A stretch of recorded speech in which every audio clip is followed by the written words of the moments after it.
Happy New Year, everyone, and happy Wednesday. Welcome back to Pinky Who Art's live painting sessions where I share my watercolor process, my tips, and anything I'm working on currently with you guys. I'm so glad you're here with me. And good morning, Trevor. Thank you so much for being here already. And whoever's on, watching, or just come across me, make sure you say hi in the chat, and I would love to hear from you. And then I guess, I'm doing this New Year's Eve live streaming just to kind of decompress from the year and then, let's chat about what's going to happen next year, which is super exciting.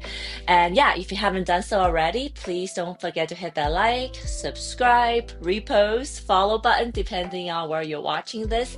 I am simultaneously live on YouTube and X at the same time. So if you're, depending on where you're watching this. Okay. So I do have some brand new paintings going on that I'm going to start painting. I painted a triglyph last time, right? So this time I am doing a like a two painting set. They do go together because I was imagining them like side by side on a wall, but they probably will be perfectly fine standing on their own. Depending on how my painting end up being, it might have to be by their own anyways. But I do want to show you guys that this big piece of painting I got done I was not last week because I wasn't live. It was Christmas last week, but the week before that I was live and I did get this piece of painting done.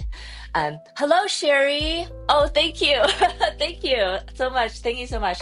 And thank you for joining me today. I'm just about to switch over to my art camera now and show you guys this painting I did last time. So bear me with 1 second. Yes, my pink hair. I think I need to like put some more color in because it's fading. But thank you so much. Okay, so this was my last painting that I got done. It is quite large, as you can see, and it is on watercolor on paper. But I was doing a little bit of surreal experimentation, I guess. This is how it looks. Oh, I gotta go way back to show you guys the whole thing. This is a painting. This is probably one of the most simplistic paintings I've done, but because it's so large, it was not easy by any means, even though it was simplistic. But I'm super happy with how this mask turned out. I did add a little bit of details here since last time because I did mention that I was simultaneously looking at the Japanese kabuki mask makeup. At the same time, it kind of reminded me of the Venetian painting, Venetian mask that they're famous for. So I kind of, took elements of both and made it my own with my signature almond-shaped cat eye, I guess. And then there's this flower that's coming out of her head. The mask is pretty much another way of me telling the story of the shell with the hair up, and the flowers coming out of it are our internal well-being. In so many words, we have this little orbit here. It's very carefully trying to tend to this bud, make sure it's okay and growing. She's the nurturing one. This is the second flower. And then we have this orbit here that's, trying to balance this branch that goes all the way to the top. The effort that it's using to, make sure it's in the right position. And then this one is hanging on to its dear life. This one is maybe, still living with a little bit of fear.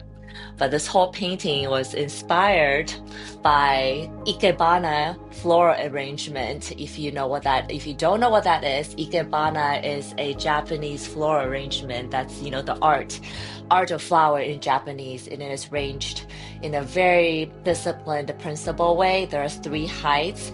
You have the tallest one, which is the heaven, Shin. We have the earth, so, and then we have the man here, which is the Tai. So Shin So Tai is the 3 levels of flower. and they each arrange at a certain specific angle. And the artwork, the floral arrangement principle is very much there's a front and a side to it. And I was so inspired by it because I feel like it's so appropriate for the art style and the kind of art I'm trying to do, which is really much about balance, harmony of the mind. And the Ikebana floral arrangement is doing that with flowers. And I paint florals and whatnot. So I thought it was just such a appropriate marriage of two ideas, two thoughts. And there you have it. This is my Ikebana inspired surreal painting that I have not actually titled yet, that I'm just thinking of, that I'm talking about it. Untitled. Um, I don't know if it's gonna be a series or not series yet, but you guys, Trevor especially, and Sherry, whoever's watching, let me know if this idea warrants a whole series, because I started exploring this. It was very interesting to me, and I can totally see a whole wall of, bunch of paintings I was painting in this schema, in this theme. But yeah, I'm happy with it's turned out. It's more simplistic than my normal paintings, but I like it. And there you have it. Love the orbit. I know the orbits turned out very cute, and they are the largest orbit that I've painted, and I kind of love them big, which is kind of inspiring me to do all sorts of inspiring my mind to have all sorts of thoughts. Like, do I want to make them super large and stand alone on their own? Should I do one? I think I mentioned before that I want to do a series that was about the orbits where the flower becomes the secondary element, etc., etc. So this painting turned out to be very much of a experimentation that could go many directions. So if you guys have any thoughts, please let me know. And it's something that I'm definitely certainly going to thinking about for the coming year of 2026. And then today we have a blank canvas. I say blank, but I do have some pencil sketches that it is going to be a floral painting.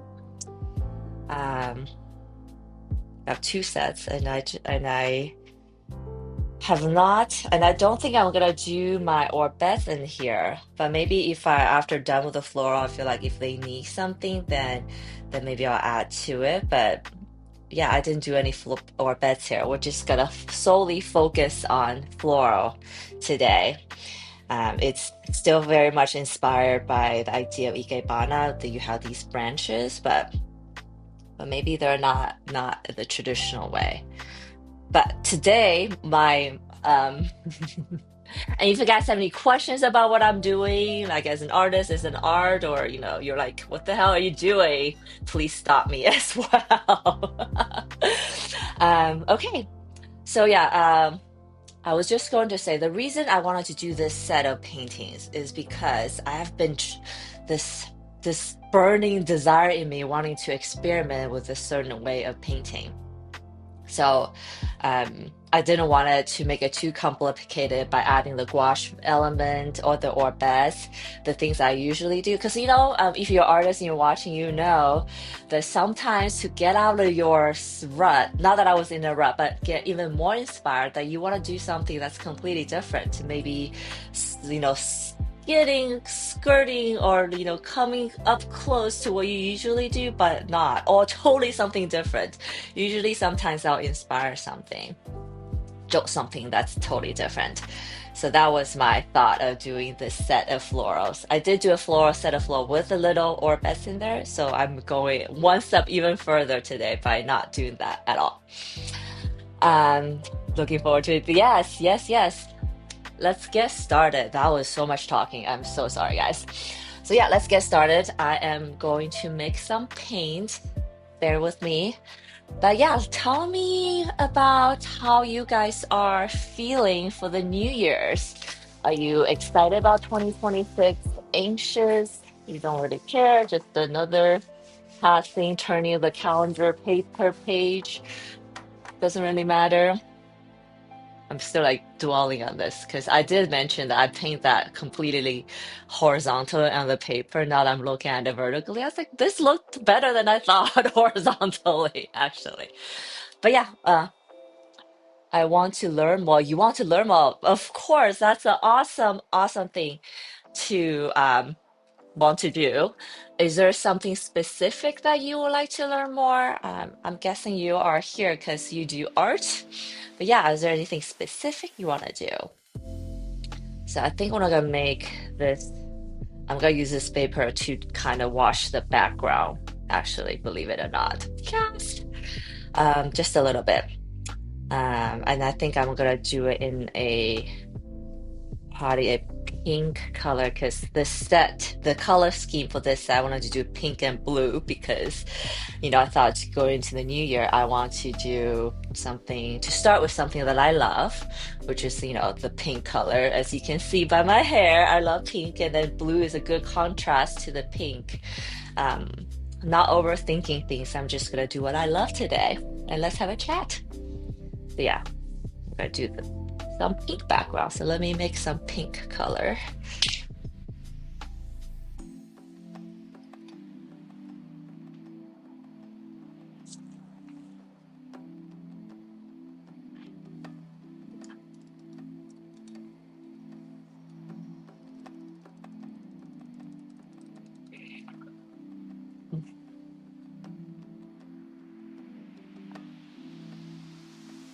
Recovery already. Oh yeah, that's right. Um, today Trevor is in Australia, so today is already New Year's Day. He's already had his New Year celebration. I love that. Um, Sherry says she wants to learn more. And us, that I'm thinking, what do I want to do for New Year's 2026? 2026 is a year where I want to become, not that I haven't been the master of my destiny. I feel like I'm leaning into that pretty firmly in 2025 already, but I really just want to, focus. I think there's just so much I want to do for my art business, but in 2026, I want to focus and truly build my brand to a point where it looks like it makes sense on the internet. So I am using a semi-transparent, what I mean, they are all transparent, but this is like they're called there's a name for it. No, I don't know. The transparency. But anyways, this has more transparency, and this is called bright rose, which is close to a chronacridone kind of color in oil painting. And I've never used this actually live with you guys, so this will be the first time I'm using this color, which makes me a tiny bit nervous suddenly, but it should be good.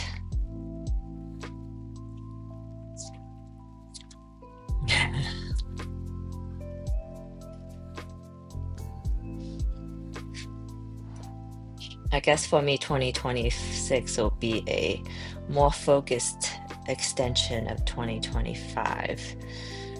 I think 2025, and for those you are watching and curious, being an artist is new to me. You might meet artists on the internet who's been doing this for 10, 20 years, have all sorts of knowledge and history behind them, but being an artist is something pretty new to me since COVID, I say. So I've been very much have been just trying to figure out where I want to go with it.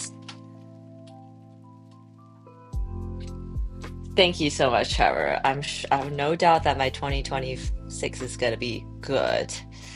Now the question is, how good? You gotta manifest, right? The word manifest.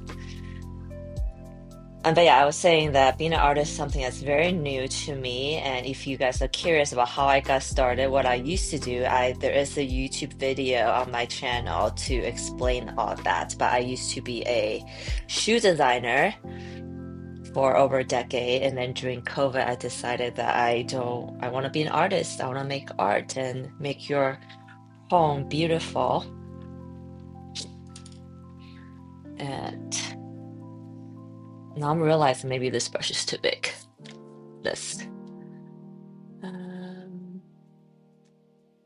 Yeah, let's make a small.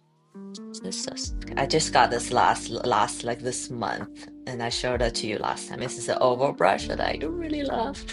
Oval wash. Okay.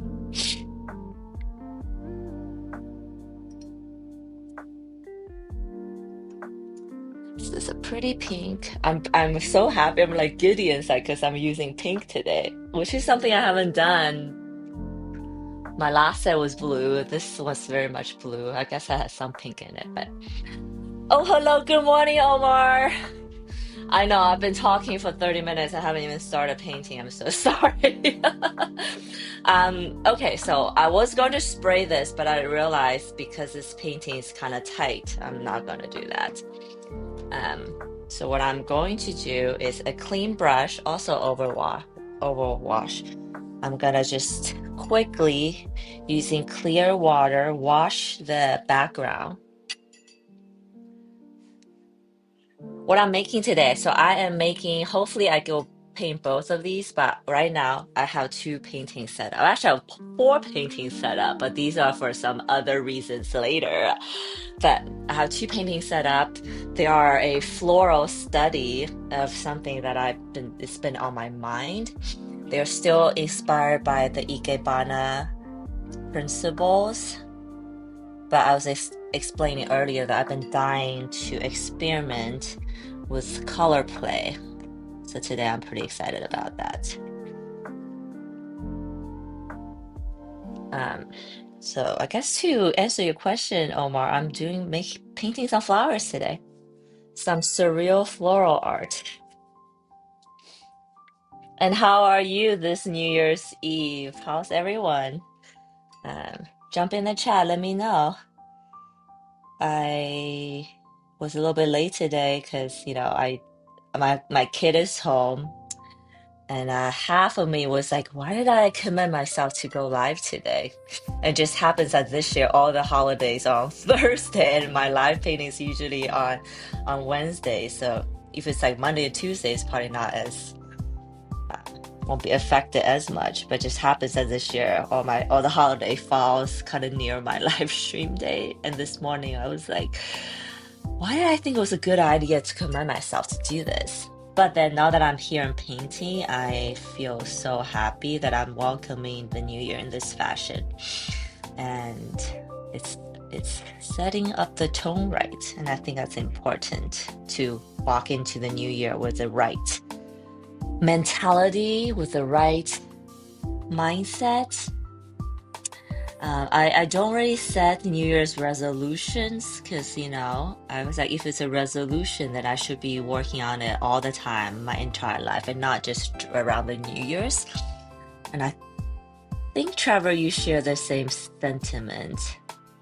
Oh, and I'm so sorry about the print that you ordered. I hope it gets to you soon. So I'm not big on setting New Year's resolutions and all that jazz, but I do love to reflect on what I've done this year and then what I want to do the year after. Because I think it is important to have goals. Goals makes our lives less confusing. Okay, so I just kind of quickly washed the background with some just clear water. And then I'm gonna go in and mix this super pretty pink. It's a little bit of that rose color and a little bit of the vermilion red that I love so much. I'm gonna drop it in on the edges. Oh, can't see the edges. That doesn't help.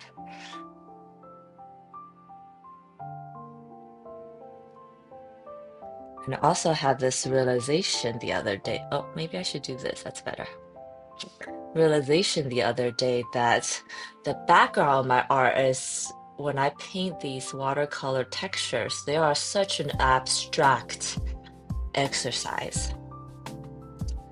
almost like abstract art exercise. I always say like, oh, I don't get abstract art. It's like whatever. But now I had this realization, wait, when I paint my background, I'm very much making abstract art in the background. So I think I had to take back everything I said about abstract art now. Okay, so I'm using this pink, kind of just dabbing it into the background.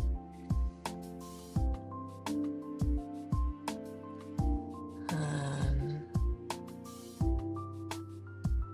and because the nature watercolor is spreading and pulling as it wants to, because I've mentioned many times that water has a mind of its own, especially when it comes to watercolor. I can guide it, I can influence it, but I truly have little control over it. And I think that is also the beauty of it because it gives me tons of surprises.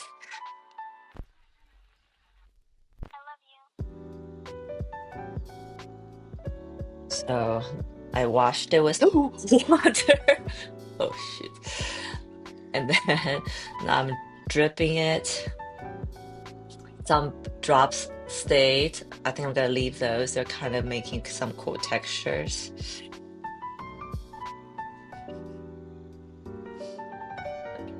So I am just dropping it to the edges and then kind of letting it see how it moves around.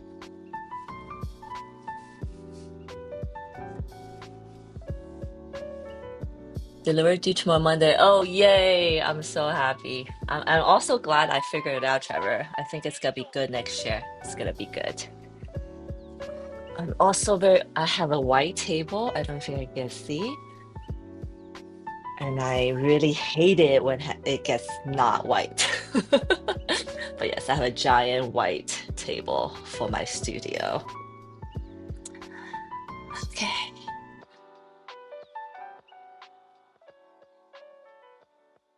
Okay, now let's hope it doesn't like fall over again.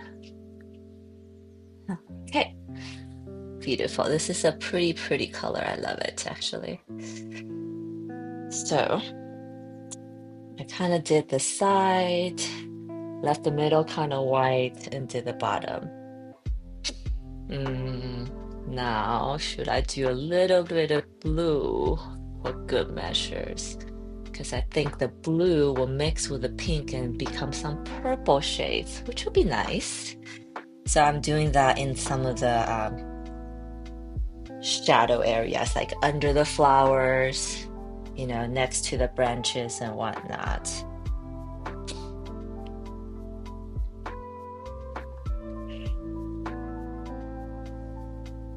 Oh, yeah. So, are there any, for those of you guys who are watching, are there any favorite moments of 2025? If you don't mind sharing, I would love to hear that. And then we got some more here. My favorite moments, I can share that it's been my live streaming.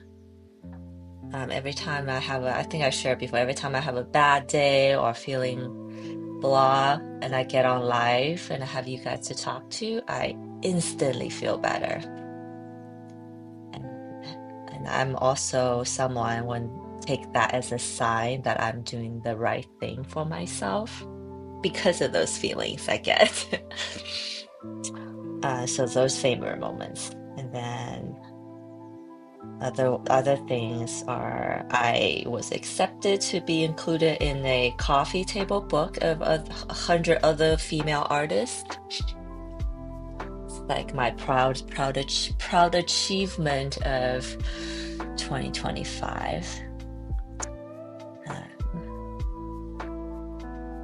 Lots of favorite moments with my daughter because she's growing and learning and becoming so fast, too fast. I'm helping her with a art competition right now because she's in first grade and I'm trying so hard not to like tell her what to do because A, parents are not supposed to help, but B, I don't want to influence her, you know? It's her artwork. She should get the freedom to do whatever she wants. But I'm an artist. She's first like a 6-year-old. So there are just things I'm like, I want to help, but I can't. Beautiful. You got 2 new fur babies coming to us. That's so exciting, Sherry. What kind of fur babies? Cats, dogs, bunnies, rabbits? That's exciting. I get so excited because I have 2 fur babies, and if maybe you already know that. But something happened this December. They became like better friends. They used to be, stay like 3 feet apart, but now they like I have a couch now. Like my Chihuahua will sleep like on the pillow, and then my cat just sleep under the pillow. But they've been in that formation for the past like every time I see them during the day, they've been in that formation, and it's been the funniest, weirdest thing. And I also don't know why animals do that. So if you guys know what's happening, please let me know. But it's just the cutest thing to see that they're like closer to each other. Cats! Yay! That got me super excited because cats are they're just so awesome. I love them so much. And my daughter just told me this morning, she's like, I'm so happy that we have a cat. And then she came to us Christmas Eve, actually. That's why her name is Eve. She came to us at Christmas Eve a few years ago. She found us. If you guys, Sherry, have you ever hear this saying that, people don't adopt cats, but cats adopt people because they find us? And I superstitiously believe that because, yeah, cats are magical that way. And that's why all the witches have a black cat, right? They're not really like magical dogs in folk tales and whatnot. Um, in Chinese, I am Chinese. At least in Chinese folklore or whatnot, it's always like a dog that's doing something bad, and then cats like are either seducing human or helping human, or they're always like the spiritual things. I digress. Where was I? We named them Simone and Bear. Oh, that's so awesome. Oh, that's so exciting, Sherry. I'm so excited for you. So excited for you. Okay, so that now you guys can see a little bit of background happening. They're still very faint, so it doesn't show up as well on. They're faint, so we're gonna build it up slowly. But I'm gonna let it dry a little bit because I'm gonna once it dries a little bit, I could go in and work on the middle part. Um, so let's drop in some even darker colors in some areas.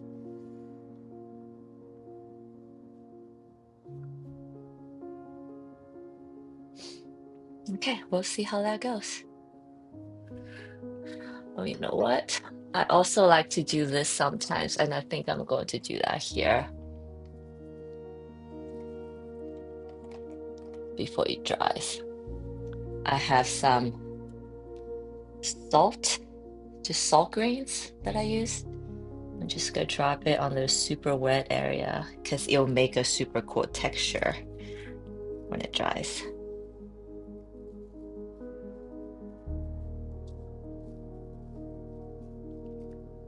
I also have a video on how to create textures with household pantry items on my channel. Um, and I'm thinking maybe I should make a part 2 of that now that I, could find more things to use. So I just use the salt grain on the wet part, and it's gonna make a texture when it dries. This is something that's pretty commonly used by watercolor artists. So if you've seen this, great. If you haven't, it's something you can do. But yeah, if I get closer, you can kind of see it's gonna start making some texture. So red. Oh, textures already.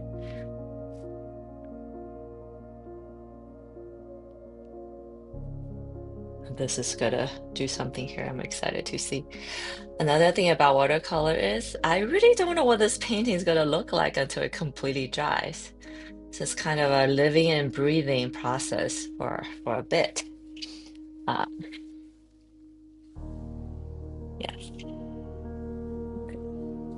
Oh, you also might notice I have orange tape this time. This is a new tape because my other paper just ran out. And this is like a heavy duty painter's tape, actually, not an artist masking tape, but actually like a construction painting tape. Um, and they do come in all sorts of colors. I picked orange because it's very energetic, and I feel like maybe I want something more energetic while I'm painting florals. We'll see how that affects the engagements and whatnot. Your weekly art session is always a highlight. Oh, Trevor, that means so, so much to me. Thank you. I sometimes I wonder if anybody's watching, but obviously people are watching and I get a joy out of it, so it's good enough. And I really appreciate everyone who's always here watching, especially you, Trevor. Okay, so now we're gonna let this dry. I'm gonna make some paint to go for the middle part, which I'm kind of excited to start painting. And then how my process goes, I'm gonna paint the subject, the middle first, and then I'll see how the background contrasts with it. Usually I find that I need to go darker again in the background, but at this stage I'm always like too scared to do that. Um, but maybe I shouldn't.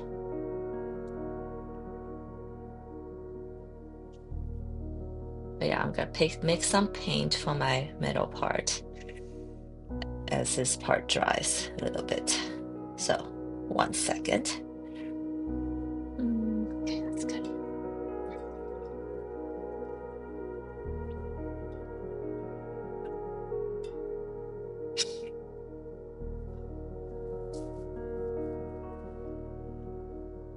Hi, Weeds! Like number 3 here. Woohoo! I am incredible and also nice. Happy New Year's. Happy New Year, Sweets. I'm so glad you stopped by today. Welcome. And yeah, if you haven't done so, guys, please hit the like button. It would be awesome. Okay, I was gonna make some paint.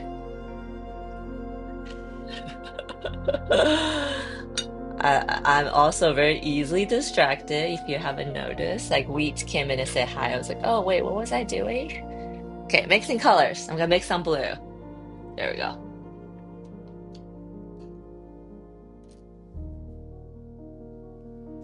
Would I be using this brush? Yeah, this brush seems appropriate. Okay, cool.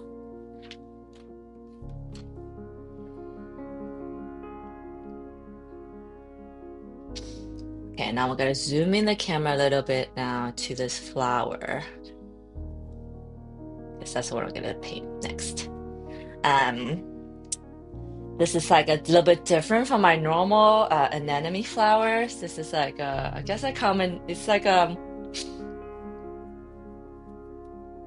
did use a hibiscus flower as a reference, but I think if you've been here, if you know my art, you know that my art is like my flowers are not really um trying to capture the realism of those flowers, but they're more like a representations. But anyways, I used hibiscus flower because the middle stem part of hibiscus is always something that fascinated me. And if you might notice that my orbits here has a super long stem as the antenna, as a stigma, it's very much inspired by a hibiscus flower. And in fact, those little petals are also kind of inspired by the hibiscus flowers, but I don't really just like stick with it, I guess.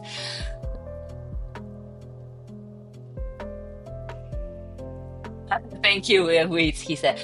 likes help people find the stream videos. It's easy and free, just a click or double tap on your phone screen. It sounds like almost like an infomercial, but much needed. Thank you so much, Wheat. Yes. How you been? It's been a minute since I talked to you, I feel like. Okay, I'm gonna make some blue. I'm gonna use a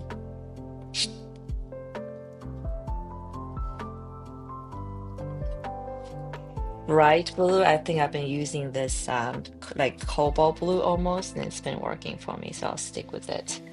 And I've been using this palette, the Kansantambe palette, and this is a blue color I'm gonna use.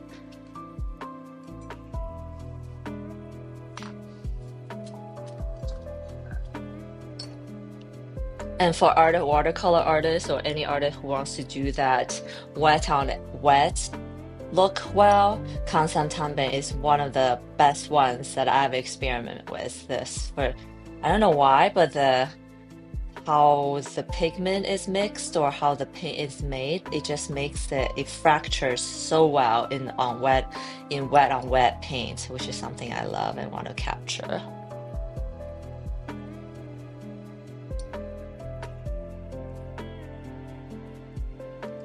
Okay, so here's what I'm gonna do.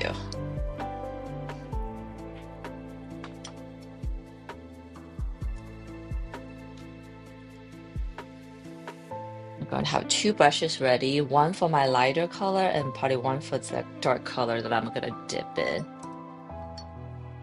Are we dry here? Somewhat dry. See, this is why I'm painting two pieces at one time. You know what? Okay, sorry guys. This might take a minute to dry because if the surrounding is still wet, but if I go in now, all the color is just gonna like fracture outside, which I love sometimes, but not right now for this set. So I'm gonna start working on the background of this painting for a second, and then once that is, I think once this is done, the other side should be dry. Then we can, continue to do what I just said I was gonna do. I do. That's a vibe, I feel like. Um, the vibe of my live stream and my art is really very relaxing, very dreamy and ethereal. Nothing harsh. At least I'm hoping. But yes, if you're stressed out, if you need somewhere to relax, my channel is definitely a good place to go to. And someone a long time ago said that I have a late night radio host voice because it is, a little bit deeper, a little bit raspier, maybe not raspy, a little bit deeper and calming maybe. So yes, come here and find some calm.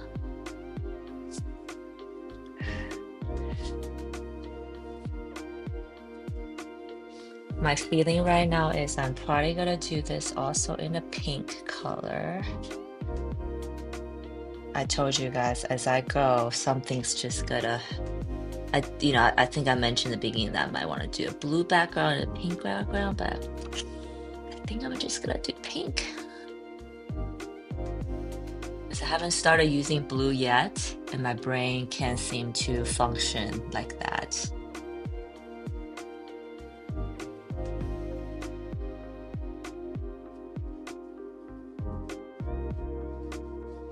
So I just wetted the edges with some clean water.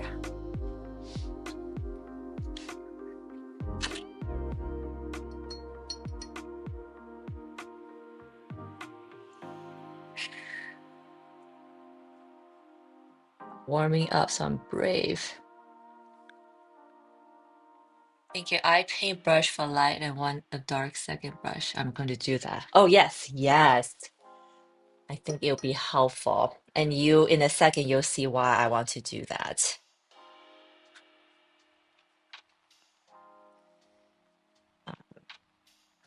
there's a reason that I decided to do that because I don't always do that, but today I am. Also, when I find a piece of pink hair on my canvas, on my paper, I can't really blame anyone else. Sometimes I find my cat hair here. I was like, has she been up here in the middle of the night? Because that's definitely happened before. Um, but when I find a piece of pink hair, I have no one to blame.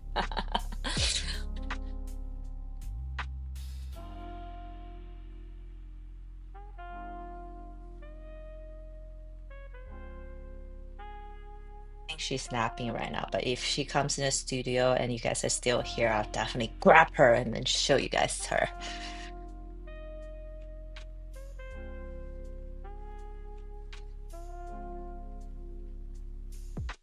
I am.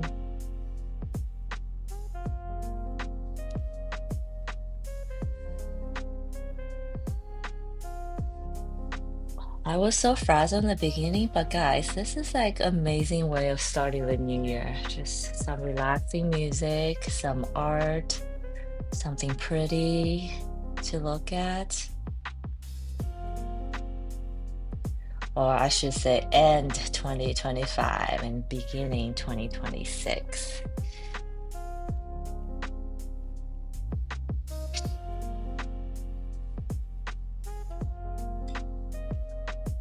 And then I noticed that I am kind of painting around my pencil shapes. Um, Another technique that could happen is you paint like some, I see some artists will wash the whole page with one color first, and then go in layering. Um, I have done that, but it makes me a little nervous. So I usually will paint around it. And I think that's something that I learned from oil painting, because in oil, you don't really want to do that because the coverage, having to cover up an old color is is doable, but it's pain in the butt. So if you already know you don't want to do that, you don't want to start doing that to begin with. So I am painting around my shapes and varying the amount of paint I put in it because I do want it to have a little bit of light and dark effects to it, maybe a little bit of shimmer. So do some of the part, just drop in as texture.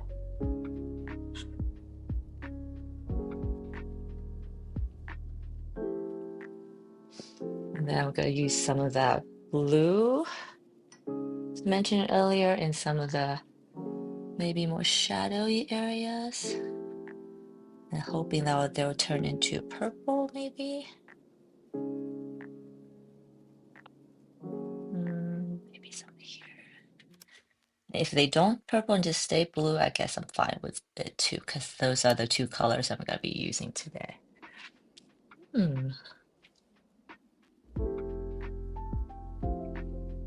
I do like that strong blue, so maybe I'll add it here as well.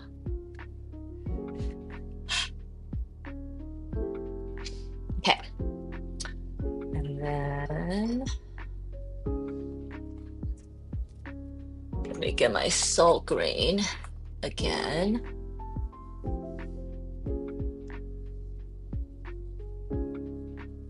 Scatter into some of the wetter area,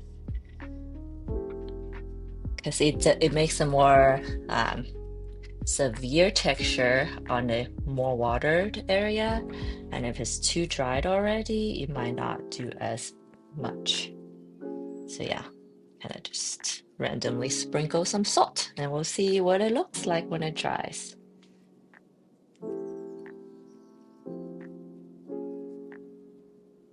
Sometimes you can also, so what I'm using right now is just table salt. But if you use kosher salt, which is a larger grain, then I'm sure you can guess that you'll have a more severe texture, more exaggerated texture. I do that more on my larger paintings, just proportionally larger texture would work better. But these two are pretty small, so I just use the table salt, which I actually don't really use on my lately. So I guess I'll start using it. So we're gonna let this part dry. the color's coming out now. We'll see what it looks like when it dries. But here, now let's go back to this one.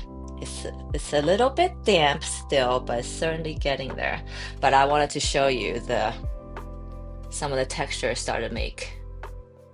You see, there's like a little pattern started to happen, like here, here. And I think someone mentioned that I should really, like I could use, I think these textures will work really well as underground, not underground, underwater subjects. Like if I even, jellyfish, which I think I want to go do because I always love jellyfish. And I recently went to an aquarium with my child and I was like, why haven't I done jellyfish? So with jellyfish, these I don't want to call these like dreamy textures really work really well. Okay.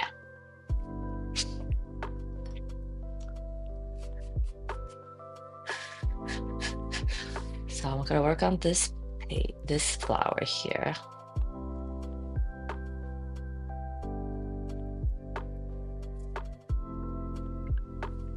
Okay, I'm gonna start working on this flower here. And then you'll see why I said to use 2 brushes.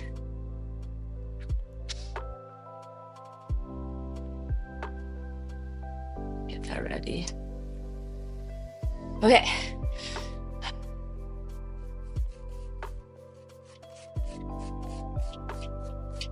Get rid of these soul green, brush it to the side.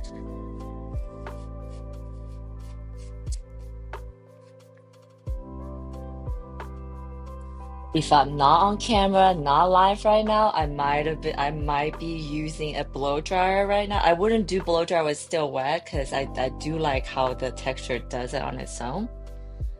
But it's like almost dry and the paint is not moving around anymore, then I would be using a blow dryer to speed that process.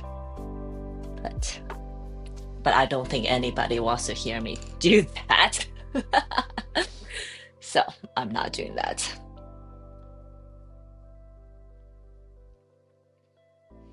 Okay.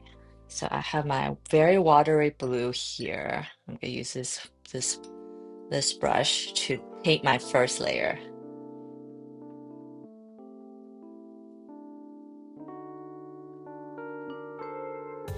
Can you guys see? Yes.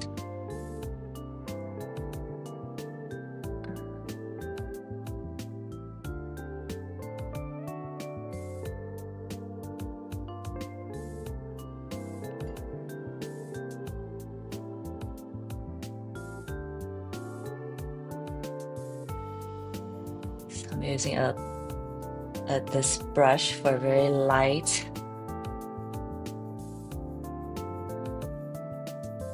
blue base layer.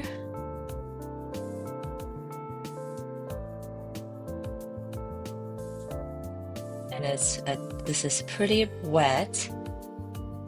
Did that on purpose.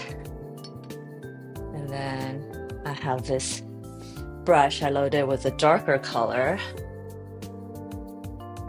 And with watercolor, by darker just means it has less water in it. Instead of oil painting, acrylic painting, you might have to mix that darker color. And then I'm gonna go into this corner and then drop in that dark color. Wow. This looks even better than I thought.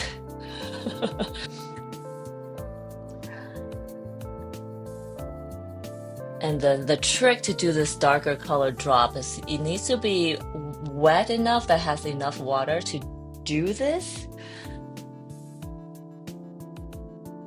but not too much that the water isn't saturated. Because my problem for a while was I want it to be wet, but it's not enough paint in it, so it ends up just being diluted, I guess.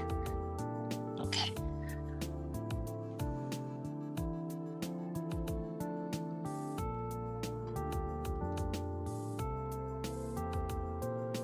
And I do have a blender brush right now. This is clean. It has I should probably put some water in it so it's wet. So as this spreads, I'm going to drag it down here so the color keeps going. And then go maybe drag it down here a little bit more. And then to the edges. Okay. So I'm basically bringing some of the color to the side.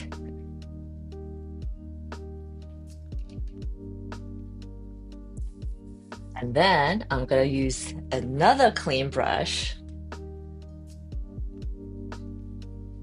loading up a even darker blue, a third blue color.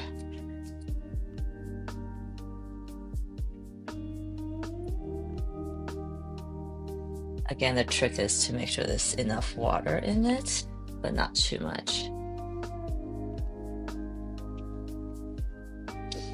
And then do this.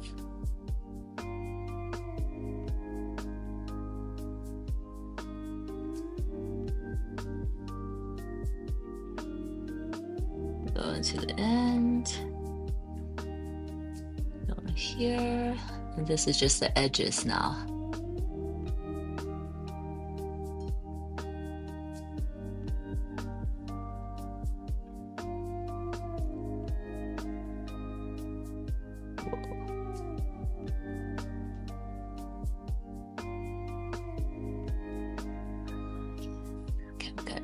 This pattern in the middle to the edge just a little bit, and then maybe some here.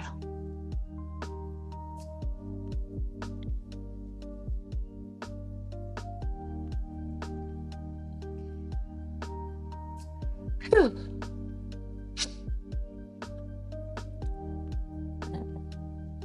This is the other blue. I purposely didn't use the same brush because I had a feeling I was gonna do a little bit of manipulating of the water.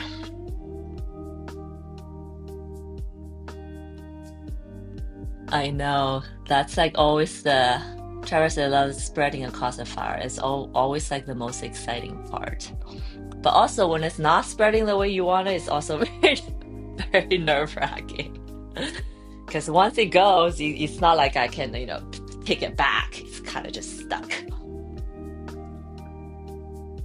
Okay, so I'm gonna let that petal dry. I'm gonna drag some of this actually over to this petal now. Just a little bit. And then I'm gonna drag some of this to this petal here.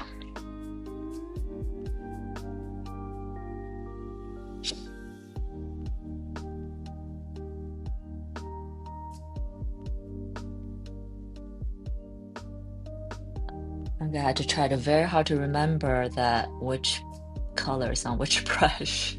I do have a tendency of forgetting, and sometimes then which kind of defeats the purpose a little bit. Okay, so now I have this pink background color on this brush.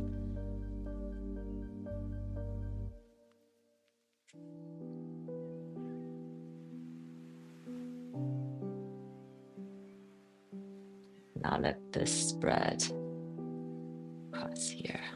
I'll zoom back out.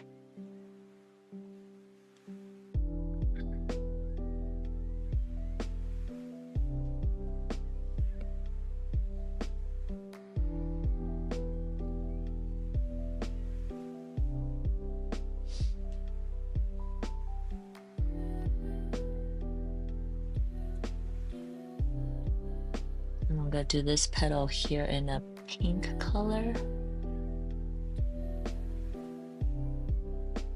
So I'm basically alternating between pink, blue, and then some areas might end up being purple, but I do think I will use also mix a purple color to do that. Okay, and then you see where the pink meets the blue, it kind of blends into each other. Oh, okay.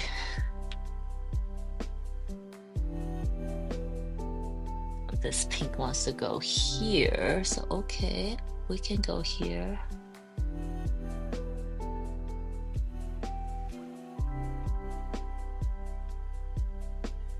And I have a cool dark red mixed. Let it dry a little bit. But I like how this all is starting to blend. Very nice. Cool.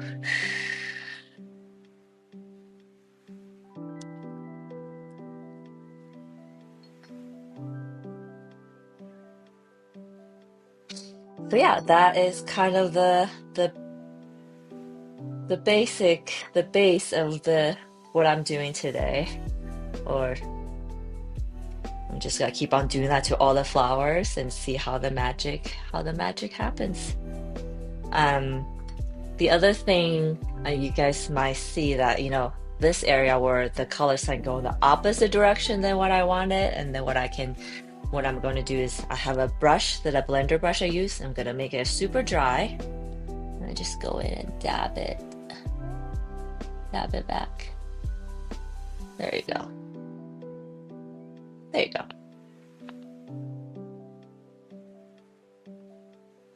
Now this is gonna look different than the first time. Okay, blue petal number 2. Let's do this one. This is too much water when it pulls like that, so you kind of you want it to spread without it pooling, and it's hard to control. I'm still trying to work it out. It's never 100. I don't know if it's ever gonna be like 100%, like every time 100%, that I'll get the exact same water amount I want. So it's a little bit of trial and error, which is okay. So these are gonna be blue. I'm gonna make this base also blue.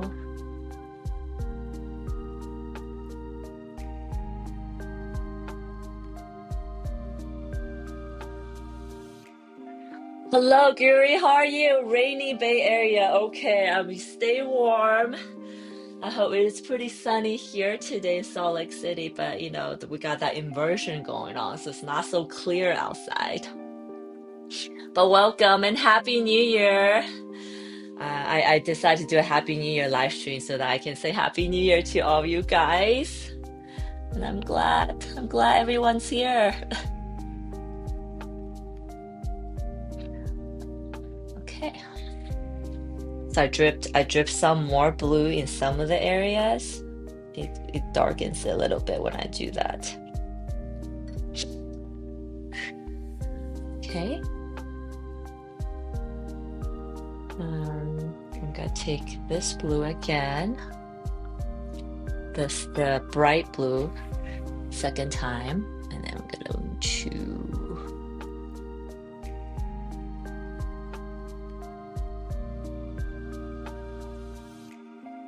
drop it in here.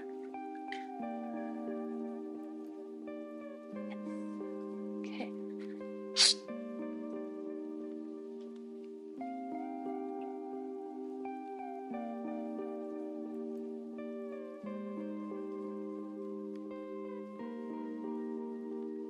When it's still wet, you can kind of move it around in the wet areas. Gotta do its thing.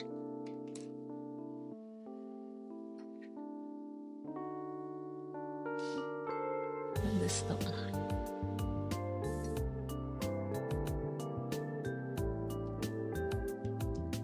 And this is the thing. Gotta make this petal pink.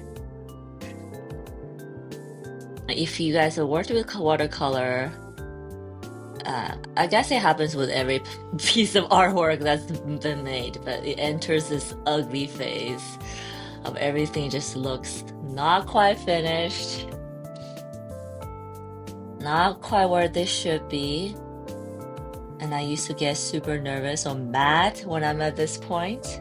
But now I just learned to trust the process that it will be beautiful by the time we're done. Might not look it yet. Which I guess, if we'll get philosophical, is kind of how life is, huh? There are moments of messiness, but doesn't mean that's how it will end up forever. How it will end up. Might be messy now, but in a minute, it's gonna be awesome.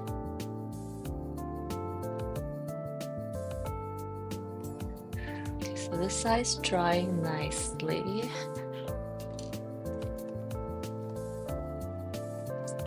Actually, I'm gonna do a little bit more salt grain on this one.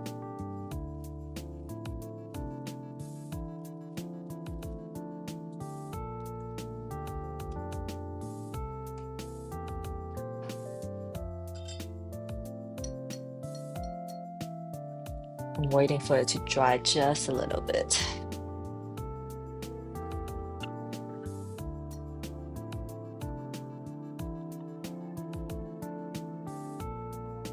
So does anybody Trevor, do you have a hangover or anything like that? Because this might be good. This whole session might be good for that. Since you already celebrated. Okay, is it somewhat dryish?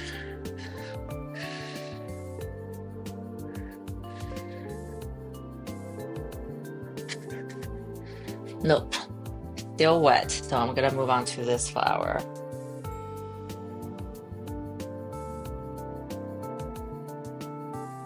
Eek.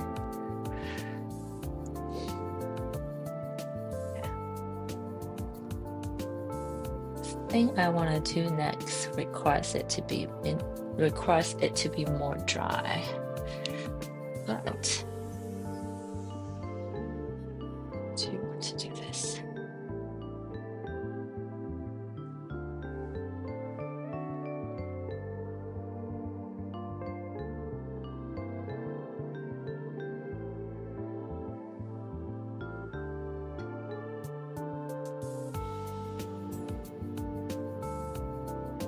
So I'm actually glad that I'm working on like two at the same time. Because, while this one dries, I can work on another area and whatnot. Sorry, let me set my camera like this. So you guys will be kind of seeing it from the side. And then I'm painting it at an angle. Okay.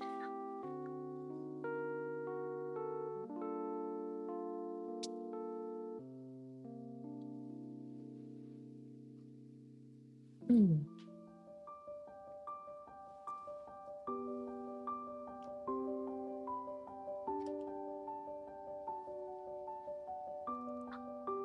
So this color I'm using right now on the palette is called Azuki Bean. And if you know what Azuki Bean is, it's like the red beans. It is exactly this color. Has a little bit of a brown in it.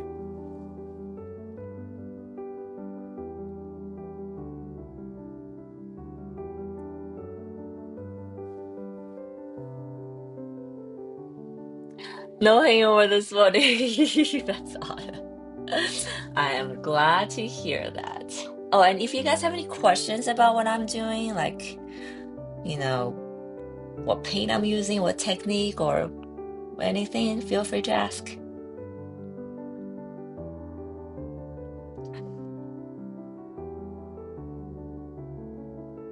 Okay.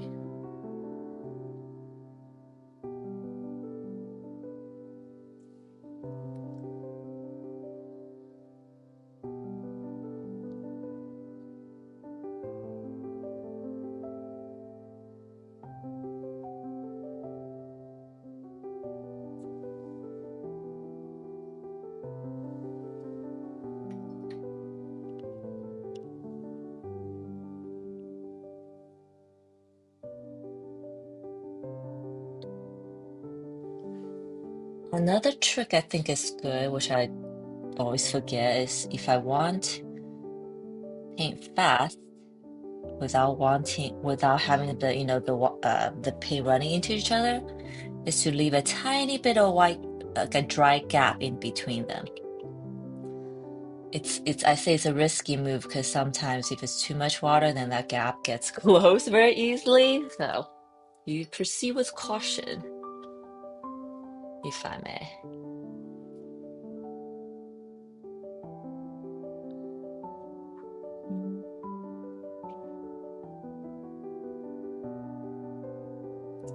I can feel myself more warmed up now. Yes, it's been a couple days, few days since I painted. Feels every time when there's like more than 2 days of gap, I feel like I'm relearning this in some ways. And yes, I have plenty of times when there's more than 2 days of gap. So if you guys were like, "Oh my God, you paint every day," that's not the case. I'm trying to change that though. I do try to paint every day, but that doesn't always happen.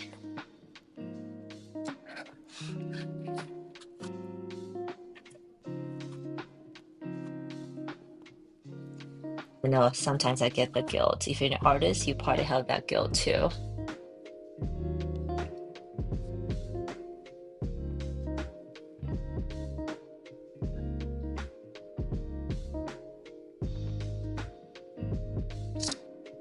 I feel like I'm being too impatient right now.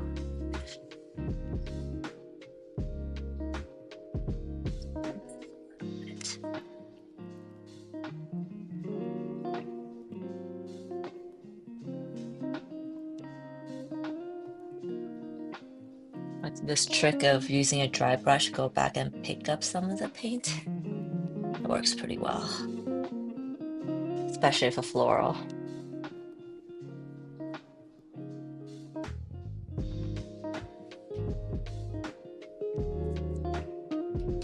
Okay, let's check back to this area.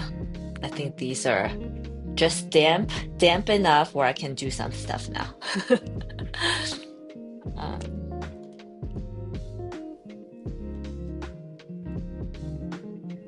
so when it's really wet, the paints run into each other really well, but not too much. Otherwise, they just mix into each other. So just wet enough. When it's slightly damper, you'll see that it holds its edges better. Oh, yeah. Oh, like, is that the right? Yes.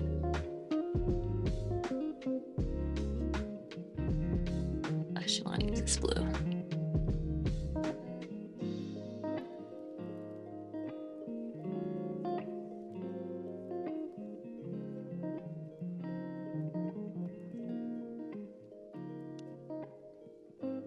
Looks beautiful. Thank you, Trevor. You're always so encouraging and positive.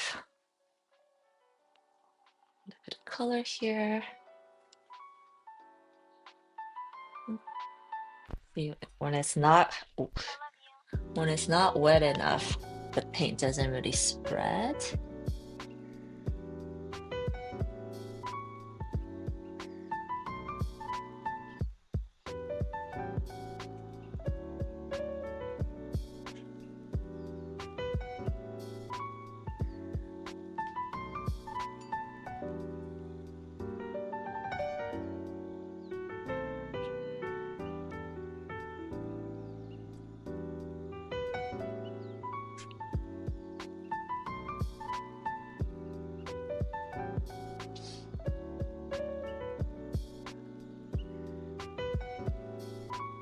I'm also alternating kind of the blues and pinks so that the shape, they don't blend into each other.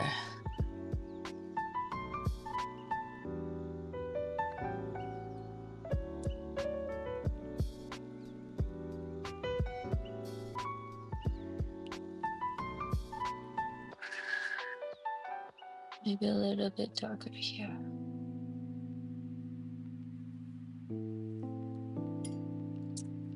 So this is like a wet on dry technique. First, you lay down some paint that's more dry, And then you go over with some more water so that it spreads where the water goes.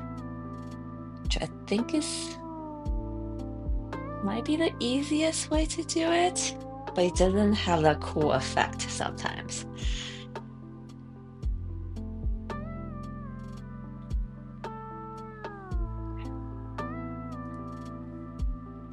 This is my medium blue, dark blue, blender. Okay.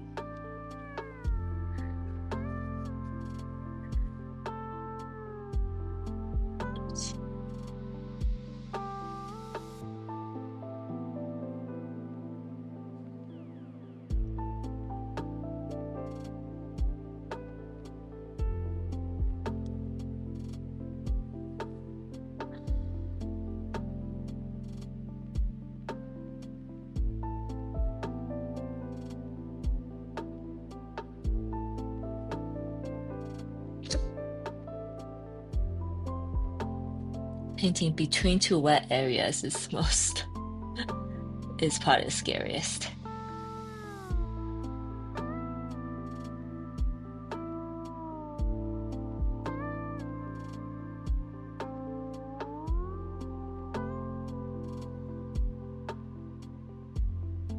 Okay, well, I just did that.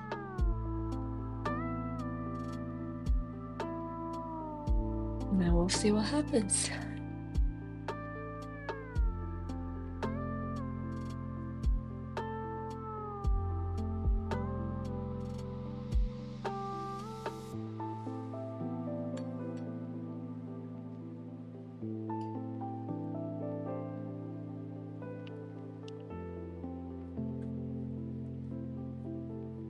Just notice my background purple is getting all over the place, so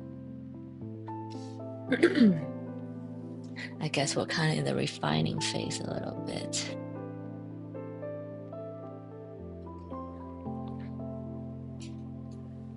So far been pretty organized with my brushes. Surprise! Okay.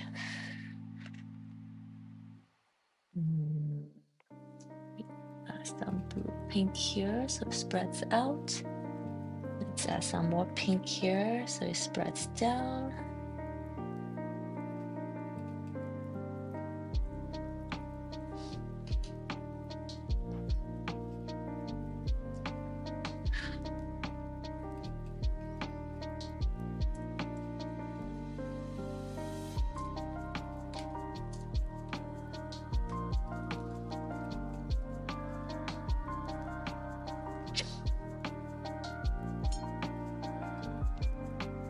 Keep this jar clean.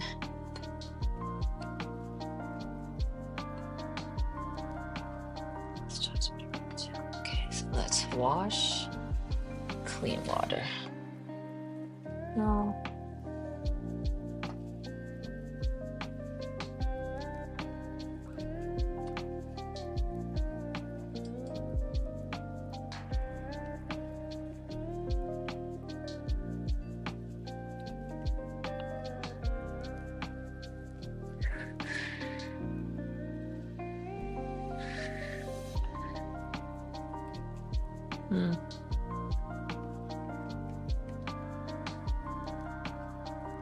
Please.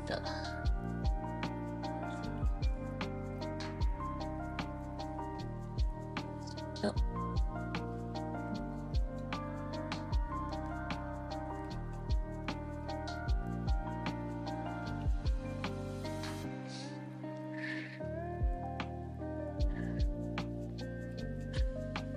So I should have let this dry a little bit more before I do this. I do have a tendency to be impatient. I think we're good here.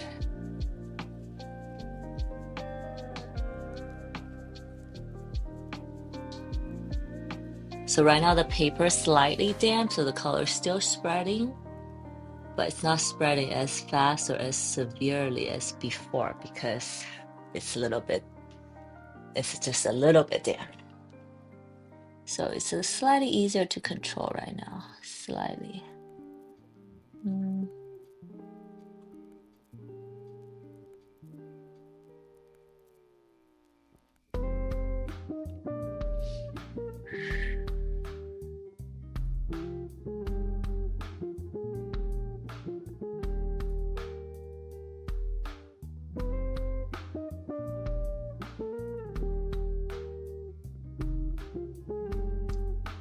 Hello, Diablo girl. Happy New Year.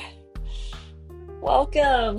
I hope you're having a good New Year's Eve, and thank you so much for stopping by. I am working on some floral paintings today. I explained that today I just want to do what makes me happy using my favorite color pinks, and then as contrast, inevitably, I had to use blue.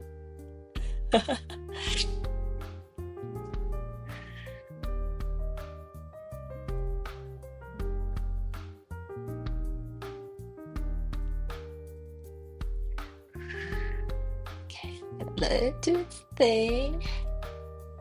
So, okay, I have my red, blue, light blue. Try to keep track of my brushes. Red, light blue, dark blue.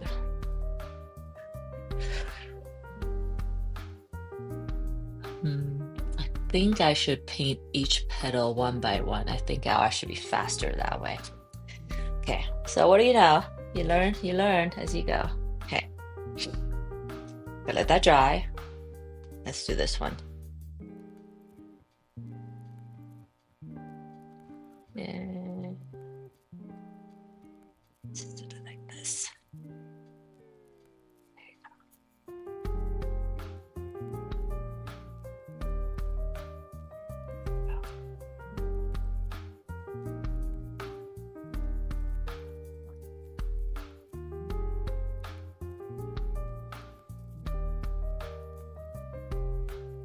You're sick. Oh no. Do you have that sick where it's like coughing, your throat hurts, you're congested?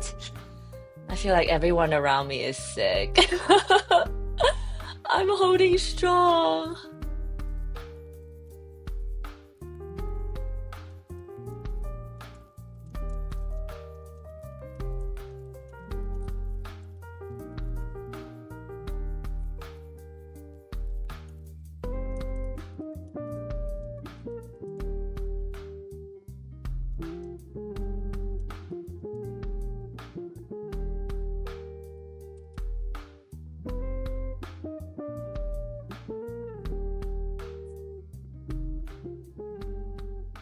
I had a cold or flu, my energy is depleted. Oh, I'm so sorry to hear that. Well, I'm glad you're here because, I'm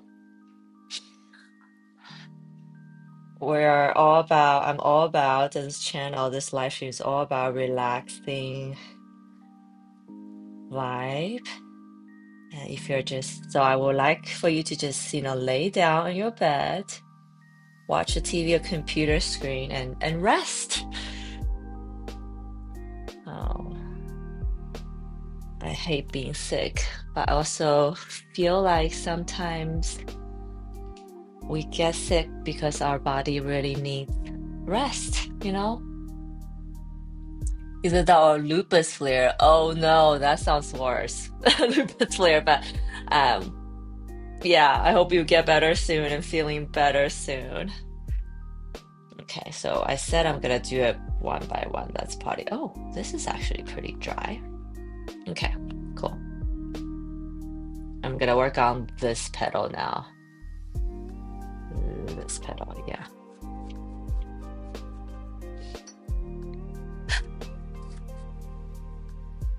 I always struggle, like flip-flop between painting the whole thing as a whole or painting each petal by itself. And if you have attended my past live streams, I kind of flip back and forth, huh? But I think with today's art, I think I need to just not get tricky and just paint petal one by one. Okay.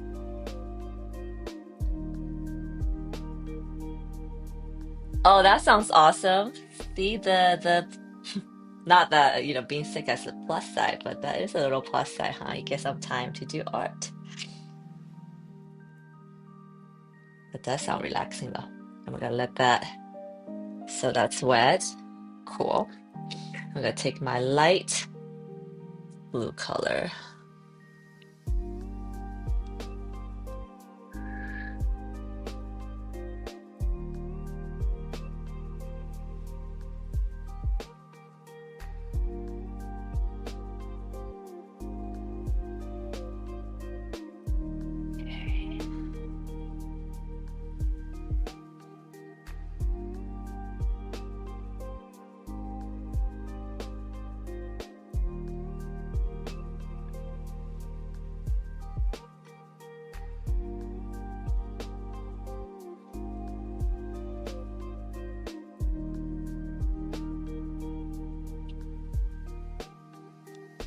What have you been drawing on your iPad?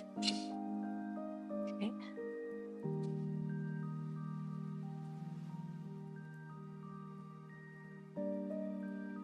I think I need to even let that dry still. Drop in a little bit of red here.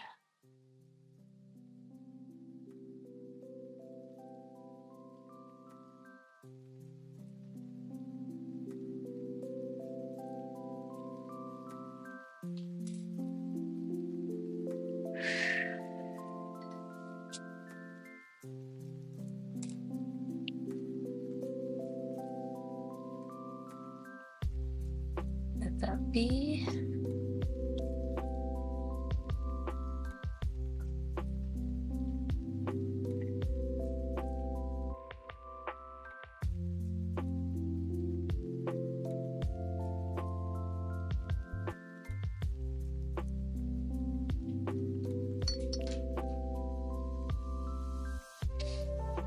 Portrait studies mostly, but I'm planning out illustration also for children's book. Oh, fun! Awesome.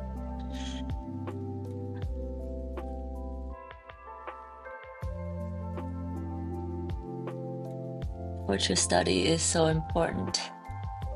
I should probably do way more than I have done.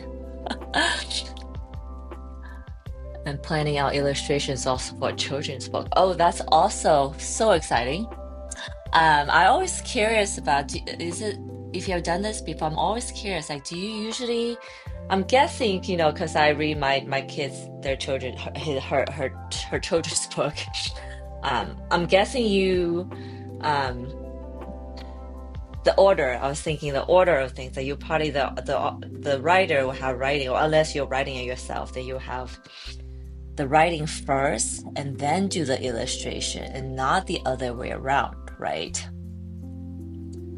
I was curious about that. You need to have I'm guessing for illustration, you have the writing first and then you have the drawing. But what do I know? I could be completely wrong.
Could do a little bit of purple here.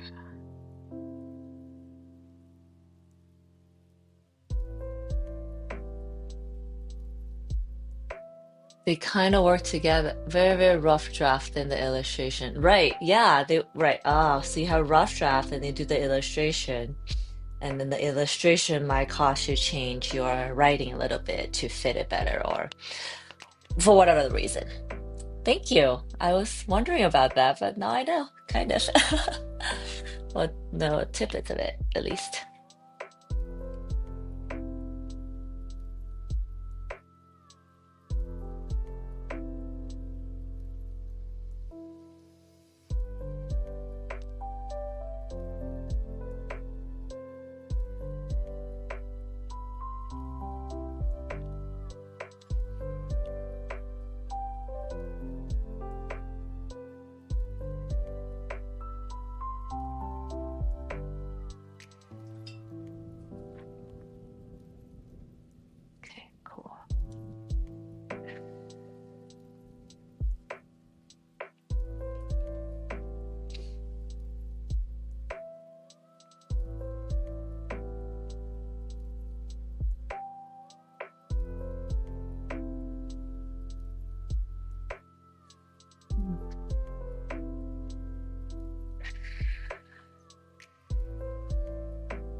The one is a bit different. I'll be writing this one as the illustration comes along. It's theme specific, mental health related. Gotcha. Oh, very cool.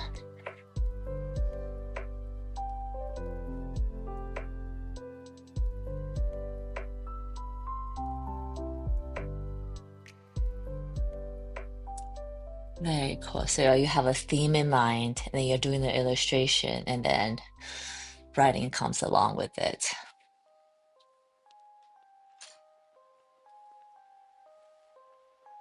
Oh, let's do a little bit of purple, some more. Getting some good tips on children's illustration. Thank you, Diablo girl.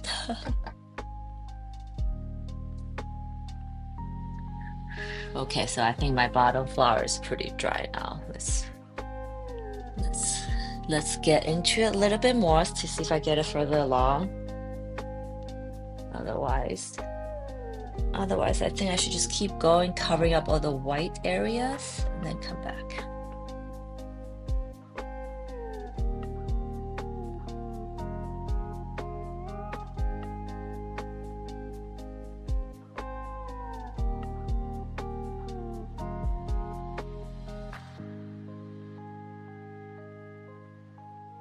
Yes.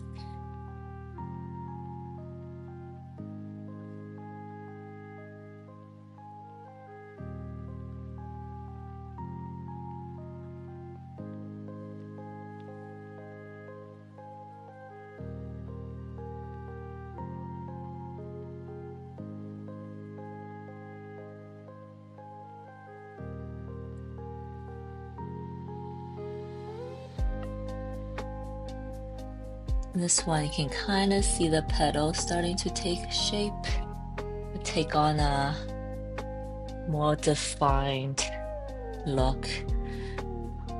The one on top was just getting its first coat, so it's nothing too interesting yet. And I feel like I was too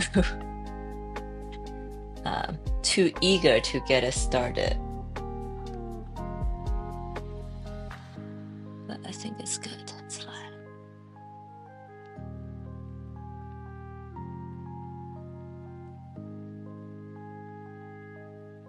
Cuba said little girl and a whole bunch of woodland animals in the forest being there for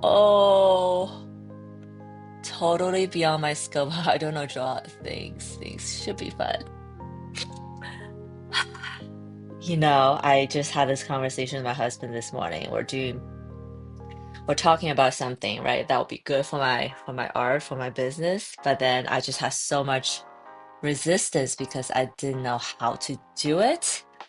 But then I also realized that is when you realize something you don't know how to do, but still have to do it, that's kind of where the growth happens, right? Because to me, that's like I found my edge of my ability. And now I just gotta blow through it in the new year. And I'm sure you'll do the same. I have no doubt. Little girl woodland creature. Totally fun. I think it'll be a super fun exercise.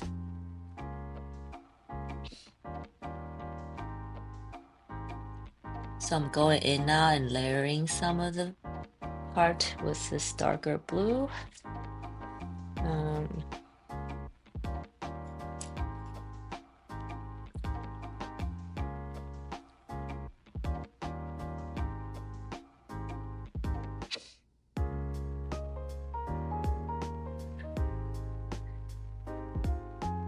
Self-doubt really does help you grow if you tap into it. Yes, self-doubt and anxiety, I think. I'm learning that when there's things I'm anxious about, doubting, that just means it's something that I have to do even more.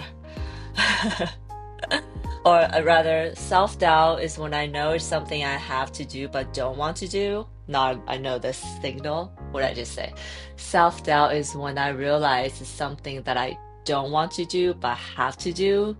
So I find like I don't know if it's the same with you, but for me, it's like I try to find reasons why I don't have to do it, but then that's me running away from my problem, right? So I'm recognizing that self-doubt is when I realize when I want to do something, but or when I don't want to do something, but have to.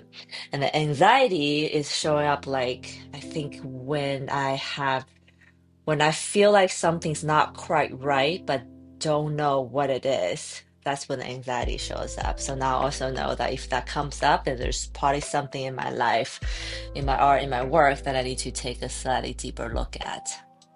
All great, great signals that our body send to us that we cannot ignore or shouldn't ignore. But let me know if you guys who are listening feels the same way. I think this topic probably affects a lot of us on a daily basis.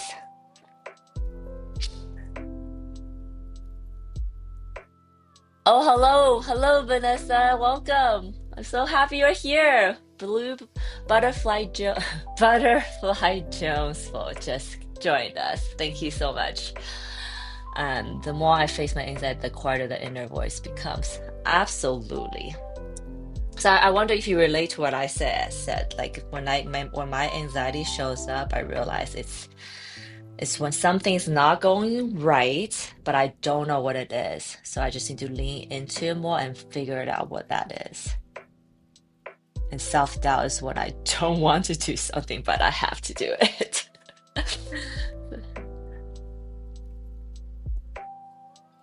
And I love to hear that the more you face it, the quieter it comes, the quieter the inside voice comes. Yeah, so I guess that just means we shouldn't run away from our problems. Because problems never go away, even if you run. This is what I realized.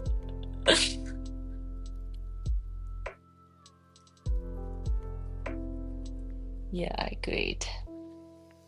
BRB. Okay, BRB, Diablo girl. I know it's been a while, so happy to be here. Oh, yes.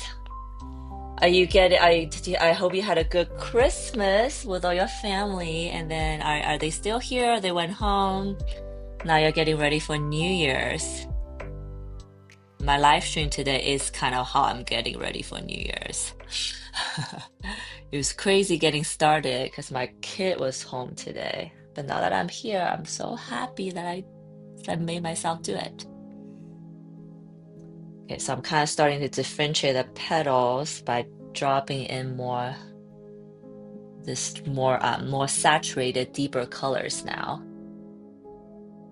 And because it's the first layer is it's not completely dry yet because I can see still the paper ripples a little bit, but it is drier. At least it's dry to the touch so that my paint can do its thing. Yes, I find once I face it and deal with it, then calm sets in. Yes. I think knee makes more unknown when we. Yes. Oh no! Diablo girl who was just here, she also is sick and has a flu or cold. So many people I know around me are sick, or either flu or like this cold that's like crazy dry cough that lingers on for a long time. So stay safe out there, guys. Stay safe by staying healthy. Wash your hands.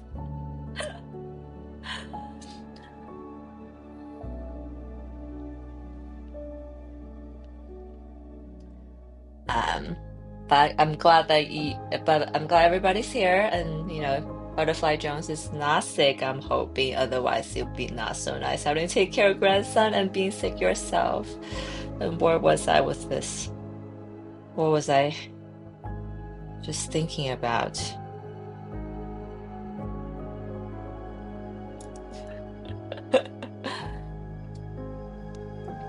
Yeah, wish them a speedy recovery.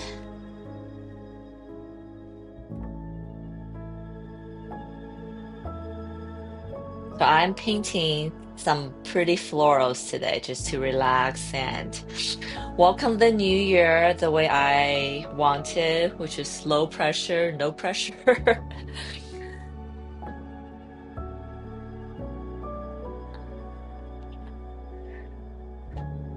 doing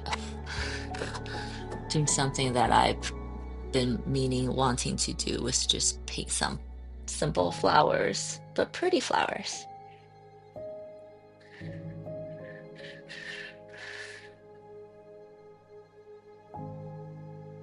I'm not sick, that's right. What makes something sometimes it really isn't what we thought. Yeah. Yay. Yeah, this what you said, Vanessa, kind of reminds me of this phenomenon. I don't know if it happens to you guys who are here listening, but there are things, there are tasks or things we have to do in life. We just keep on procrastinating. We're putting them off because we think they're gonna be hard or they're gonna take a long time. And then the more we put it off, the more we think about it. And then the more we think about it, the more anxiety we have about having to do it. And then makes me not want to do it even more. Right. So that cycle just keep on going and going until maybe if I have a deadline, the deadline approaches that I have to do it. So I make myself do it with all the resistance inside of me. And then when I do it, it takes like 30 minutes and I was done. It was like, oh, that was way easier than I thought. Why did I go through like days, weeks of that? The thought loop causing all this anxiety for something that's completely unnecessary. This is like one of the scenarios. I know that anxiety happens in many shapes and forms. That's just one of the scenarios that happens for me. And what you said, Vanessa, kind of reminds me of that. And yeah, sometimes once you face and deal with it, then the calm sets in. And yeah, the more we think about it, the more, yes, yes, yes. All of that. So let's all do better about that in the New Year's. How's that?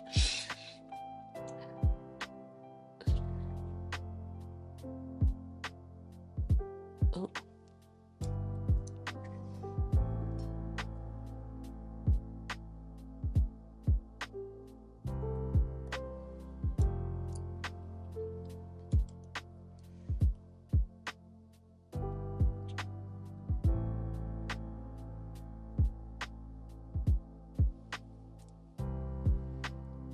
push the paint over here more. And then let's do, I'm gonna define this petal here more.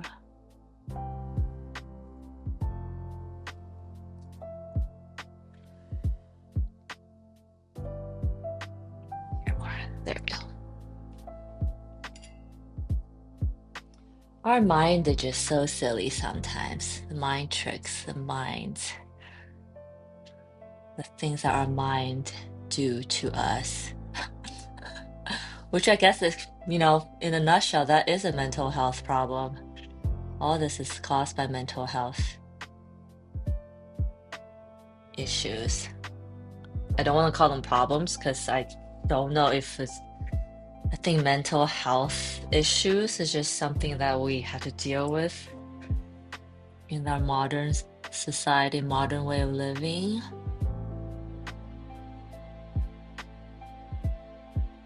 And sometimes we make it worse for ourselves, maybe. Sometimes it cannot be helped. But those instances where we can help ourselves, let's do help ourselves. Let's make this one a little bit darker.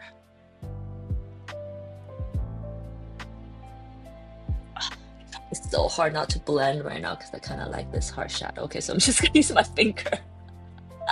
Okay. Okay.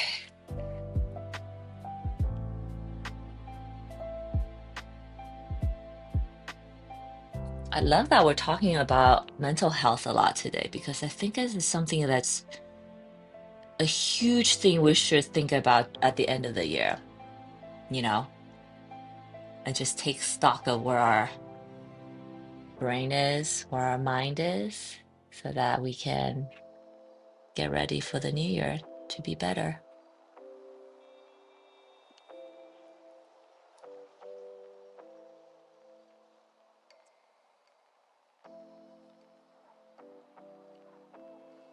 Okay, it's starting to have a vibe. I hope you guys can see that. It's starting to look cool. Getting there. So yes, I do.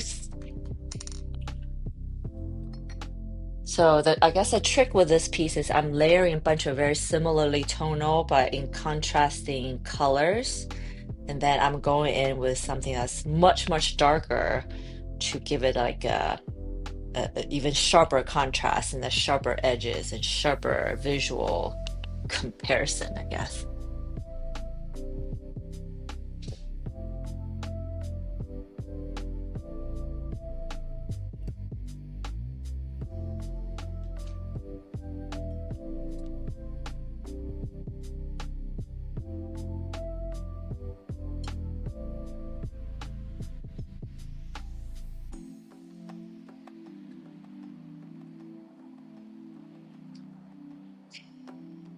And I feel like next year, maybe I want to explore, you know, the my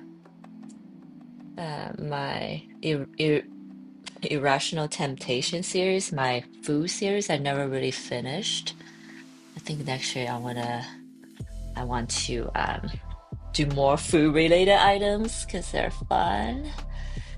And then if I'm doing food related items, I feel like I have to do dessert and fruits because A, they're my favorite things to eat.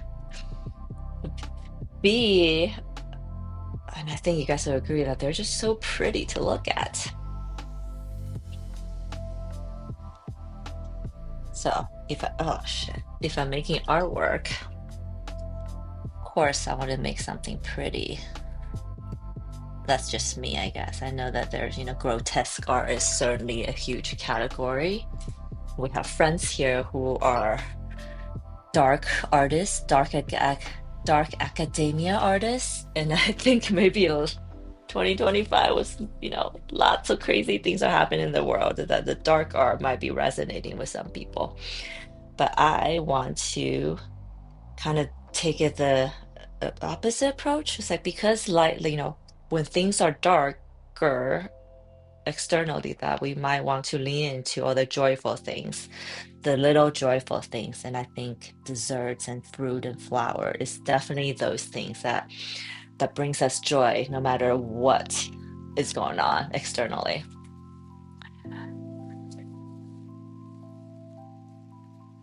I love how you work your colors into each other. Yes, in fact, that was like the first lesson that I learned in university when I was an art major. My oil painting teacher said that you always want to bring in colors from the surroundings into it.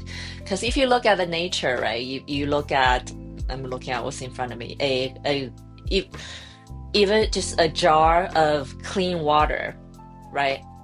But it's never really just that color because it picks up all the colors from its surrounding. It picks up the color of lights that's reflecting off of other objects. So when I look at my jar of water right now, because can I show you? Okay, there you go.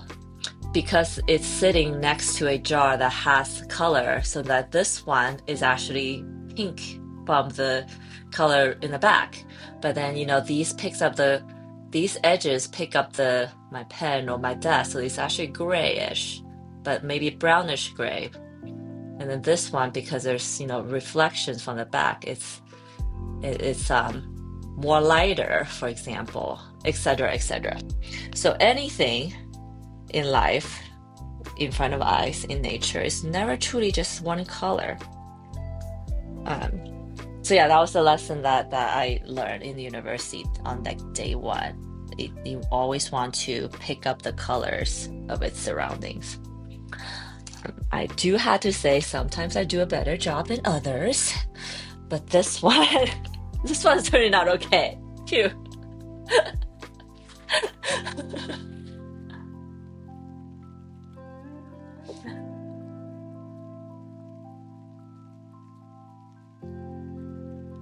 Yes, yeah.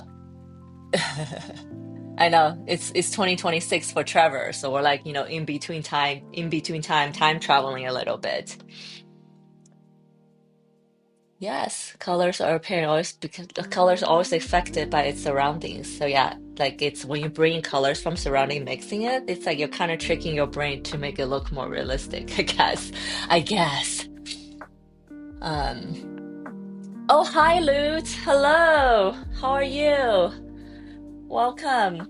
And Happy New Year. Happy New Year to everyone who joined me, and I haven't said that to you yet. Um, yeah, thanks for joining. I digress. I was like, where was I? Oh yeah, here.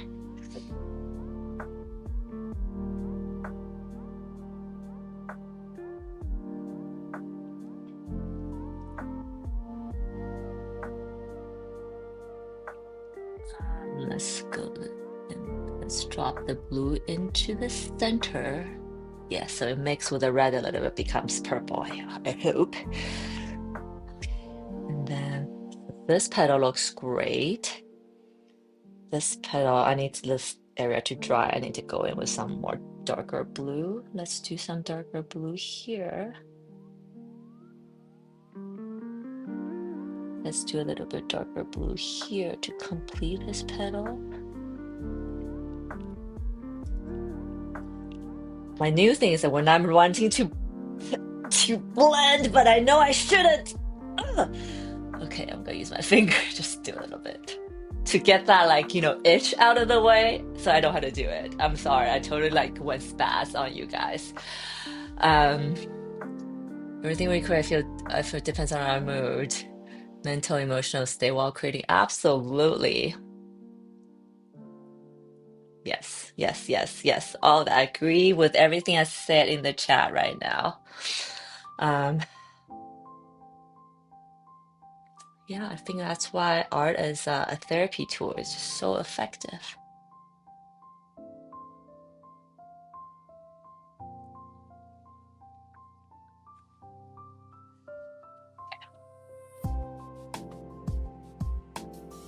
Okay. Okay.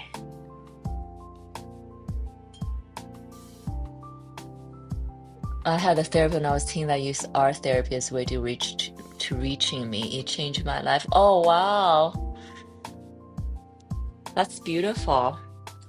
In fact, I had a therapist reach out to me asking me if I want to lead a art therapy session with watercolor because I think I've mentioned on this live stream many times that watercolor has such a therapeutic effect because because you do have to let go of the control a little bit, right? And I think a lot of times our mental health problem comes from having that control or not having the control. So I feel like watercolor kind of teaches us both where there are times when we can control things, but there are also times we cannot, and then we have to be okay with it, which is something that I'm trying really hard to learn to be okay with.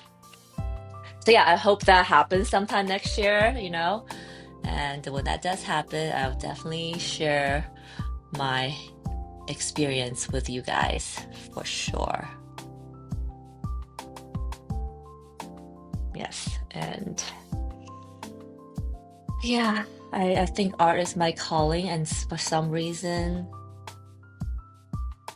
I think mental health was something that attracted me. And if you go on my website, you'll see that I want to use my art to bring peace and calm to other people's lives. And if they're influenced and inspired to make art themselves, then that's even better, which is also half of the purpose of this live stream.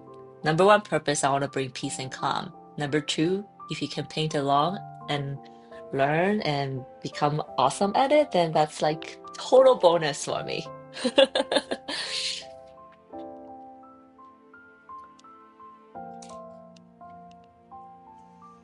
Okay, so this is like the tricky part about me talking and painting. Especially on people, sometimes we just don't have the words, just art is a way of expressing, it's very healing. Yes, very, very true. Very, very true. We all need more art in our lives, guys.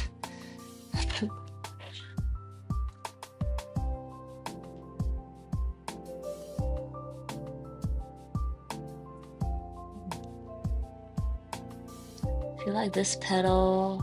Okay, here we go. I was like, it's just not taking on the color I want it to be, but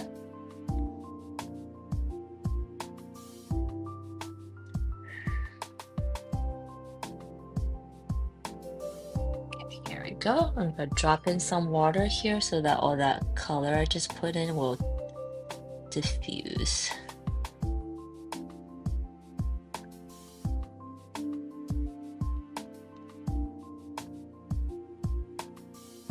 Let's add some pink in this petal because it's just next to this one and I can see it going there. There we go.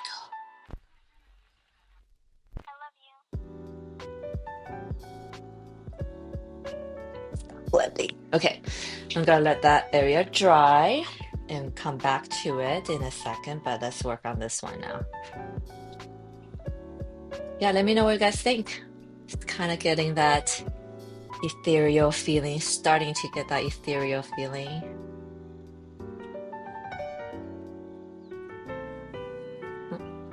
Let me put it here. Here we go. So this one is pretty dry to the touch right now. Okay.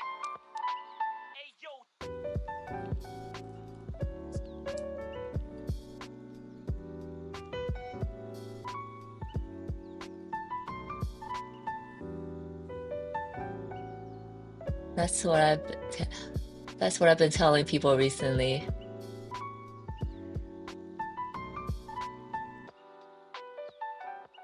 I feel that exactly. Because art is really so subjective, right? It's like it's the feeling that it's as an artist, when we do art, it's a certain feeling that we want to capture for ourselves, right? And then when someone on the other side sees it and get that feeling without you having to say it, it's like the most spiritual, elating experience ever when that happens. It's like it's like when two human beings understood each other without having to say anything. Never happens in life, right? But when that does happen, it's just such a magical feeling. And then when that does happen, it gives me hope, gives humanity, give me hope for the humanity that each individual one of us is capable of this. But yet, because of modern living, because of day-to-day BS that we had to deal with, we sometimes lose track of that. And I think art is definitely a way for us to get that back. Getting emotional saying that.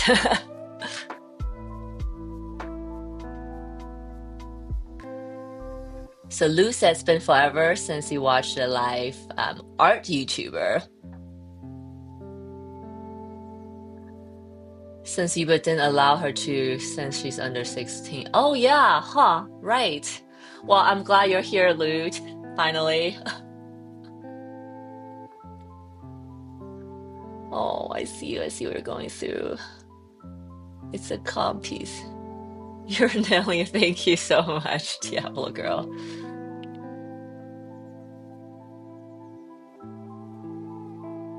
Yes, it is almost surreal when someone gets it. Yes. Oh, I love everything I said in the chat, guys. You guys are amazing.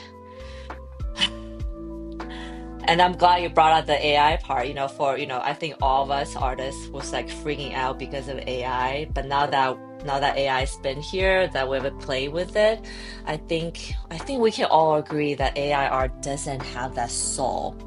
It might look great visually, right? But it lacks a certain soul that the humans respond to, because I don't think human beings respond to perfectly made images. They respond to the meaning and the stories that the artists share, right? Sometimes, sometimes you have to share more explicitly than other times, but I think most of the time it's those sharing that gives our meaning. Um, I will caveat that with that might not be how the art industry works, right? So the art industry is all about hype, which is kind of turning me off from it a little bit. But the art industry is really all about hype, and you have a gallery owner say, no, no, no, buy this piece of art. This artist is gonna be huge. You'll get your investment back, whatever, right? And then when people are buying art, they don't truly resonate with, but just because of money reasons, and then the art itself kind of loses its meaning, and then that's how you end up with art that don't deserve to be called art, ends up called like chart, like you can charge like good ridiculous amount for them because of the hype cycle, um, which I think is kind of backfiring a little bit to the art market. But anyways, I don't want to bash the art industry too much because I am an artist and I want to be in the art industry. But yeah, sometimes I get angry.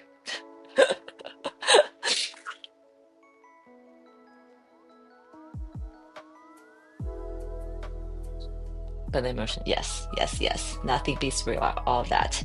And also another thing that makes me happy about making watercolor art is that, I mean, I guess that's the same with anything, but with water, I don't know if you guys try to make watercolor art. Like AI just does not know how to do it because watercolor art is just such an imperfect process. Um, and then all the like art the AI tries to watercolor AI tries to create, it just doesn't end up looking like AI art. I mean, watercolor art. So that makes me happy. That it can be copied even if it's out on the internet. Like so the AI model can't really just screw up my art and make a copy, something like it, because it doesn't can't happen. There's too much imperfections, too much mess.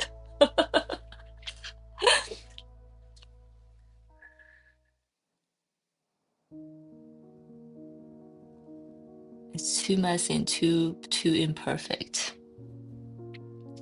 And that is absolutely a good thing. Okay. Mm, so this piece is a little bit behind the other piece. So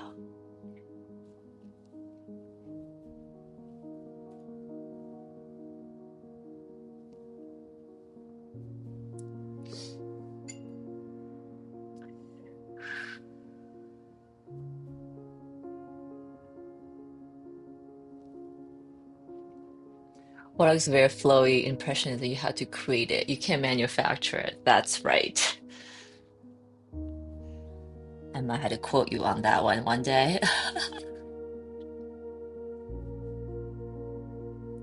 Yeah, it's just too imperfect. It's just, I'm making like right now this painting looks so messy to me, but I know that by the time I'm done and I leave and come back, it's gonna look amazing. Not because it's perfect, but because it flows. So yeah, you nailed it. Flowy. There you go. Because it's because it flows. That's also why it's interesting to look at. It's If it's perfect, you look at it once, you go, oh, okay, you leave. But if it's imperfect, our brain for some reason wants to decipher it. Is that the word? Our brain try to make sense of it. I don't know if I'm making sense anymore. Sorry.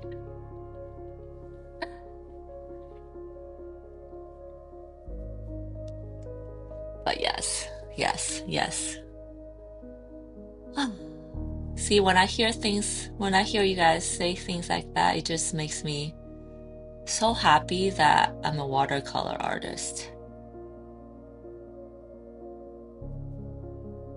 Because, AI can probably make digital art better than human can now. You can probably, and I think it makes, I don't want to say it makes an oil or acrylic perfect either, because there is that little bit artness to it, but it makes like Um,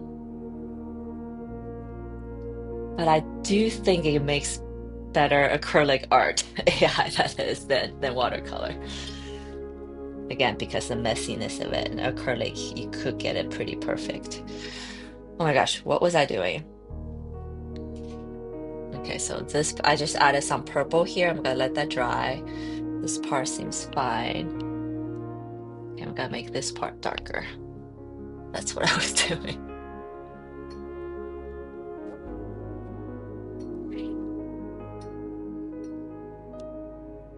Yay, thank you. Oh, you guys get me.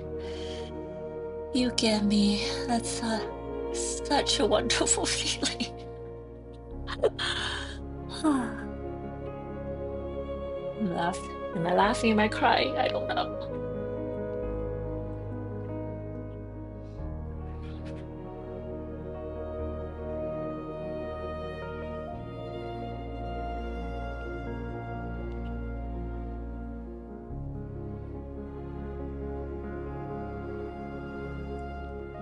I'm adding some variety of colors in this area now.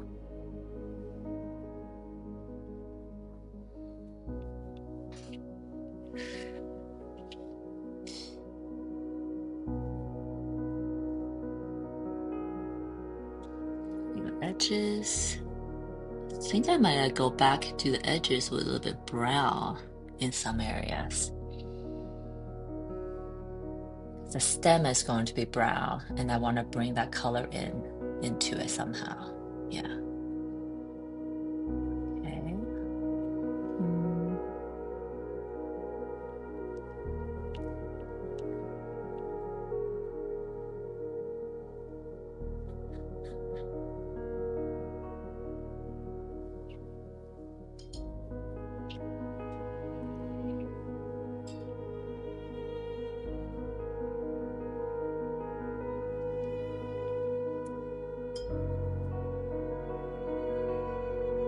Mm.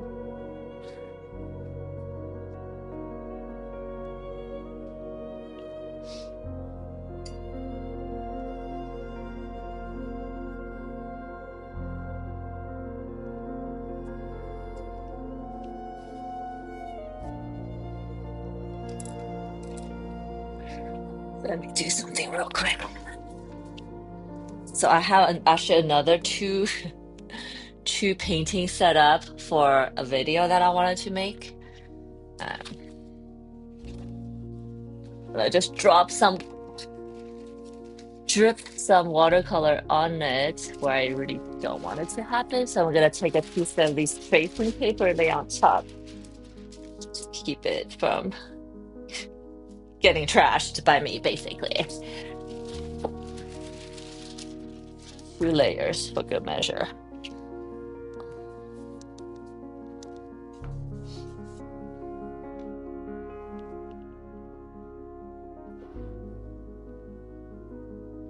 The red blue contrast. I know. I that's why I was like, I'm just gonna stick with these two colors today and and let them kind of dance and play with each other. If I can even say that without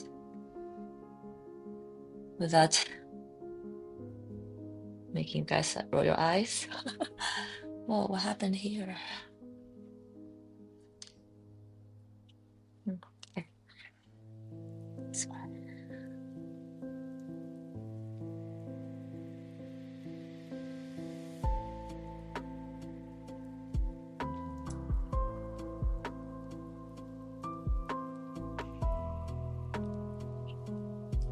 Okay, no, I'm gonna commit.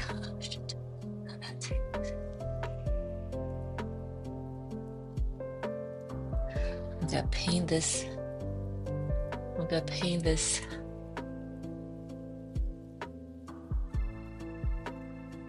middle piece.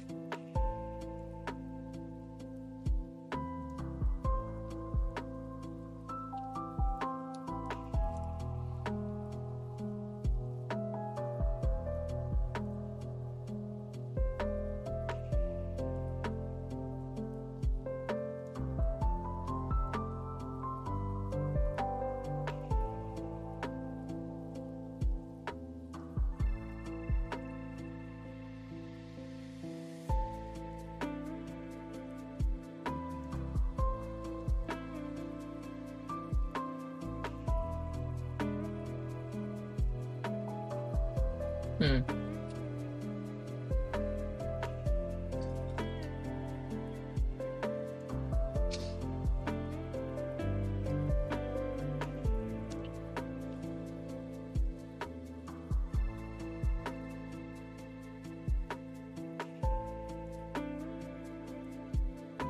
Painted the base with the pink red, and then I did the edge with a really dark blue, and then I dripped in some the brighter blue. And let's see how they dance. I have no idea. Let's see how they dance. Okay.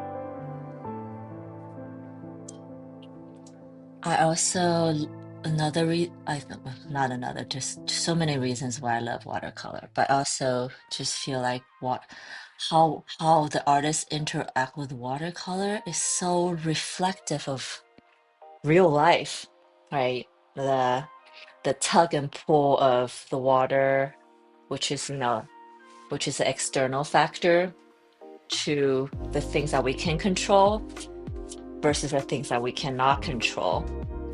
We mentioned a little bit of that in the beginning, um, but I think that tug and pull is really what life is. Um, I think for the past, how many ever decades, there's this narrative in our society that, um, like work harder, do more, so you'll be successful, like growth hack, productivity hack, all that stuff that we start to forget. Like, hey, we're human beings. We're not machines. Making more and more and more isn't really good for us, or what we need for that matter. Um, and there's so much about perfection, about doing things the best that you can, which I mean, which is good, but there are just times in our lives good enough is good enough. And there are times in our lives where things are out of our control that we just had to go with the flow for a minute before anything else could happen. So I think the watercolor process is so reflective of real life. 5 to be successful. I know. Oh, so true.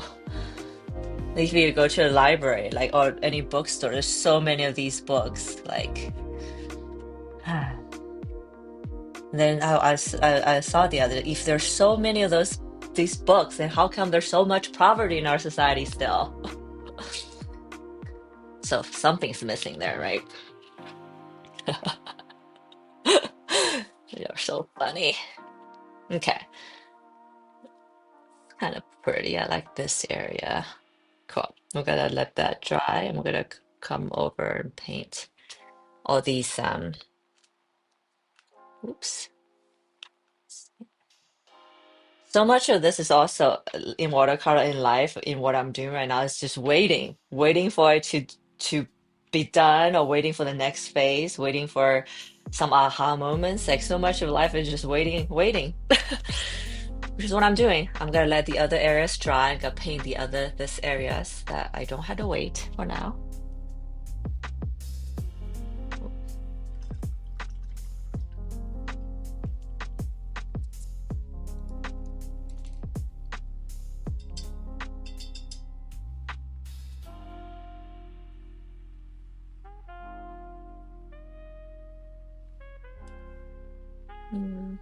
Okay, gonna do a little bit of pink as a base. Step one, buy my life-changing book, Perfect. Oh, yes. Step one, buy this book. Unlock, or unlock this free gift. Step one. But hey, I've certainly bought into that, and then it didn't do anything. A lot of times, um, I used to think that it is me. Maybe I'm not smart enough or hardworking enough or, fill in the blank enough to get there. But now I also realize maybe getting there is not what I want. Maybe that's why I had so much resistance.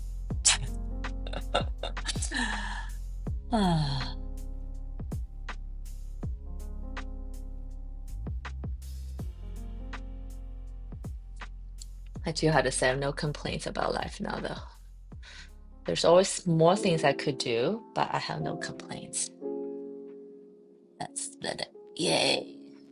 Let's let that spread. I'm gonna drop in some on top, and maybe they'll meet in the middle. Yay. Okay, like that.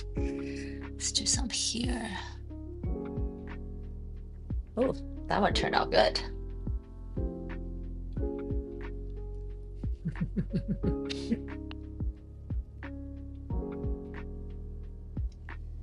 Let's drop in some at the bottom here.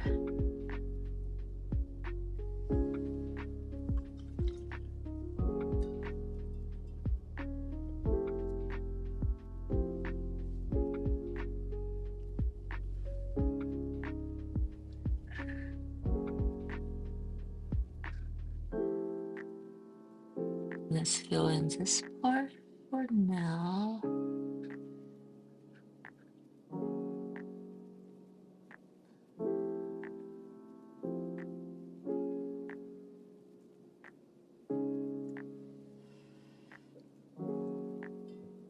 And I'm gonna paint these two areas when these are dry. Otherwise, it's just gonna become a big pooled mess, which I found out earlier.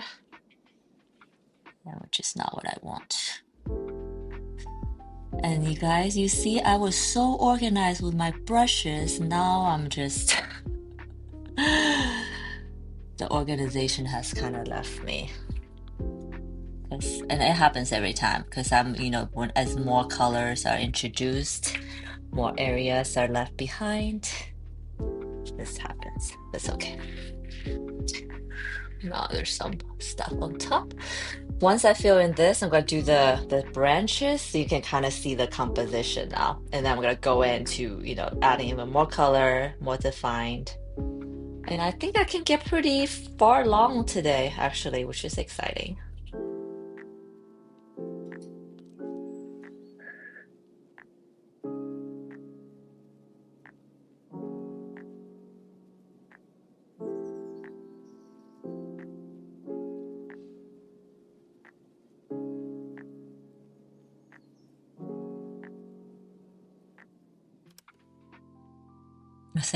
I think Trevor hear me say this a lot.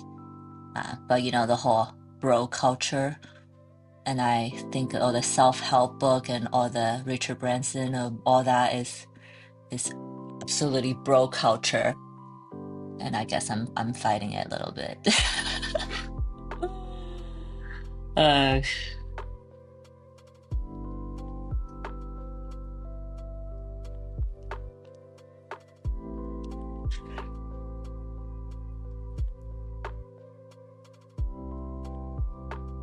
Our world is full of bro culture. It's everywhere. You cannot escape it. And I think, don't quote me on this. I'm completely just randomly just saying things. But I think that's why women have so much anxiety, and women experience so much more anxiety and depression. And it's a fact, actually, if you look it up, that women experience more anxiety and depression because we're just surrounded by bro culture day in and day out, and everywhere we look, on the internet, in the news, in books, night newsstand, blah blah blah. It's just full of bro culture. How can you not be depressed? That was my rant. Sorry.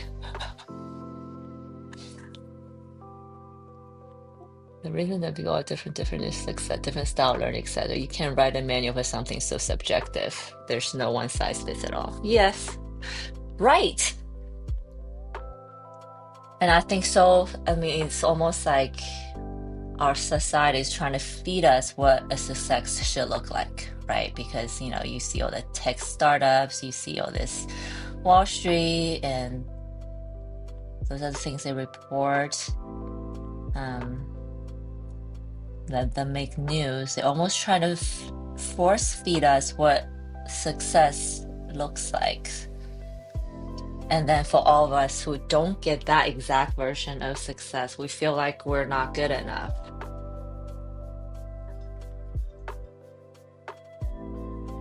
And that is not the case for anyone who feels that.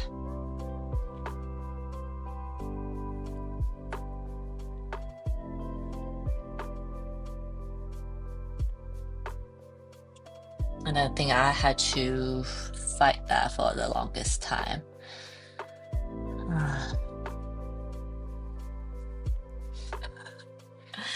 Because, I used to be a shoe designer, which was great. It's an ego booster for sure. But then when I tell people I'm an artist, I feel like I get a silence. And the first silence, the second question is like, how are you gonna make money? And they were just, or they don't even ask that. They just, stop talking to me. I don't know for all the artists listening if you had a similar experience. When I was a shoe designer, I tell people I'm a shoe designer. The people are like, oh, like that's so cool. They ask questions. They seem interested for whatever reason. But now I tell people I'm an artist, which to me is actually a way cooler thing, because you're actually getting to the deeper things about humanity instead of just like making things that sell and eventually going to landfill more. But people are just not as interested.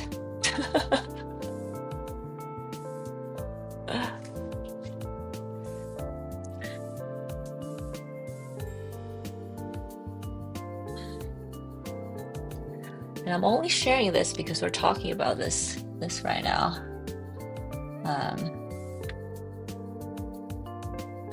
We're talking about, I was like, well, why we're talking about this? Oh, idea of success. Because to me, the fact that I get to make art and sharing with you guys is kind of a successful thing that I've achieved in life, right? That I'm able to do this. But I think in the conventional society view, I'm stepping backwards.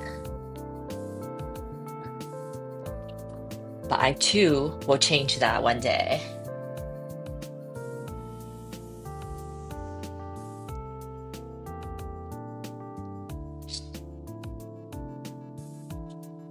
Okay, cool. Just like drop it in, let it do its dance. Oh, yes.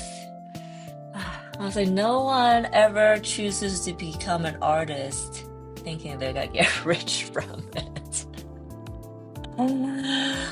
Maybe, when I play with NFT for a second, that was like the misconception, I call it.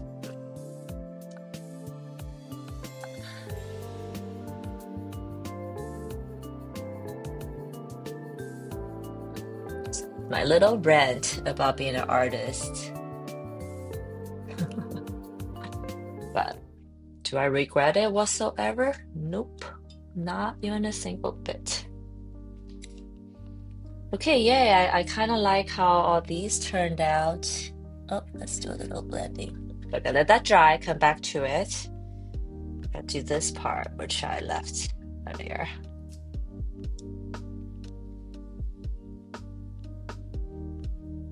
Well, not even impact the world. I think I create art. Yeah, we're going to impact even just one other person out there that's changed or felt something because of the art I created. I feel like I've been a successful human being. I'm a successful human being because I positively impacted someone, even just one person with my art.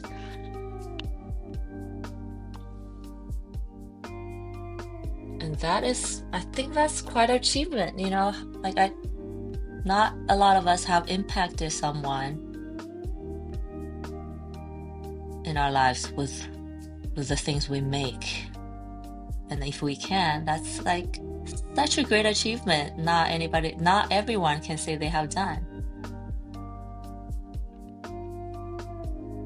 Mm,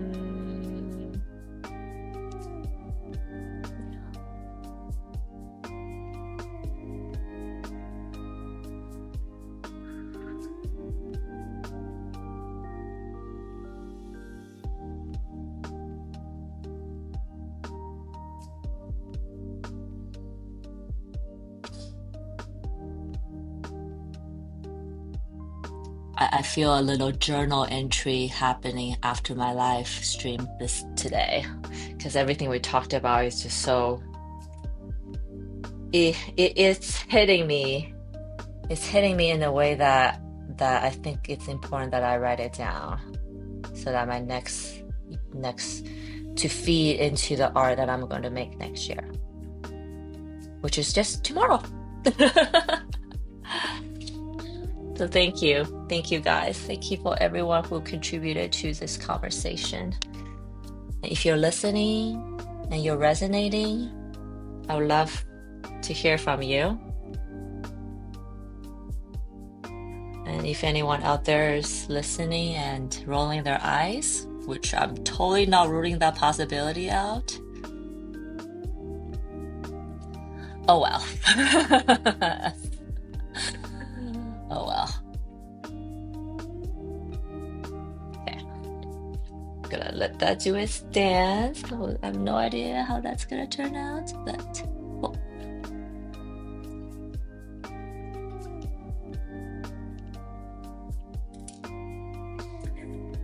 Yay. Okay, so I know it's kind of an ugly face right now. There's something happening, but you're like, I think from visually our human eye can't really grasp on what it is yet.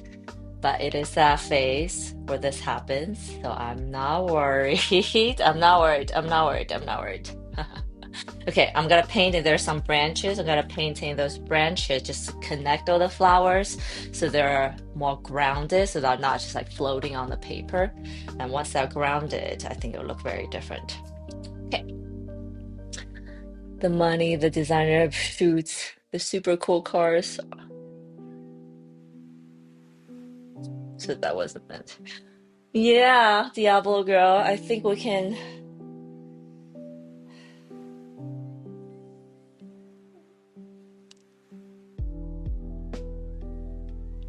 I'm smiling because I the money, you know, if you need to pay your bills and have a food on your table, then that's important, right? But I think once beyond all the basics, it becomes a vanity measurement. Um, you know, like human being who lives like a billionaire, who lives like a, you know, on the poverty line, they're still living, right? And I think to being alive is already a gift. And I can tell you, I've been on both ends. When you have the money, when you buy that designer car, designer bags, or when you get that, you will be happy for like a week, a day, maybe a month. That's pushing it. And then you're back exactly where you left. You're still feeling like, now what? You end up buying a more expensive bag, right? Like a more expensive car, but then there's something will always be missing, I think.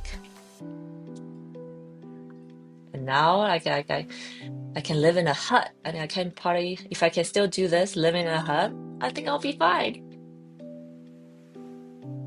Every sunrise and every sunset is beautiful because I get to do what I want, and it's okay that I'm poor because of it, and I'm not. So I have my basic needs taken care of. So everything else is like it's bonus from here. Yes. Vanity indeed. You'll be happy until you realize it didn't fulfill you. Yeah. I love that you're giving your artistic the opportunity to see where you will succeed. Oh, I love that. I love how you put it. I'm giving myself the opportunity to see where this is going to take me. Yeah, that's kind of exactly how I felt when I quit my shoe design job. Because with shoe design, I know how it's gonna be for forever, right? But now the possibility, the upside is way more than the downside. Because I'm already at the lowest point. It's only can go up from now.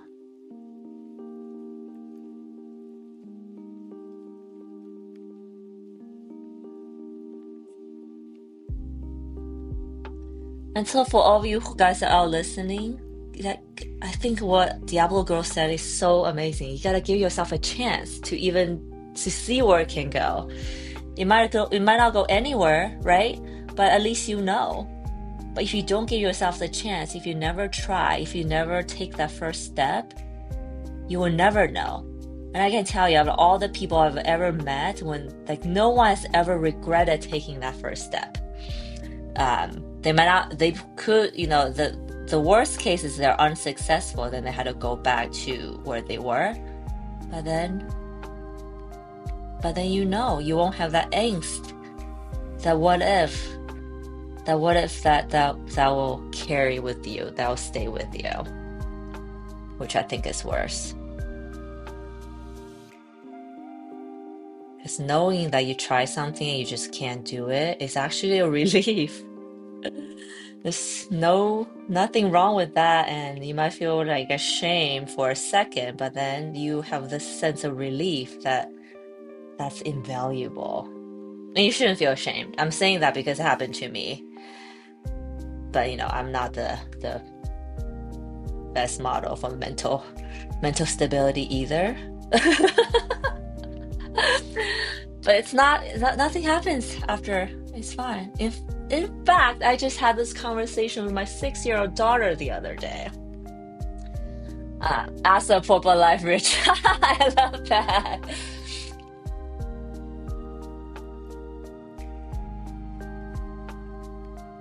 In fact, I want to tell you guys a story of this conversation I just had with my 6-year-old daughter, literally the other day, right?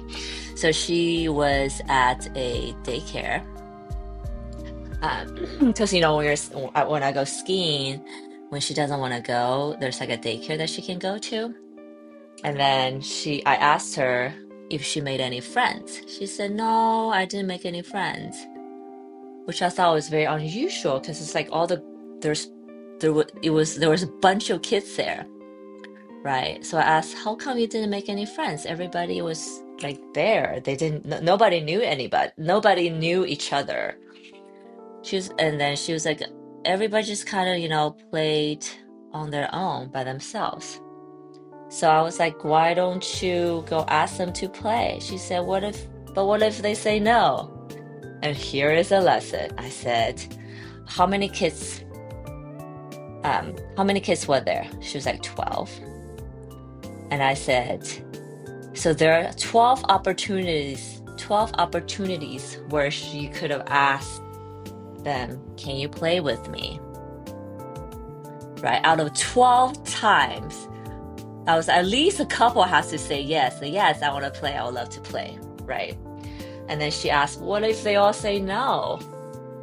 What if they all said no? And I said, then you're back exactly where you started, playing by yourself. You literally didn't lose anything, and literally nothing has changed. But if just 2 people out of the 12 said yes, you had an entirely different day. I hope that makes sense. But yeah, that was just a very simple example of this thing that even as a 6-year-old that they had to go through. And then she was like, started smiling. It's like, okay, I'll do that next time. In cut with.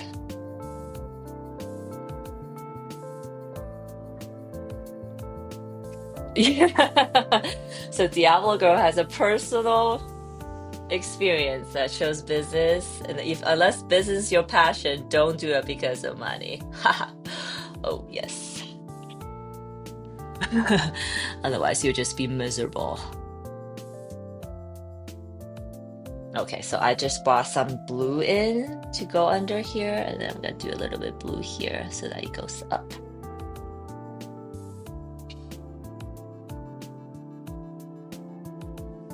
Thanks for sharing that, Diablo girl. Yes, I think people need to hear that because I feel like so often we think we, like business, because that's the thing that everybody wants you to do. Hmm. So we did a branch here. Let me try.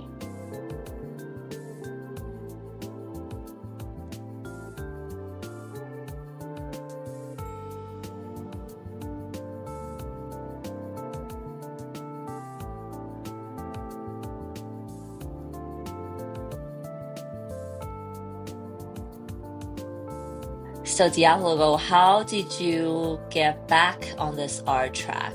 I'm curious. Mine was kind of a Hail Mary moment, leave like go guns blazing, and then kind of figure it out along the way. It's like, oops, this I didn't know. Oops, I probably should make that assumption. So there's a lot of, growing pain. But yeah, I would love to hear how you got yourself on this track of making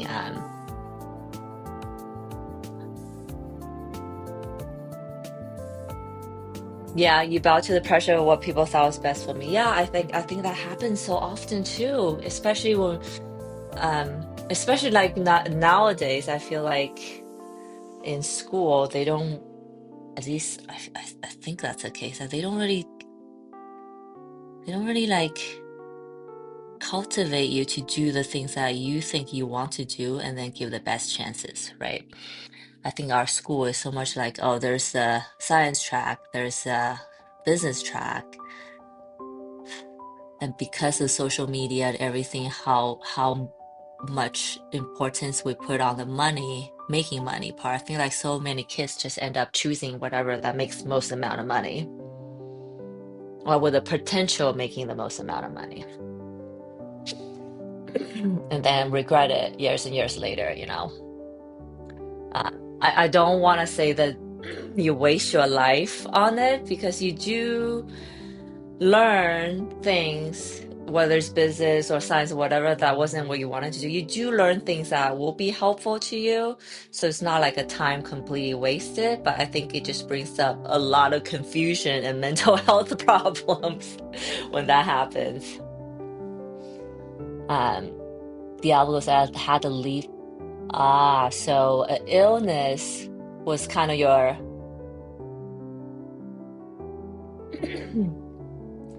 very fascinating. So, like, it's almost like your heart, even though your brain, your mind was doing one thing, your heart knew that wasn't it. And your heart kind of like forced you to do it.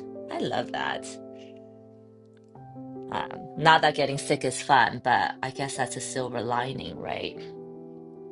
That you found your passion again because of that. Our heart is such a beautiful thing. And I'm so happy to hear that too.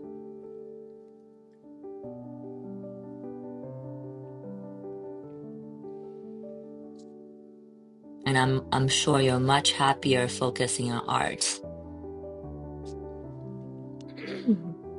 Even though it might not come with all that prestige and all that, which we have just talked about. Prestige will only make you more sick. If that's not what you wanted to do, I should add. For some people, it might be exactly what they want, and it fuels them and it makes them do more, do better. Then, if you're someone who's in that category, then that's amazing. And I know, I'm sure there are people in that category. Maybe I don't want to do this here. So you guys can see these branches give these flowers context, so that our brain would just naturally put them in a place where like, oh, that makes sense. I know your body literally meant your body literally said this isn't what you meant to do. Your body's like literally said, nope, nope, you can't be doing this anymore. Let's unplug, whether you want to or not.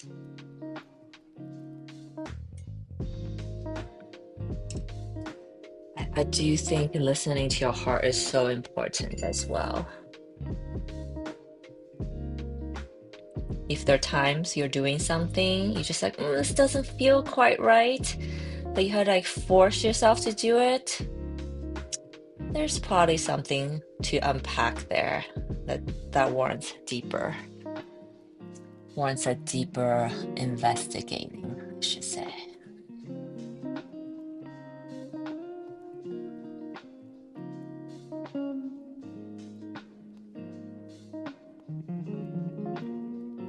And don't doubt yourself when those feelings happen.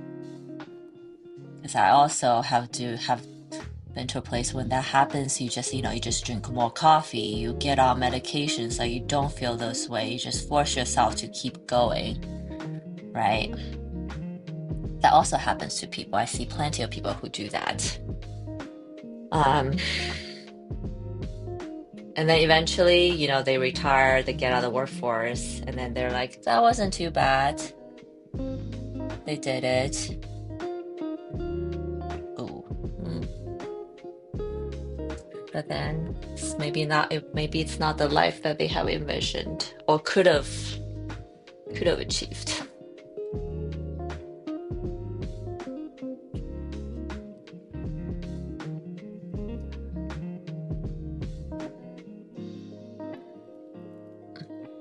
Yeah, our time, yes, absolutely. Our time is so limited. Do what makes you happy.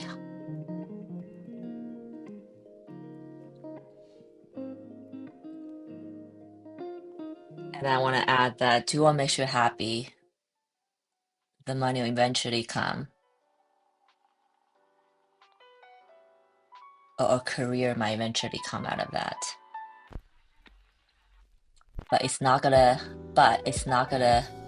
be what you have envisioned, most likely. It'll be a different version of it, but it will just be as exciting and as awesome.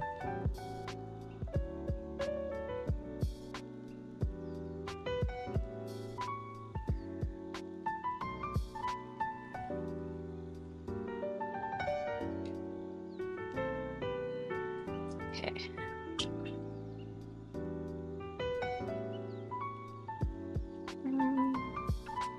Let's do some branches here.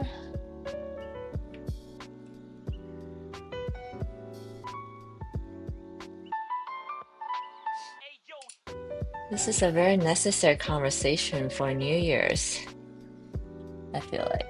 Because every year, I feel like it's our chance to reset our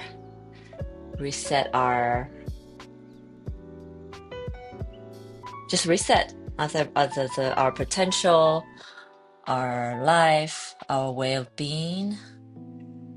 Not that, you had to wait till the new year to do it, but I think the New Year's, you can do it anytime. If you feel the need, the urge, the feeling that's coming up any point, that's the opportunity, right? But I think with us culturally and just humanly, when there's something beginning, resetting, it's like opportunity to change our story, to change our reality. Adding some branches, my signature dots around here.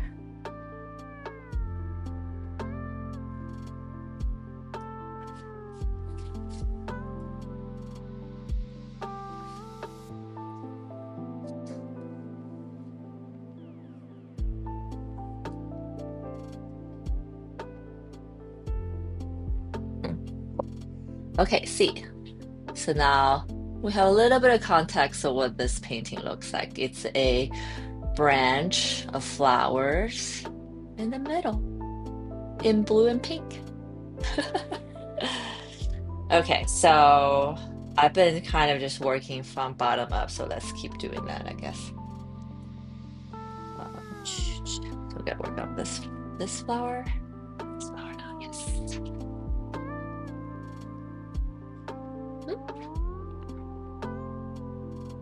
I lost a brush. Oh wait, it's in my hand.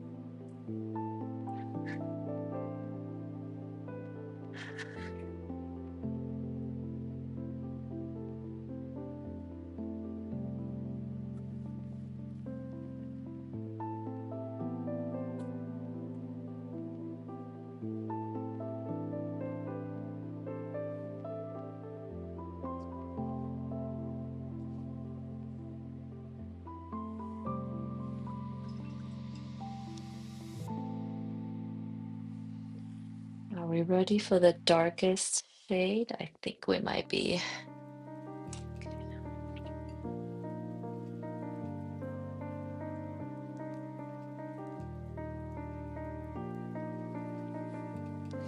Okay, I'm going dark now. There's no going back from here.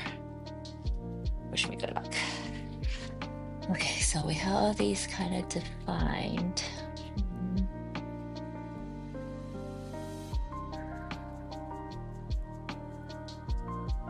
Ooh.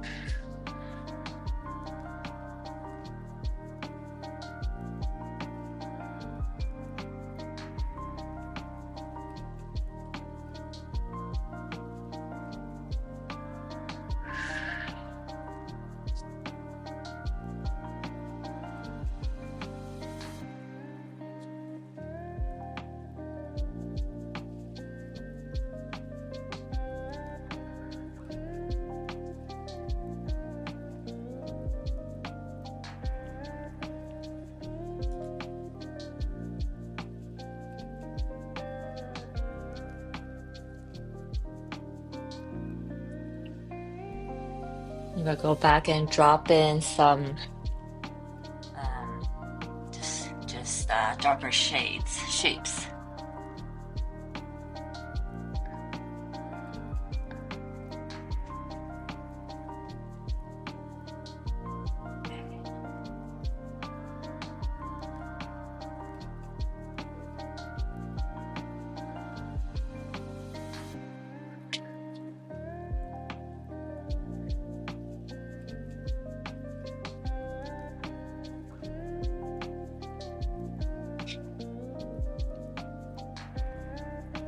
Oh, thank you. I think it has it can become more stunning. It probably will be hopefully better, even better in a little bit. See, as soon as I said that, I was like, you're being so hard on yourself. Why?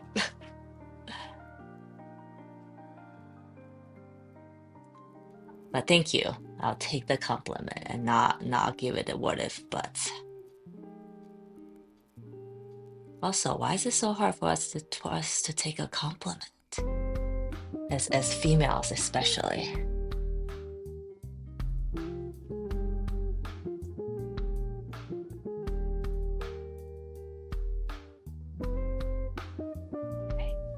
Cute.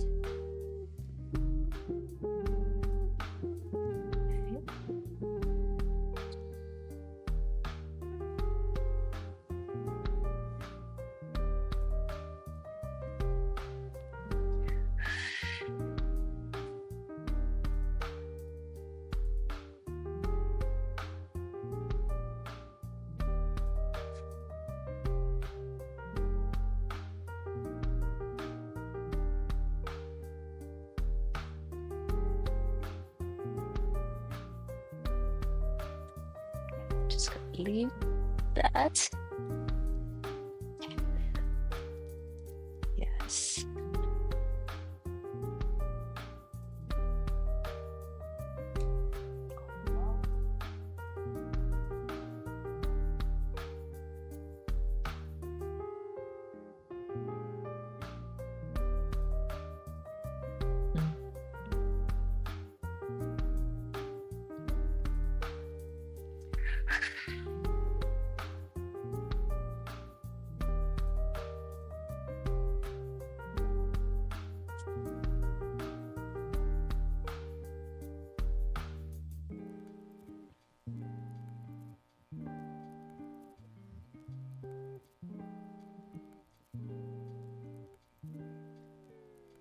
Take some of the blue out. Does that look nice? Okay.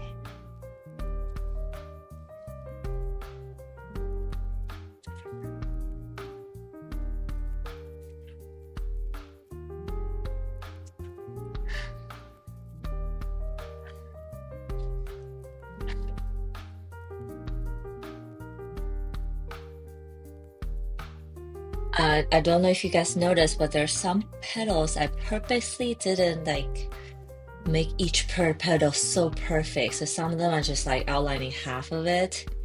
Some I'm just gonna leave it as messy. And this part I want to do a little bit more here. There you go. To give the underneath shadow feeling.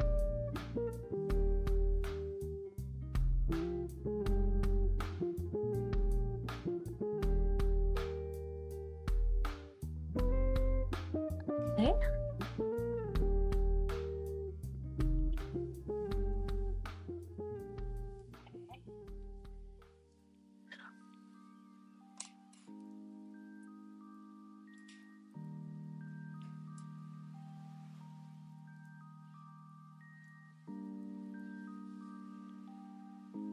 Do something pretty.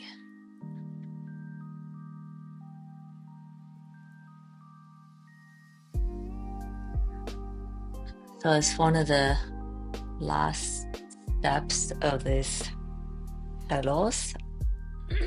Now I'm just going to do the darkest shade in them.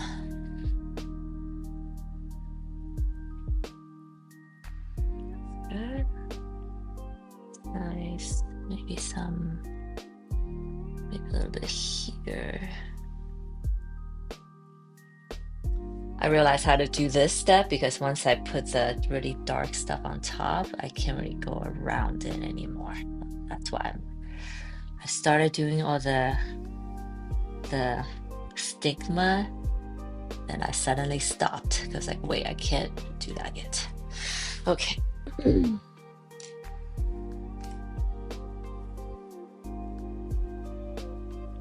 I want to have pretty high contrast, so here we go.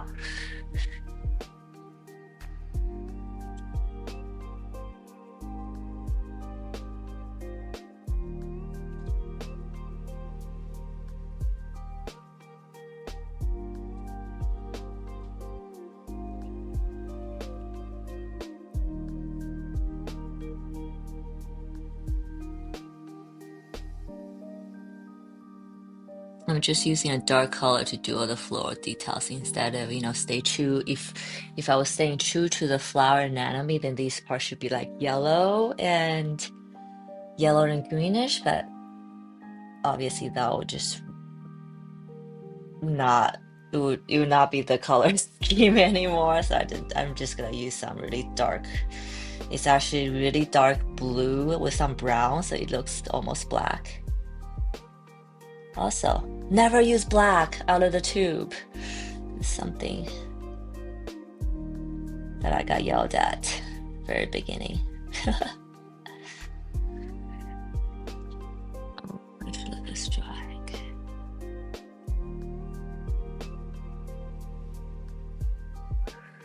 Let's do maybe one more just here for good measures. Okay.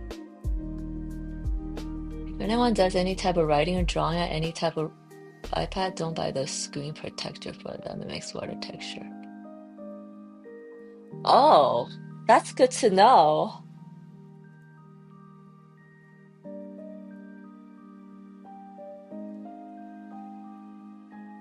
Because the texture, so it's kind of like a sandpaper sanding your pencil nibs down. Oh, that's good to know. I also think, correct me where I'm wrong, but there's also these like watercolor texture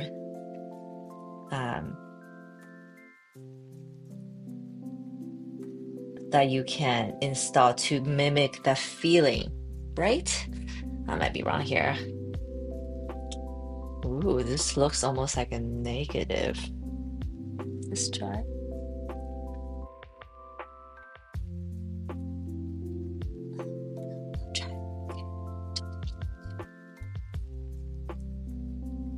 Yes, like drawing on sandpaper. Okay.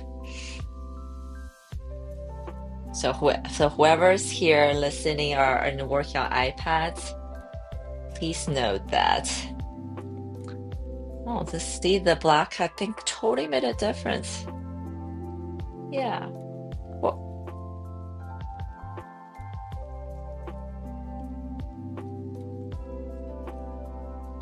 now let's do this flower, these flowers here.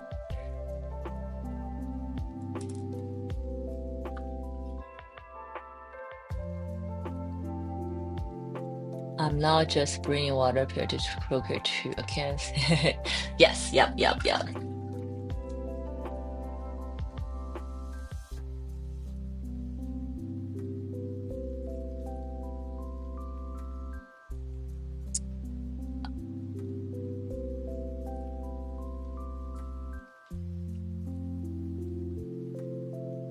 I'm trying to think when I worked on Photoshop a lot with paper texture. Yes, I will always do a watercolor texture as base. I almost and also it has usually like a cream color, like so it's not like pure white because watercolor paper isn't pure white to begin with. So the texture, a little bit of base color, I remember it'll help.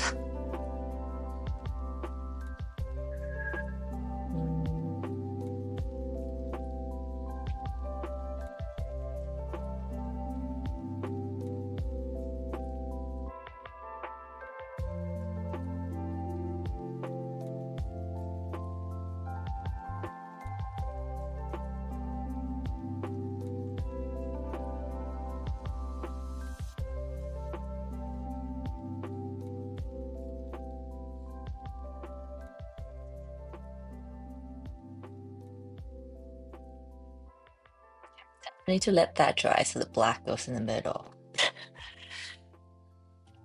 So the bottom flowers look definitely cooler. This one's a bit warmer. Cream or gray, yeah. Oh, it's hard.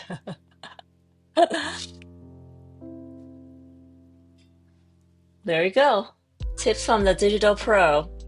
All this color is also easier on your eyes, which also means you can probably sense the color different contrast like slightly better than just staring at pure white background.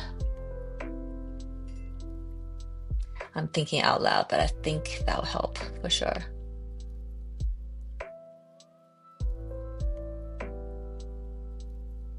Thank you so much for sharing. So when I was in shoe design, I would use wait, this is what I want. Yeah, sure. Also never use a gray color outline because gray our brain doesn't register as a color. Because like with the shoe design, when I look at line art, if you like, I think as human beings, we're just so easily influenced by colors. Sometimes you like if you like the color, then you like disregard everything else, right? But you can't really do that when it comes to technical design. So I will use gray outlines so that you are looking at the actual design more objectively, more objectively instead of subjectively, not let the color influence your view on the design. So gray or cream, basically neutrals, I guess. Neutrals will help.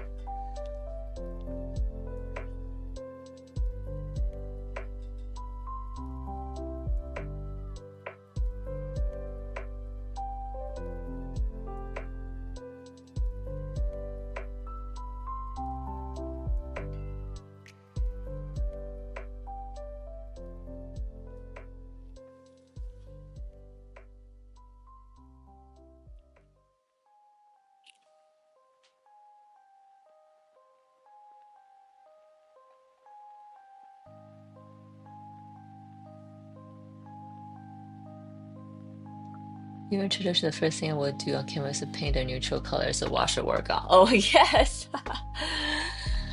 Believe it or not, it's something I just recently started doing, especially when I'm painting people, portraits, to give it that warm, like warm the burnt umber wash, really help with the undertone.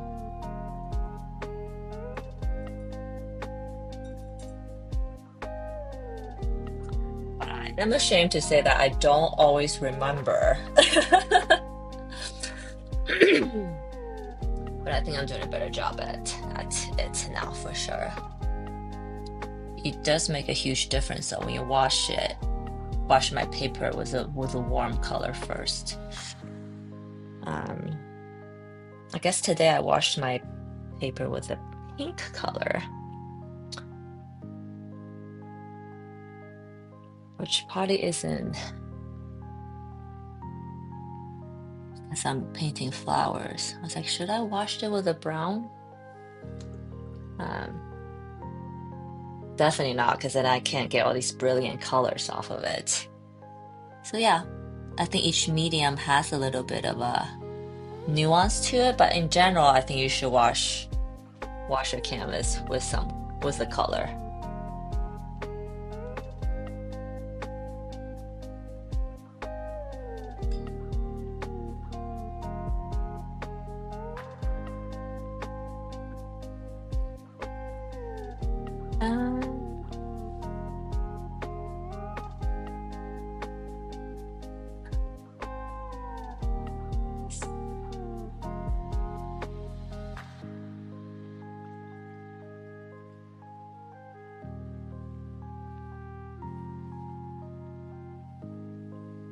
I'm trying to darken this petal for the past 3 washes now. I don't know if you guys noticed. Like I've been constantly trying to make this darker. It's just not doing it. I think I'm just being too chicken. I just need to go for it and lay the color down.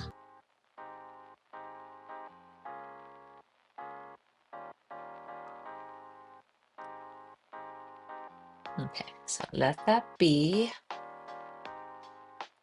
Let this, once this stronger, go in some. Well, I think it's might be dry enough now.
Cool.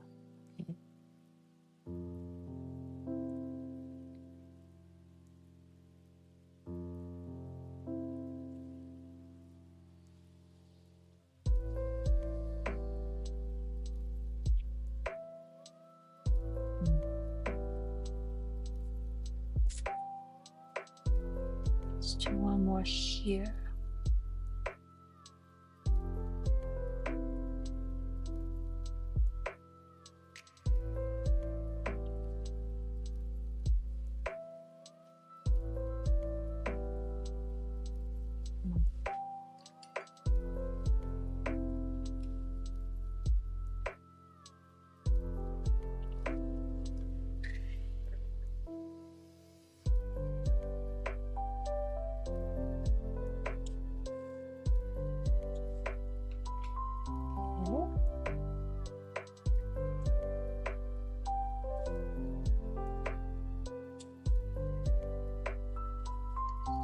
edges here.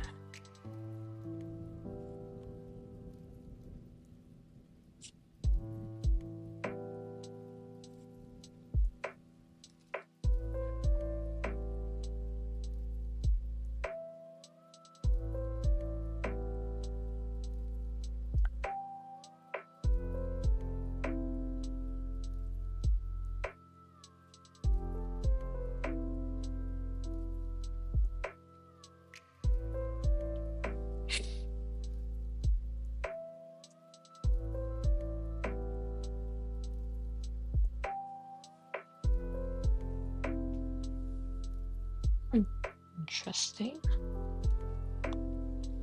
Let's do this.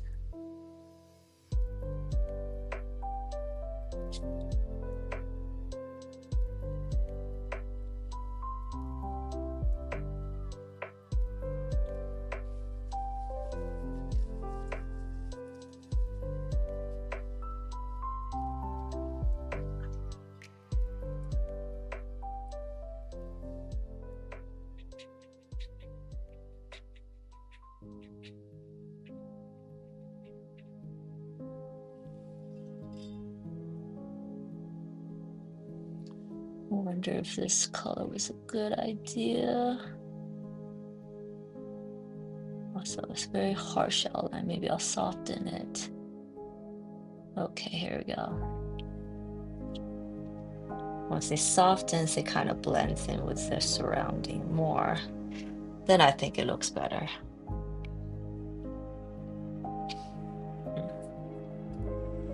Okay, I'm gonna choose that on this petal now. So just so that this is not so standalone, because this one looks slightly different. So I'm gonna bring this red over to here.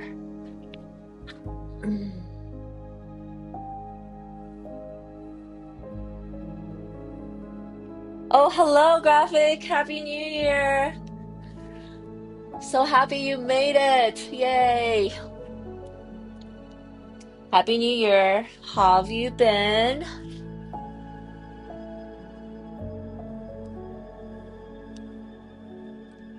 Has your days been better? Worse?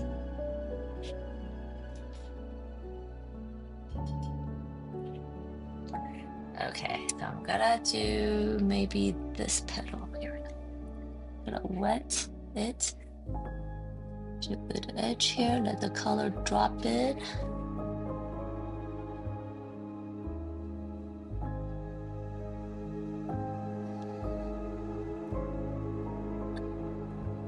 Happy New Year, 2026.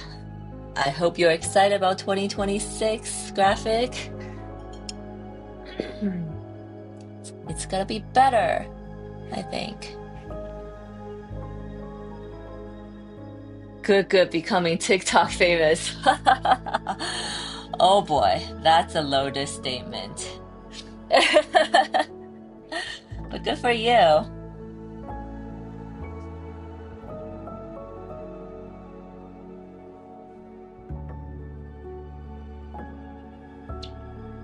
Please don't forget the little people, aka me, when we become TikTok famous, okay?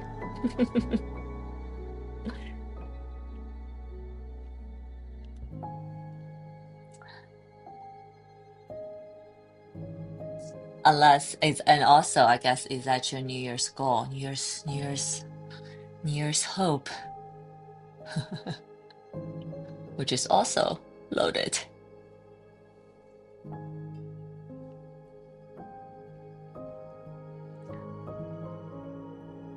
I'm here listening. Grandson's in the tub now. Okay, yay. Oh, 4 years old. They're so fun. Actually, I guess I say that every age, and I hear parents say that every age. Every age is good for their own reasons. I just don't love that they grow up so fast, and that they move through the stages so fast.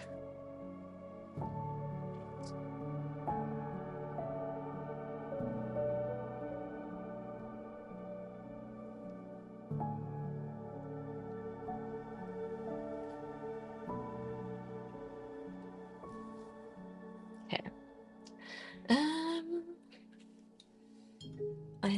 this. I like this.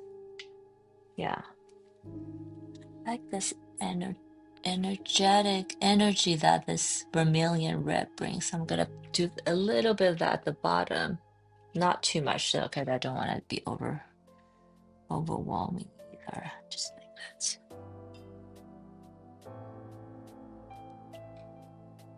And then let's bring it up a tiny bit.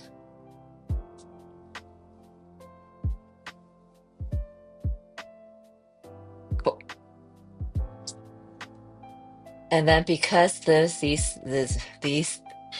the petals on top are like to me are your secondary elements, so I don't want to make them too detailed. These two flowers are still the main focus of the whole painting, so I'm gonna put all my detail and time on here. On this one, I just, I pretty quickly did it, but with some detail because it's still closer to us. And then here, these ones are not so much. I'm also wondering, do I even need to do anything? But maybe the branches. Yeah, I'm probably not gonna work on the flowers too much, but I do feel like the branches maybe need some work.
Hold on, let me.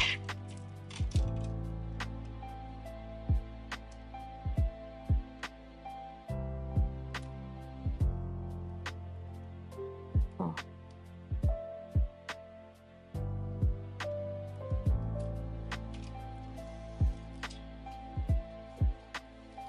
this is an interesting thing that's happening. Hope I didn't ruin it.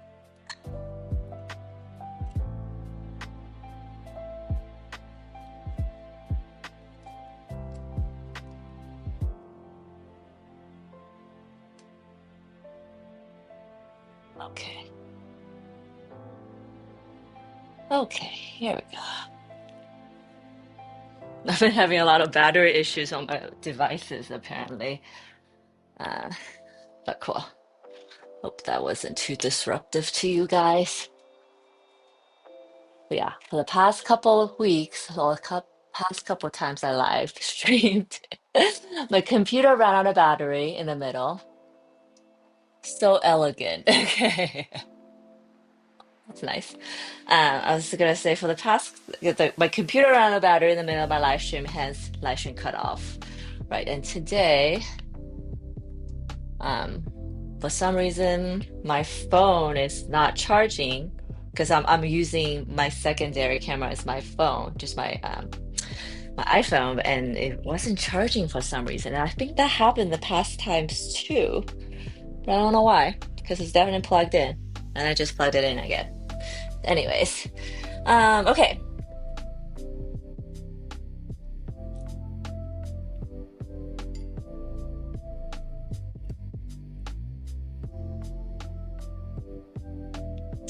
Okay, I'm gonna do a little bit of detail around some of them, but I think that's pretty much all I'm gonna do.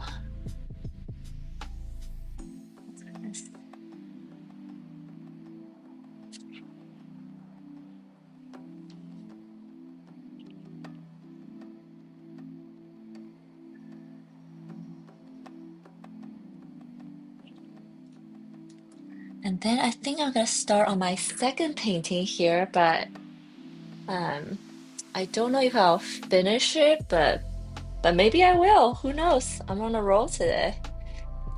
It would be pretty awesome though if I end up finishing both my paintings today. That is like to me such a good sign for 2026 that maybe I'll get all my goals done or something like that. I am superstitious.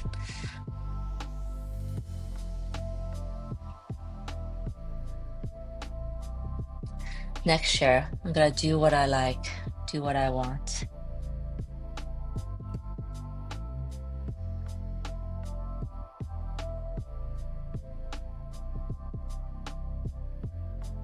And just believe.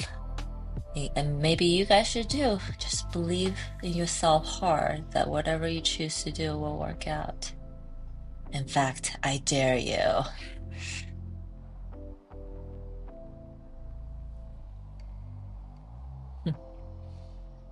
Sometimes believing in yourself is hard. How many of you guys have had this experience where you have so much doubt for yourself, but all your family and friends around you are so encouraging and say you can do it, but you just don't believe them for some reason?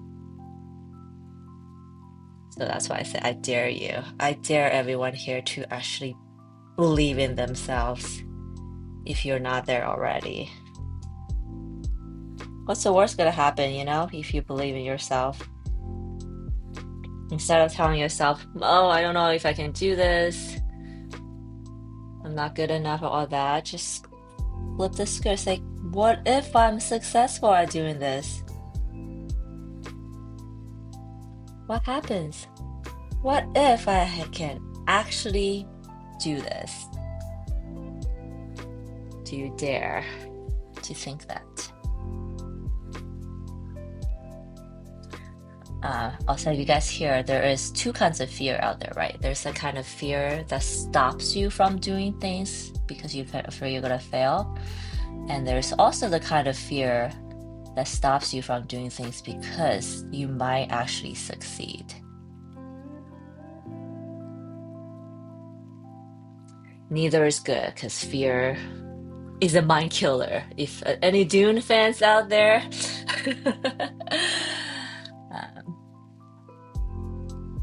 but just believe things will work out. Okay, cool. I think this is good for now. I'm gonna let the whole thing dry and then brush off some of the salt grains to see where we are. But I can see that I probably will want to add some more color. I do this every single time. I think I want to add a little bit more like different kind of red in the background here. But I also don't hate it right now. But yeah, I think I need to add a little bit of red. So maybe I'll do that right now.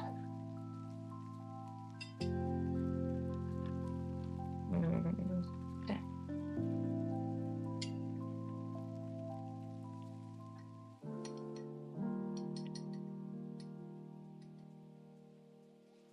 I know it sounds so cliche when I say that, like believe in yourself. Like, of course, everyone knows that, but I think it's harder to do in practice for sure. So that's why this flipping the script to think about it the other way works for me. Because, I think there's sometimes there's power in hearing the same thing over and over again. You start believing in it. But encouragement for me that also has the opposite effect. If you hear it all the time, then you stop hearing it. You're just like, yeah, you're just saying that to me or something like that. So you flip the script and ask yourself, what if the opposite was true? Then what happens?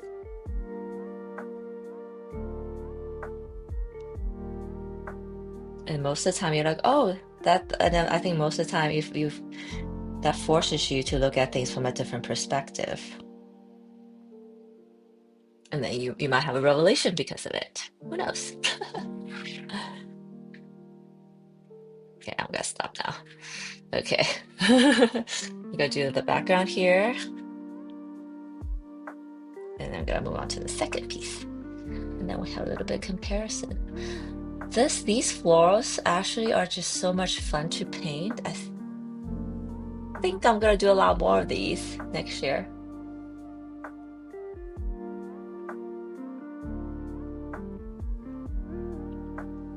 I'm having a good time painting them.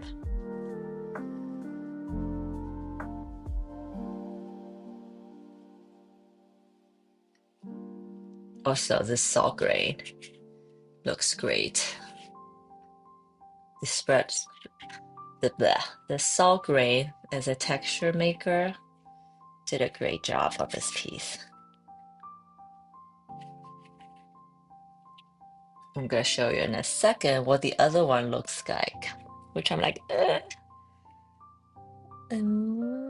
might needs work.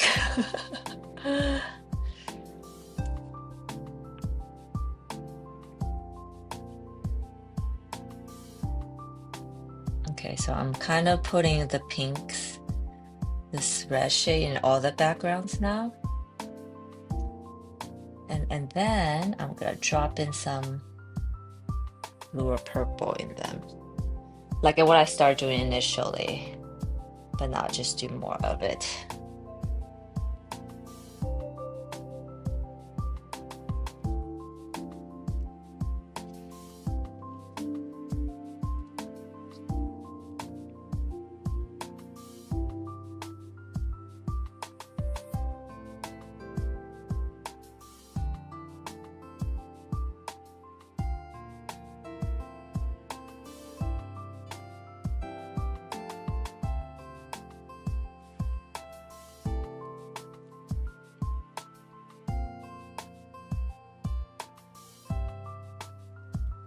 Secondary color here looks good.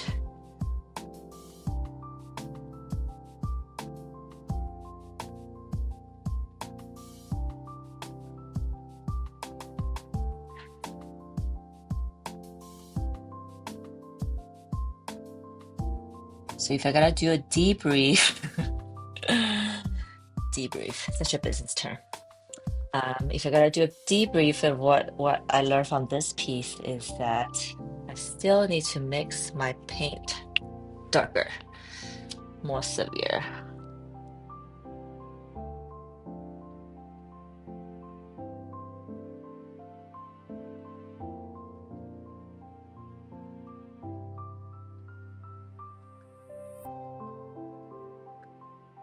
And I think it's gonna be something, you know, I gotta get off the live, get off live, and then come back tomorrow, because I always have a different feeling when I look at my artwork the next day.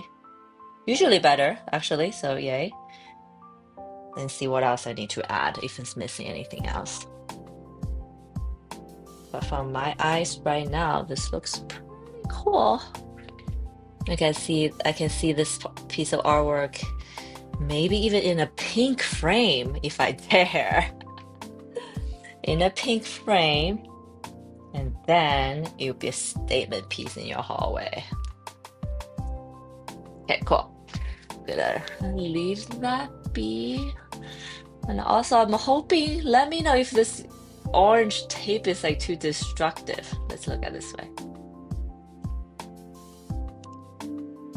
If you please let me know. If you do feel that way, I might change the color next time. Okay, let's work on this one a little bit. I don't know how far I'll get, but since it's almost 4 o'clock here, I probably won't be able to finish it.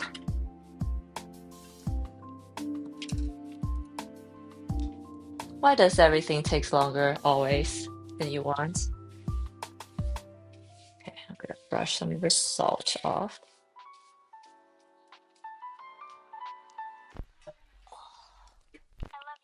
Then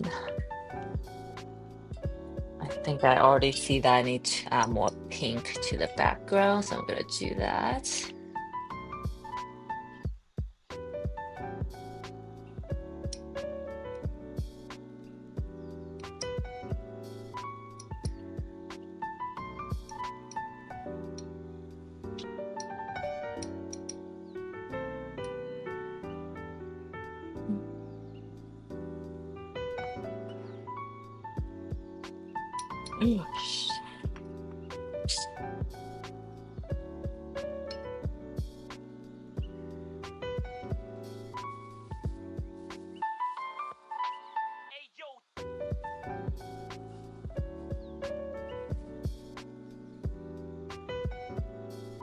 That would look awesome, right?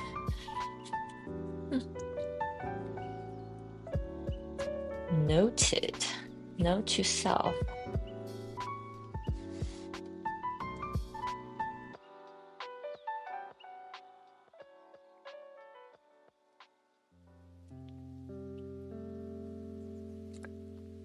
Okay.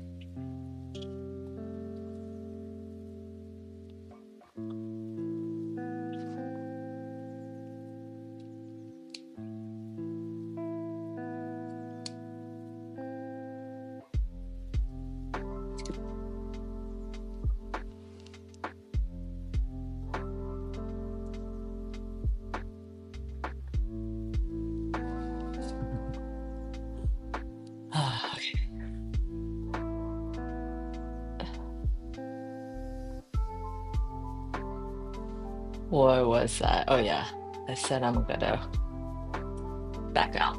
There you go.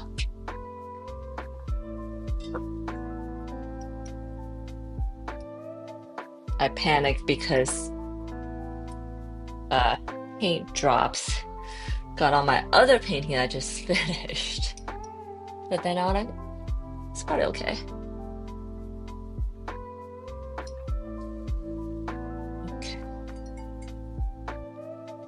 Oops. Just happened again. But yeah, I might actually just leave it.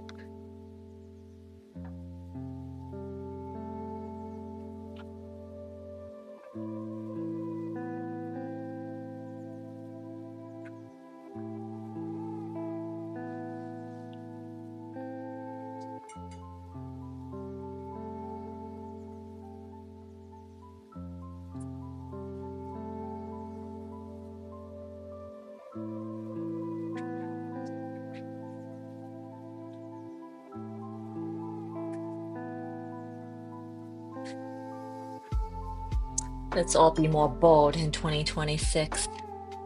Pink frame? Why not? Maybe I'll add that to my Etsy shop. Ooh, yeah.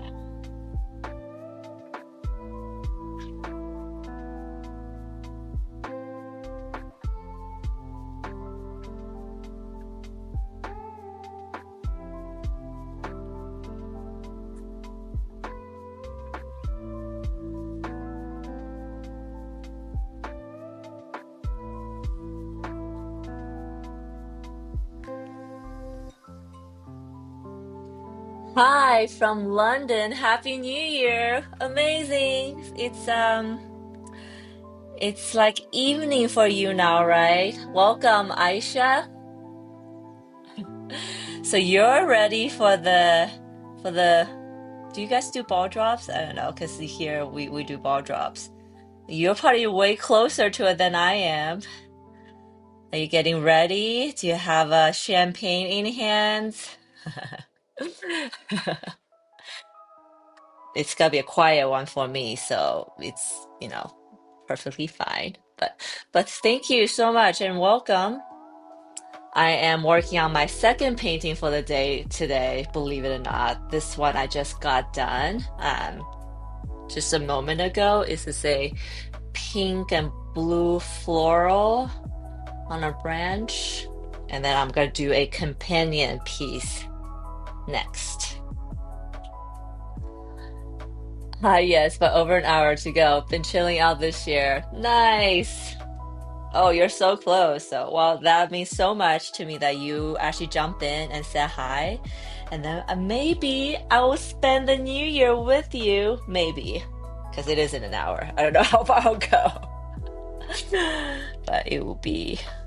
Now that you said that, but it would be kind of shame if okay, get off. Shoot, does that mean I had to do at least one more hour? Um, we'll see. I'm committed. I'm committing myself to spend at least a new year with you if you're still here. But another hour painting, it should probably go by pretty fast. So not, I was just being dramatic. So yeah, I'm going in to do some of the backgrounds, learning from my first piece where I just didn't do enough of it.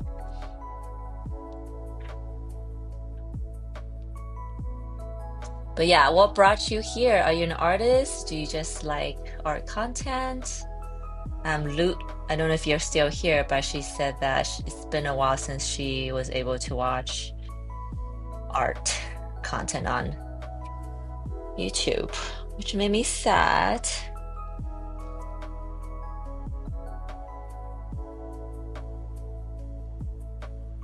Oh, that's good. I would just do this side, but not this side. I think that's good.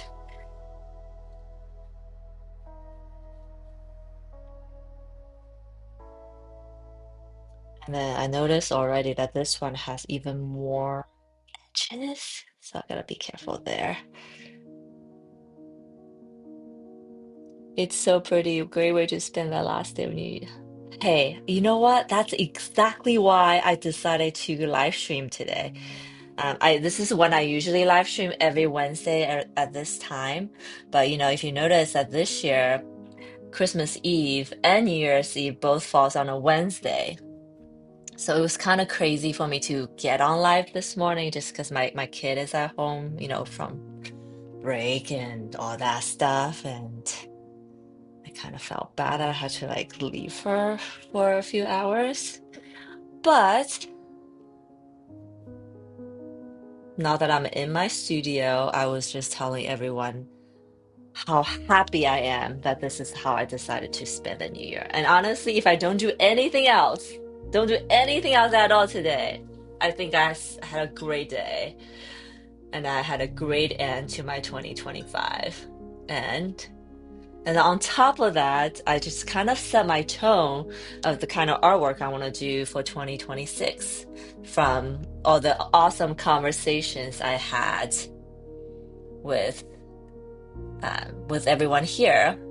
That this is therapeutic. Like it gives me direction for what to do for 2026, but also just makes me so happy. So thank you guys. Um, I'm quite creative, more of a writer, but came across you on my FYP. Oh, that's awesome. I really appreciate you coming on and nice to meet you. I can't write for the life of me, but I can paint. And I love painting. I don't love writing. But as all artists eventually find out, with being an artist, you had to write at some point your artist statement, your art description, blah blah blah. Um, so yeah, thank God for ChatGPT, I guess. And as a writer, how do you feel about ChatGPT? I'm sure you have an opinion or two. So I just dripped in some paint here. We did talk a little bit earlier before you came out about artists and AI, and how the relationship has been. It's been more surprising, actually, but yeah, let me know.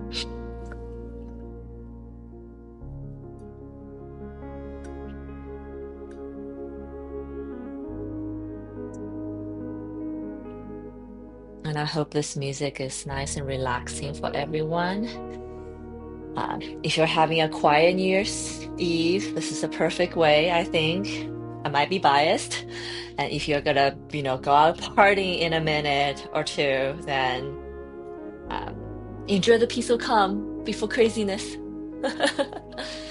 So I did say I'm gonna let this dry, and then I just realized I just wetted the background again. So my original plan didn't quite pan out, but that's okay because I also learned a thing or two from the first piece I did.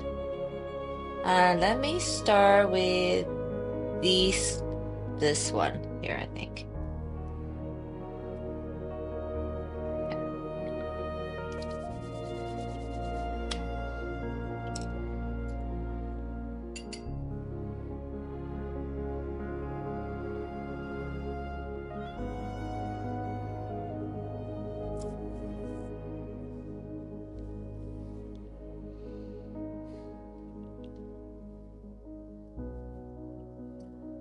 I love this style. I used to love watercolor so much as a kid. I tried its flaws, but it can be super brainstorming. Oh, love that.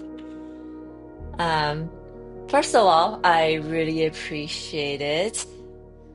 Um, my style is definitely very surreal, dreamy, and I joke it suits me because I love fantasy stuff, and my art is very inspired by the feeling of fantasy, I guess.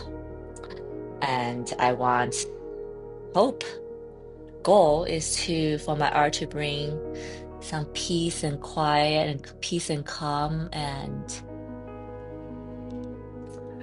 maybe some imagination into anyone's house, life, creative process, whatnot. So thank you. And I watercolor is my main medium. I use gouache with my watercolor sometimes, most of the time, but this set I'm not, I don't think. And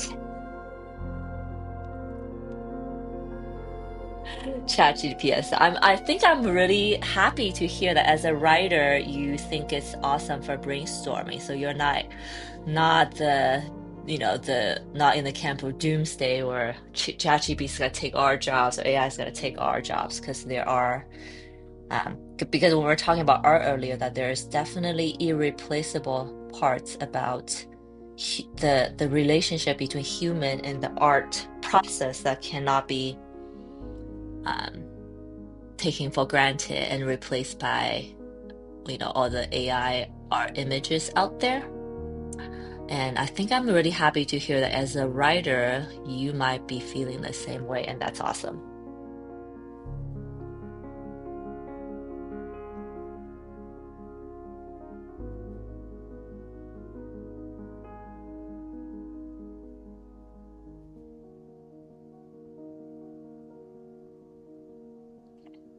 So I'm not gonna make the mistake of making all my petals next to each other all wet on wet.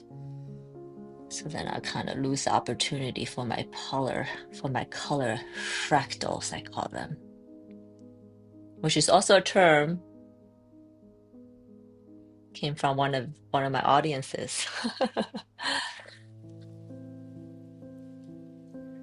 Okay, so now let's work on. I'm gonna pick. Is it wet? Pretty dry here. Okay, I'm gonna pick this petal to start. Beautiful AI art is a slippery stuff. Human created cannot be replaced, which is a beautiful thing. Oh, I love that. I think everyone here would agree. And it's not even like I'm bitter that AI can make better art than me, probably. But it's more really truly. I think art is its process. Art is in its imperfections. And AI makes great images, but you could argue that maybe that's not art because it lacks the struggle that comes with it. And art is struggle. Being an artist is struggle. And I'm saying that in the most positive way.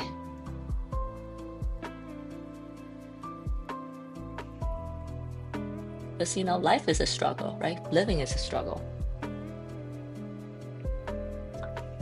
So, with that, I'm going to try to use the same blue so the two pieces are together nicely.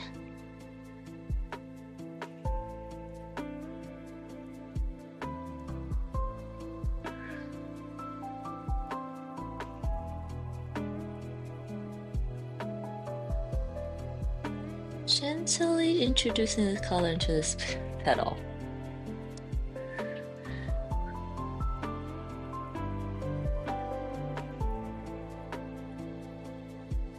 Which I'm like, okay, maybe I'm being too chicken about it.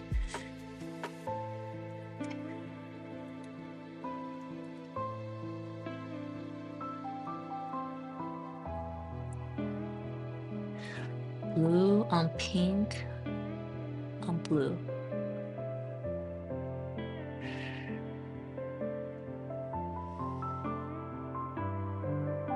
it's pretty hard to imagine like me doing all these like messy globs eventually ends up looking like something like this.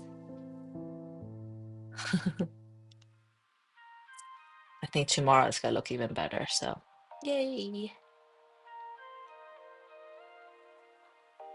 Exactly. I journal as a copy mechanism, and the fact that it's just my thoughts and raw emotions, something that I could never do. Yes, absolutely.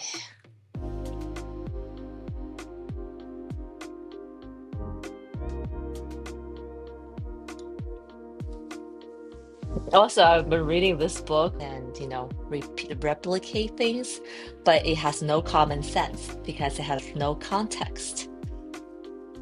And I thought that's so, um,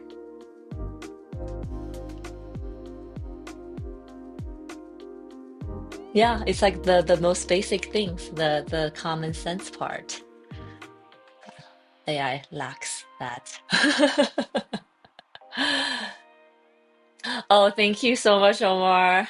And I'm like waiting. I feel like I miscalculated the steps. That's okay. I'm just letting this dry now. Actually, is this more dry on top? Maybe I should start top down. Nah. Yeah. Hmm.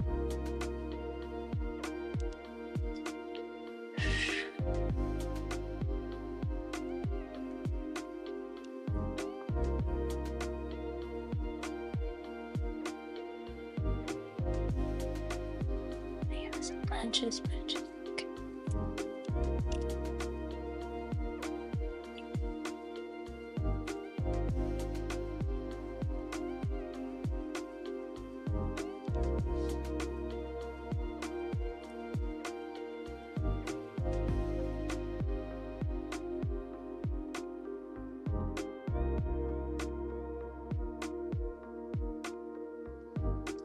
Sometimes I also want to call my art messy, like a surreal, messy thing.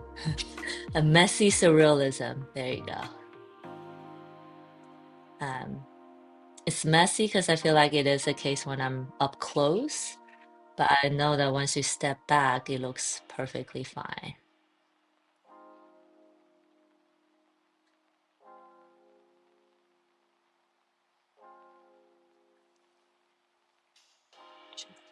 Maybe that should be brown.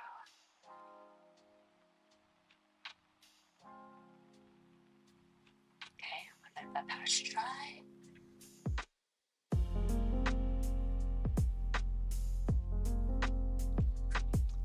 I'm trying to find an opportunity to do a very impactful color drop for you guys. So that's like the, I think that's like the most exciting thing to watch when I'm doing watercolor because so much of it is just me building up layers, Um, it's exciting to me, but it might not be so exciting to watch. So I think I have a opportunity here. Ready, guys? Is my camera on the right angle? Okay, here we go. Maybe we'll go in a little bit closer.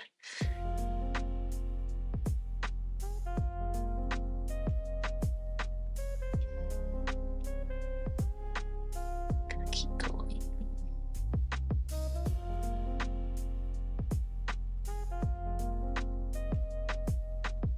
Nice. Maybe I'll do a little bit here.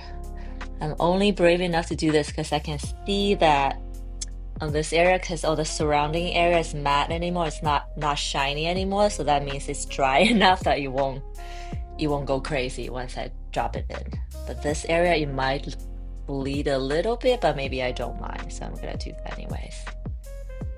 There you go. Okay. That's cute though. But which also means I probably shouldn't mess around this until this is completely dry. Okay, are we dry right here? Oh, we are dry.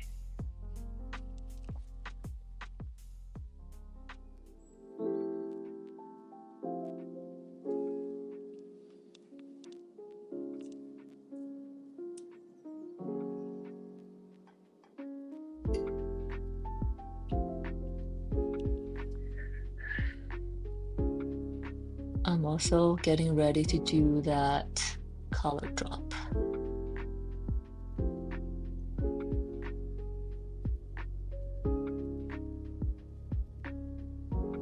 Colors in.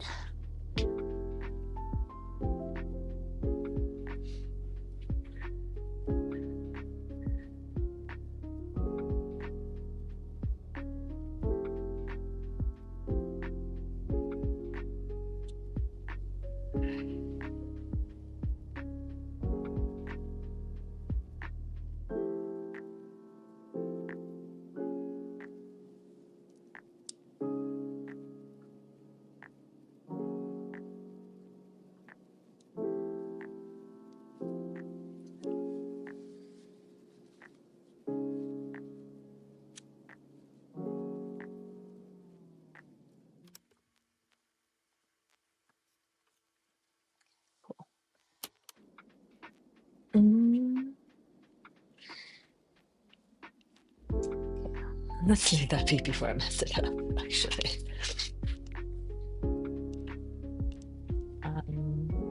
This areas.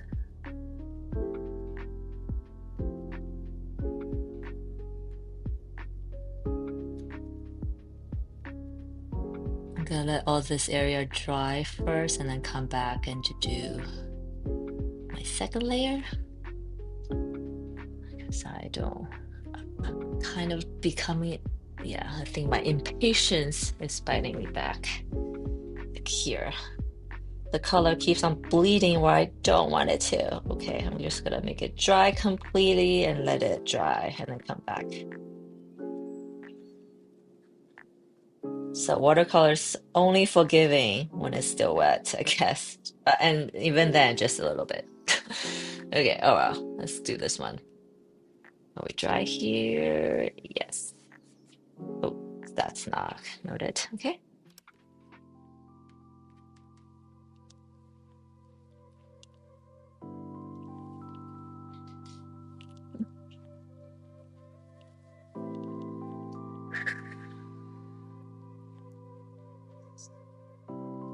Here.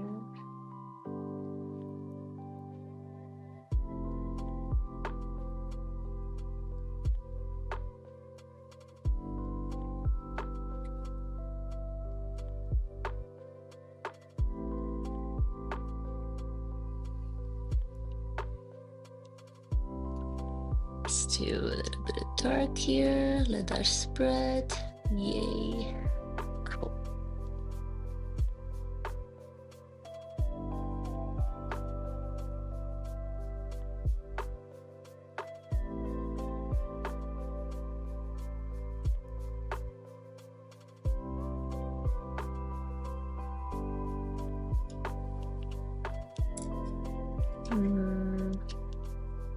This clean. Clean.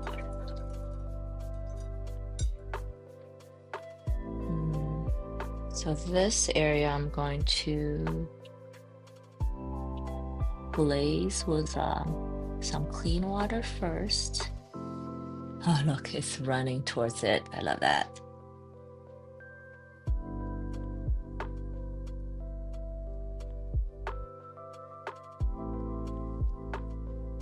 And I'm gonna add a little bit of that electric blue or cobalt blue.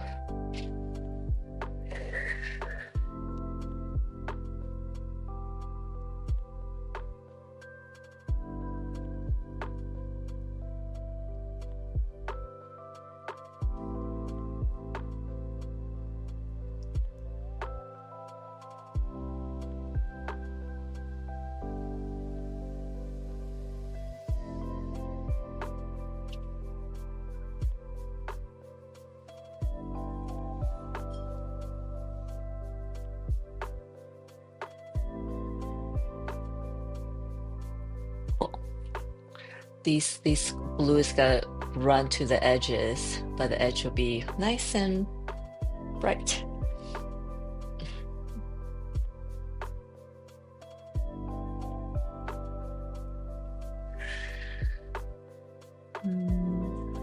Do this one. Thank you guys.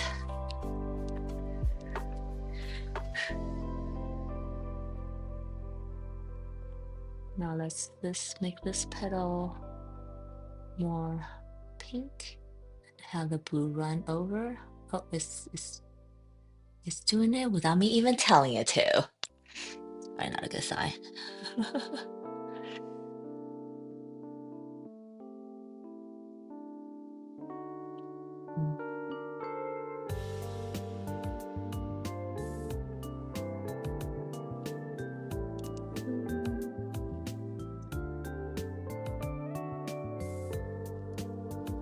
Now I'm layering blue on top of pink.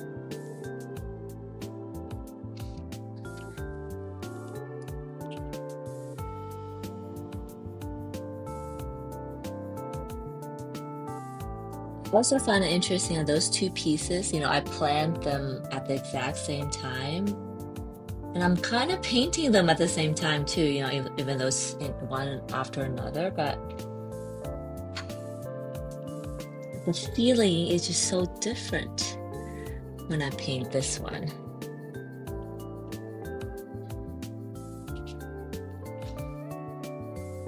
And I don't know why. But I guess that's the humanness, right? No experience exactly the same, even though that you're doing it exactly the same. And what's making a difference might be the fact that it's later, my eyes are more tired, maybe I'm hungry, I don't know. It could be all of the above, could be none of the above.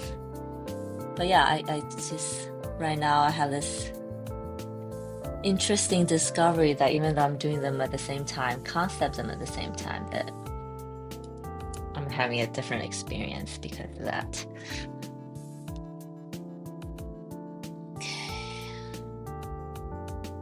So I did the pink edge here. I'm gonna bring in some of the blue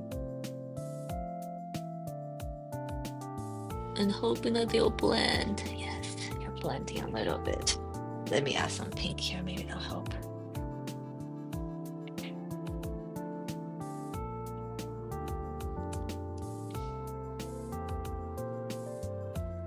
And maybe more blue here to cover up.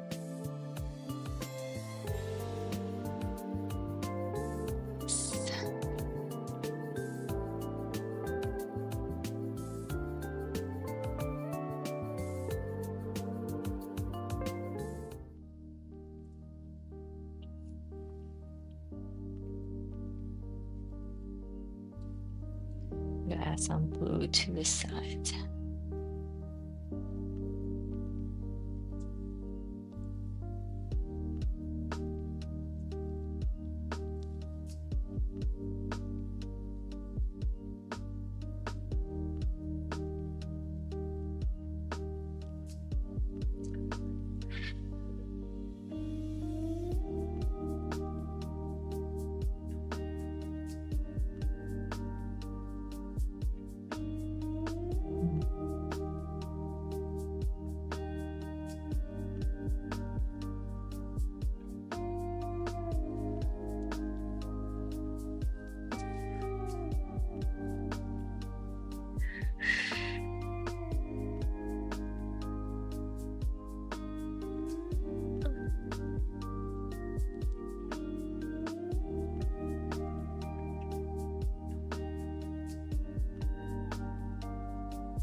Watercolor's best friend, paper towel.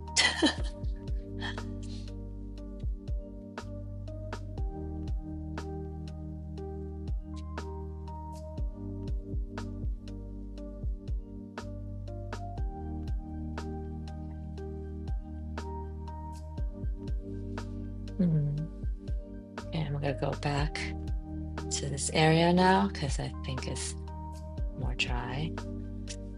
Yeah, it's very dry actually. Yay. Excuse me.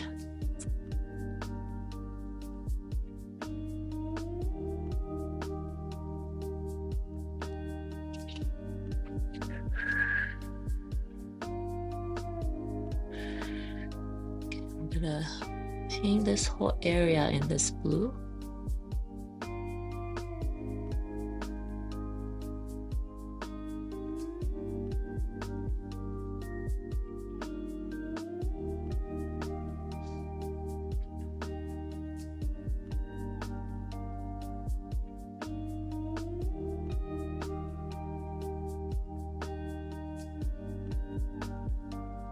Okay.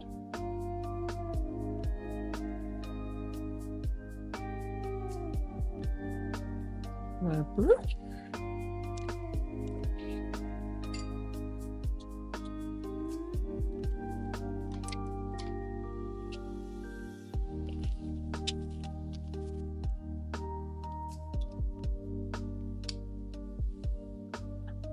And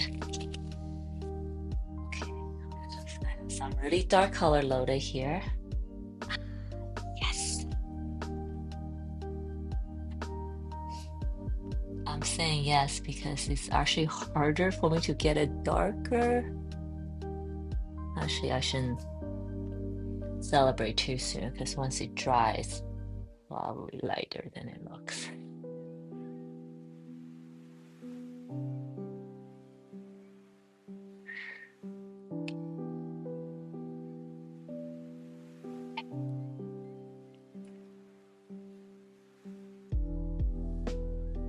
I'm gonna drop in some pink here to push this back.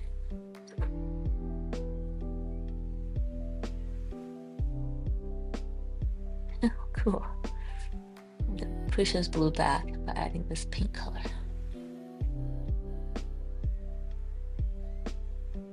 Nice. Add some pink to here. Maybe the blue will travel to top. And I say maybe because I don't know. And see, it didn't.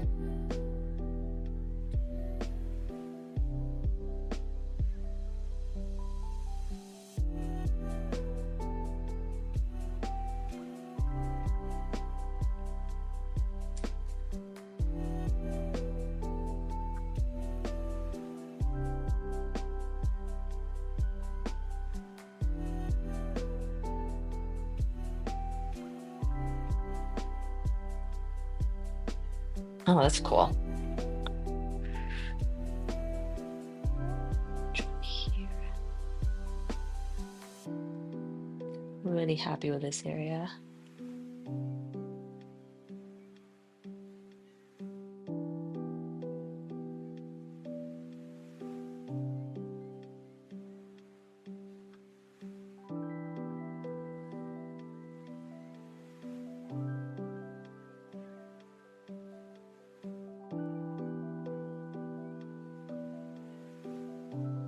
Where I layer the blue with the pink, some area becomes purple, which is awesome.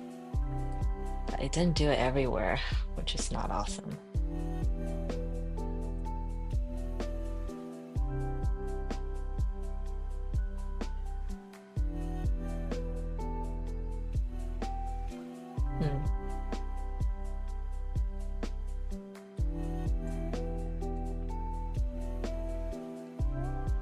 Cool. I'm not gonna let this dry and not mess with it. Let's come back here. It's still kind of damp. I don't want to touch that. Let's come back. Let's go to this flower then.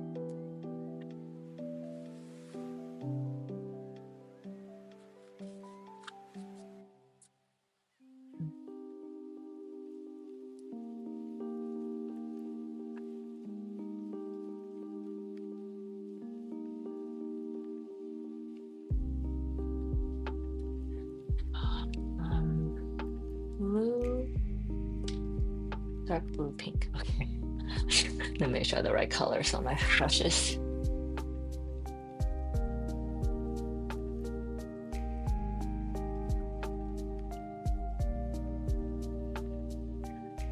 Travis, I love the transition colors. I know. It's like, I think that's these transition watercolors is really one of my favorite things.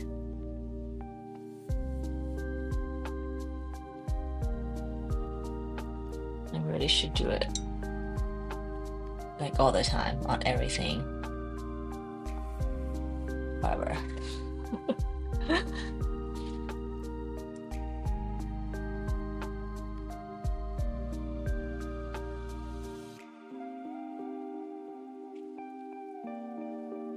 Okay, so I painted one side blue, one side red, and the other side in this blue color. And I'm hoping they'll meet in the middle and then maybe make some purple. Oh.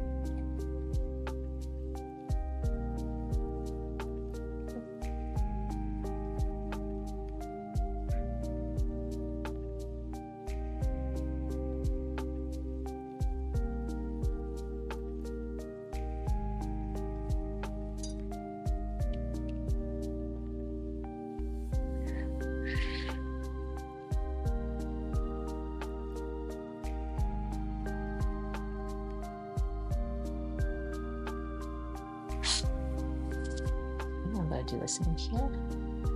Hit the bottom red.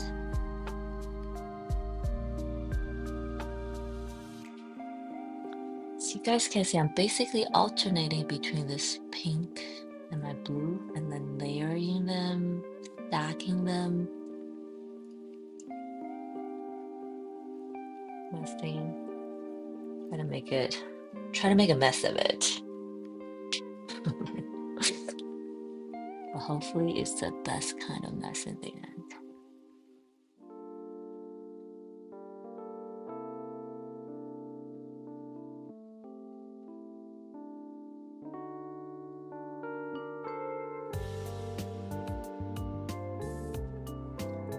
So I think I might have mentioned before, I concept them, but really roughly, because I know no matter what I concept on paper, when I actually paint it, it won't look like that anyway, so it doesn't really matter.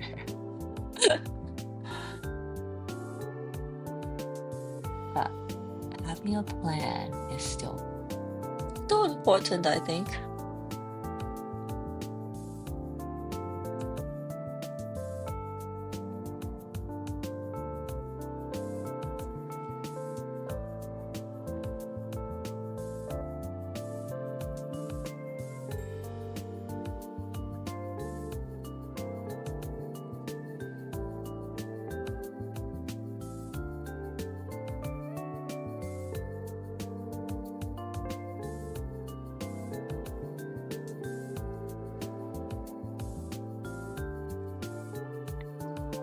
Everything's still kind of wet. Let me go in with that dark blue where I see fit.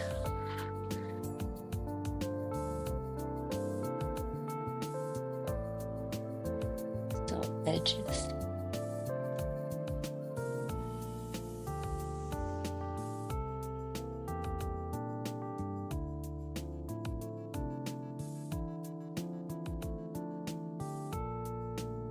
So when my blue has a little bit too much water, it kind of fades immediately. So I probably will go back.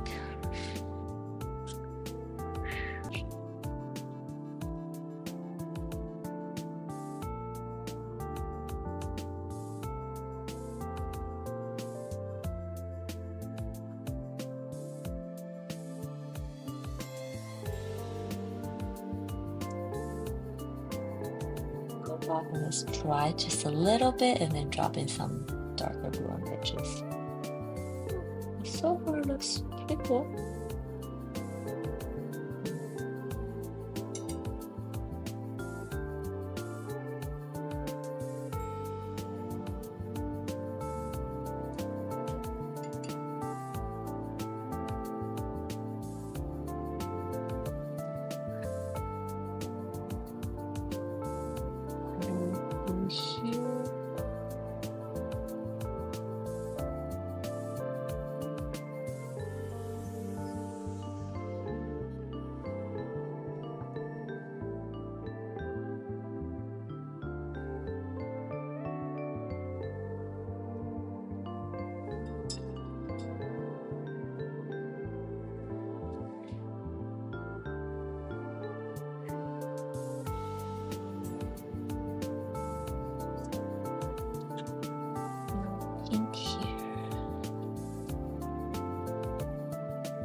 This one feels like I'm going much faster than the first one. Guess I'll make sense because I'm more warmed up.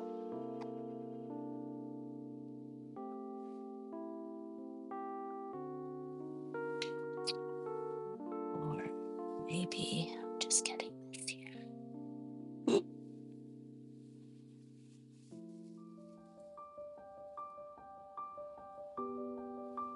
Actually, I think I'm gonna leave it.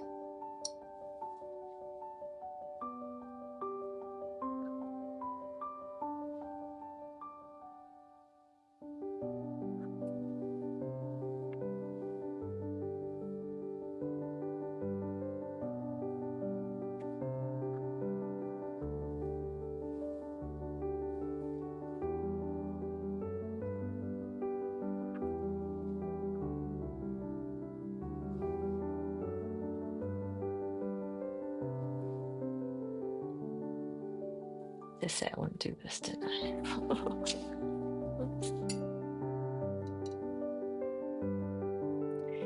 This is when I say we make rules so we can break them. Of course. I just mixed a little bit of purple.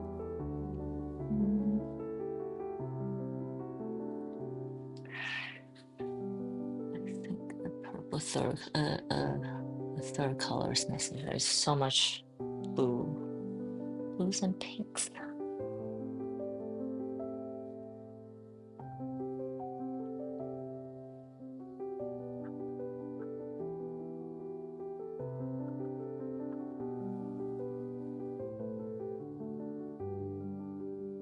Hey, I'm back since 11:30. Oh, thank you.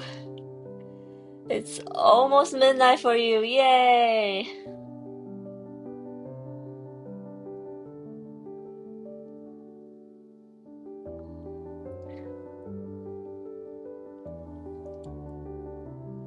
Happy New Year's. Happy New Year's, everyone.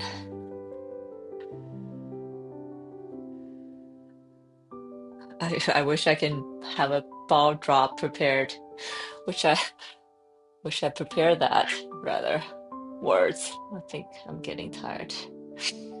Have like a ball, New Year's ball prepared for this live stream. Why didn't I think of that? So next year, guys, next year, I'll still be here. Next year, maybe we'll do a ball drop in my studio. Wouldn't that be fun?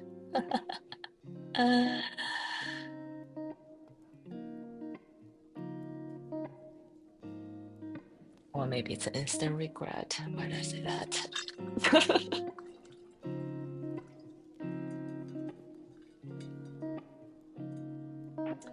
Lou, I guess you must be on break now, right? The whole week should be a vacation for you.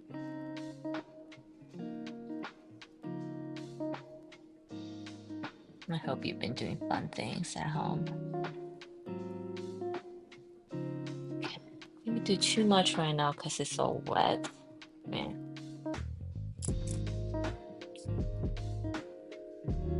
Let's countdown begin. Yes.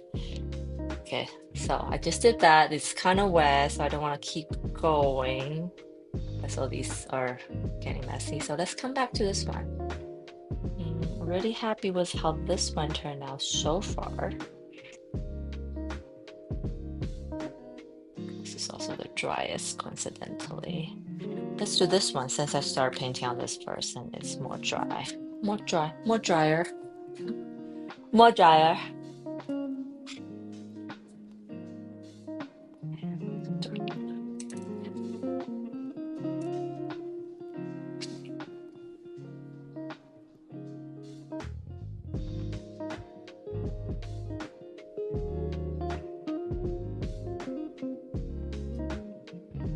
And then let's see how long we'll be keep on. If I had I guess the opportunity for us to write dates is like less and less these days.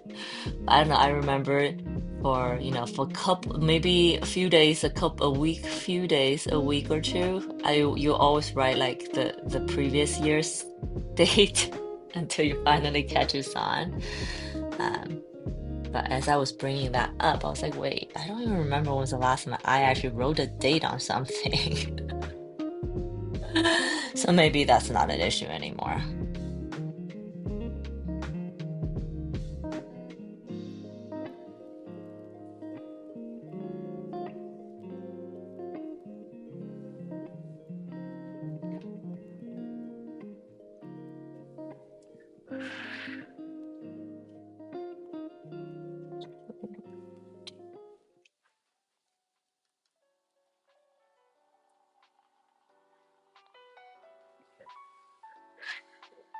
Hmm. Drop some dark here so this spreads down.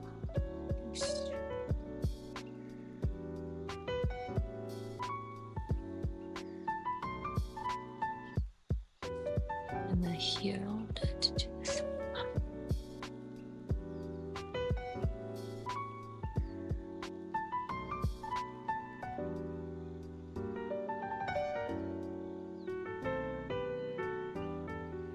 Let's see if I'll be able to stay up past midnight. I think I've shared here before that, sometimes I'll go to bed at 9:30, 10. So staying up until midnight's kind of a hard thing to do.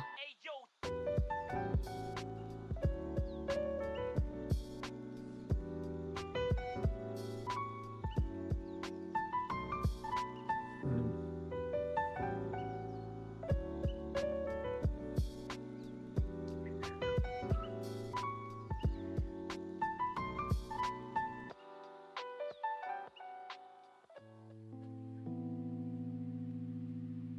Trevor, did you stay up past midnight last night?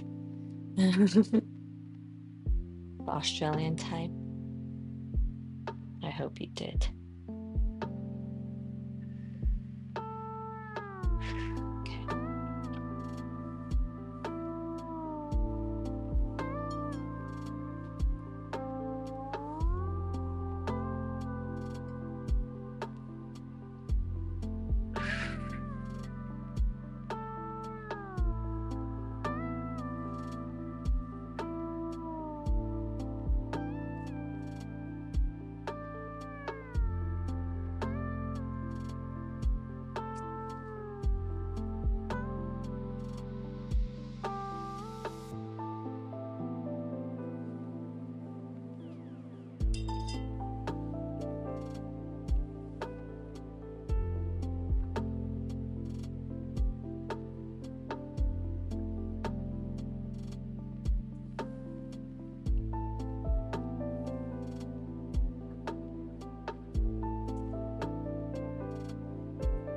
Oh, I'll probably hear some fireworks tonight, actually. Oh no, which means I need to get ready for my puppy cuddles. And I probably won't see my cat until tomorrow morning. Oh, I just remembered that. Okay.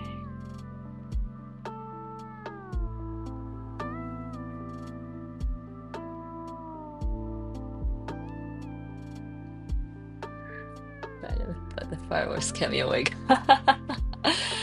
I have a feeling that's gonna be exactly my night. But I would.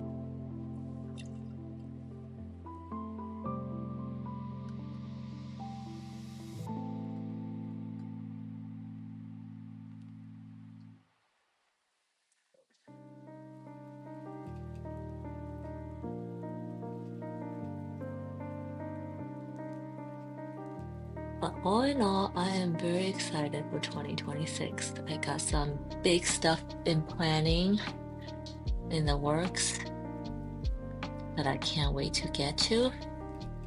And I say big because I think it's gonna change a lot of things for me. A lot of how I do my content and how I do my art, maybe. All good things. All good things.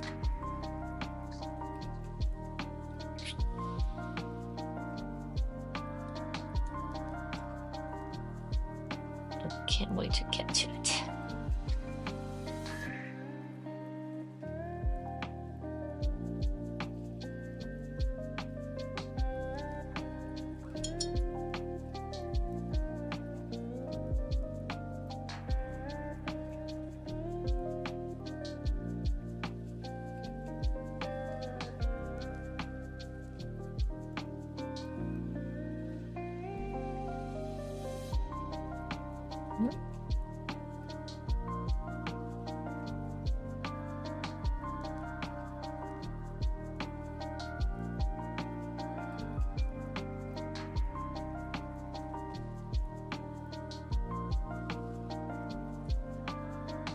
Right now, I can't hear any words. Do Lou, do people you're in Germany, I believe, right? Do they usually do fireworks? Because in some parts of the US it's illegal to do fireworks actually. But not where I live. But I'm guessing you must be expecting fireworks if you say you can't hear anything yet.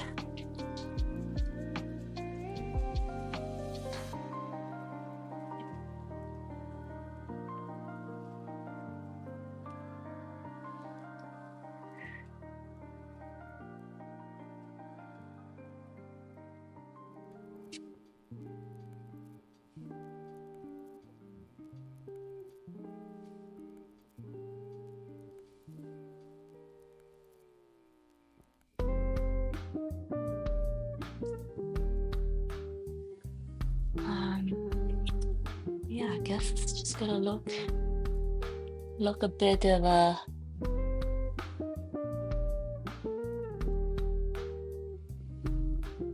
and keep on building up layers. I'm sure at some point I'm gonna have my aha moment.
Oh, that's good. So yeah, I am going back to the edges, maybe adding some details just to, hide some of the messy edges. The little trick I do.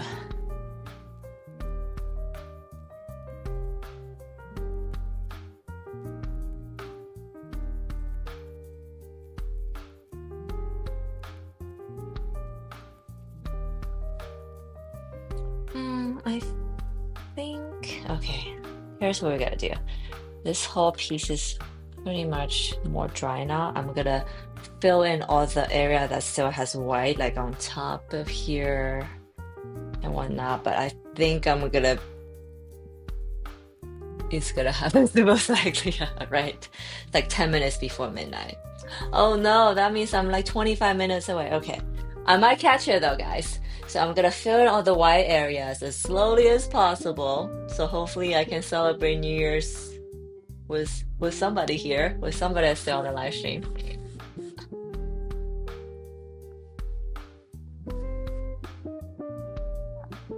Yeah, and also I don't think I'm gonna be able to finish this whole thing, and my eyes are getting really tired. So I'm gonna fill in all the white area as much as I can, and then hopefully the fireworks start going off soon. It's like, please go off soon. That's also how I feel when it's like when I'm trying to stay up for the Oh my gosh, for the ball drop in the US, although I guess I can watch East Coast time, then I'll catch it. But then when you're waiting for it to happen, then when you're waiting for time, it just feels slower, way slower.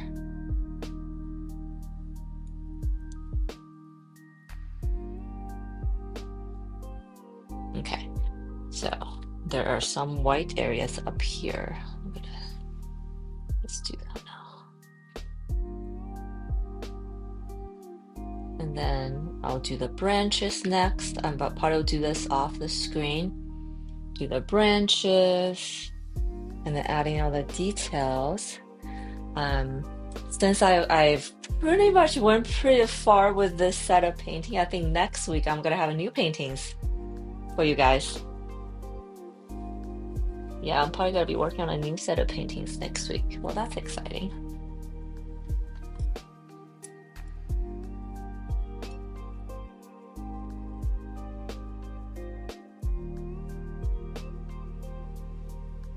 Okay, so where am I?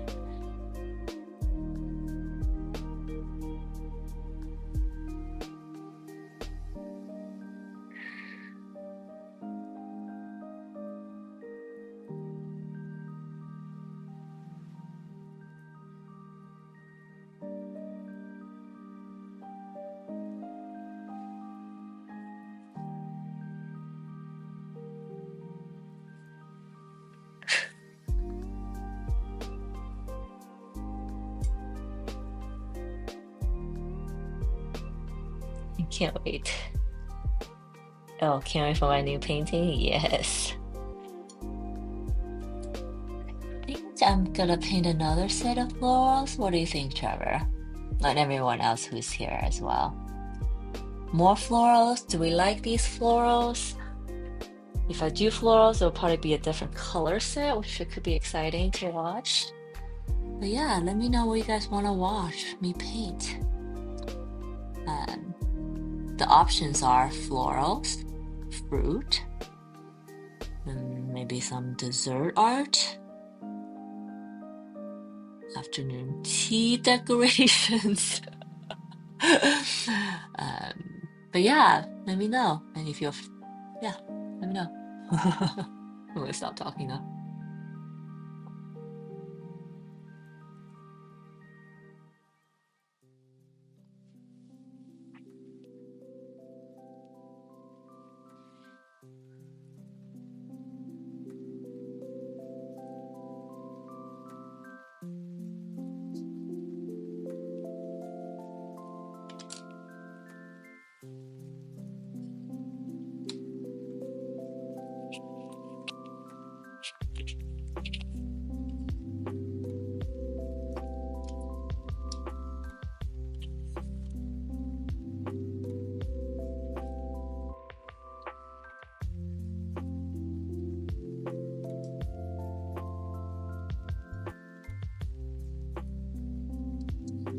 Pretty good. Love the florals? Okay. And Trevor, you don't have to be nice too. It's like I don't want to watch floral, I want to watch something else. You are perfectly fine to say that, to tell me that, okay? Okay, so one vote for floral. Okay. If I don't hear anything else, floral it is.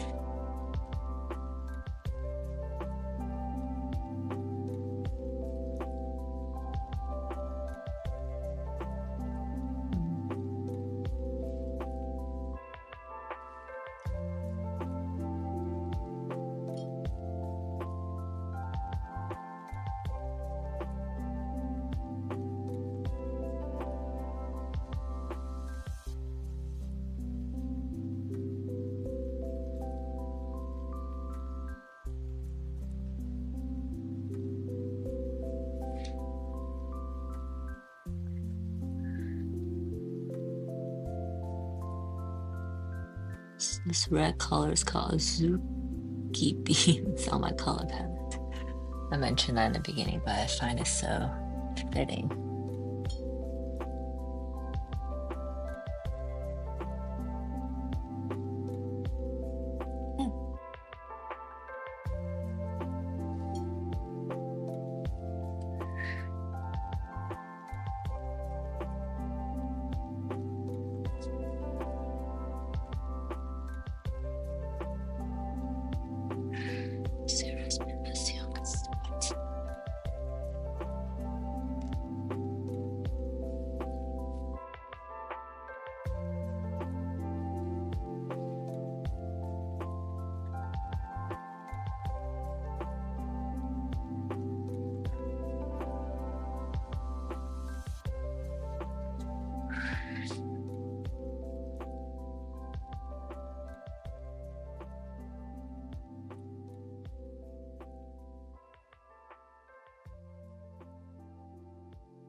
can zip through these areas now.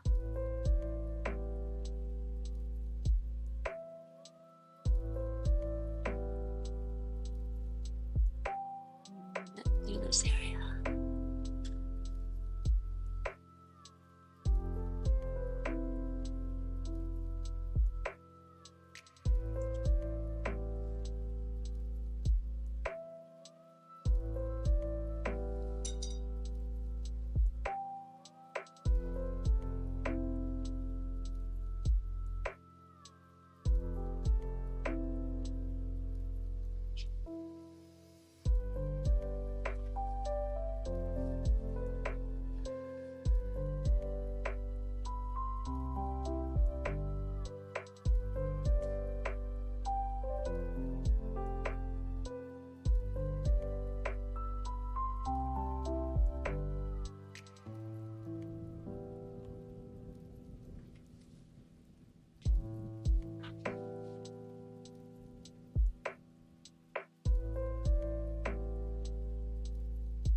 Okay, I think the branches, you know, that's connecting tissue, so to speak. I think those are gonna be the last thing I do, I think, today.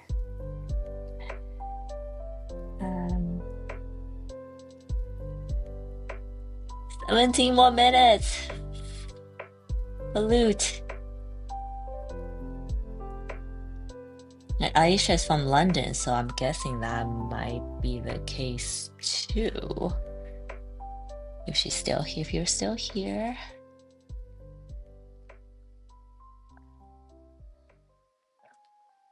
I guess I really want to celebrate New Year's with somebody. Okay. It's good. That's dry. That's dry.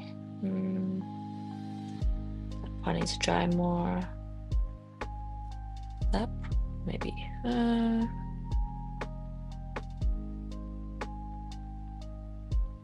glad it's dry completely. This area dry completely. One quick second. Yeah, I'm gonna, do a couple of things, but then I'm gonna do the branches as the last thing. 15 minutes.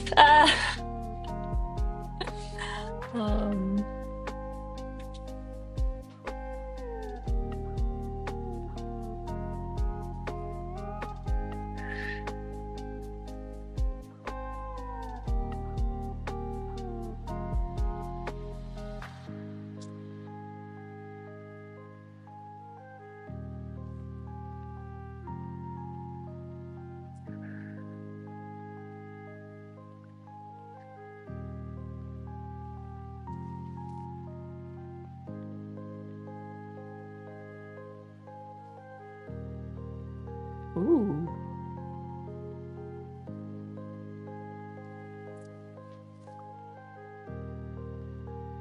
This color's a bit unexpected, actually, but I like it. Yeah.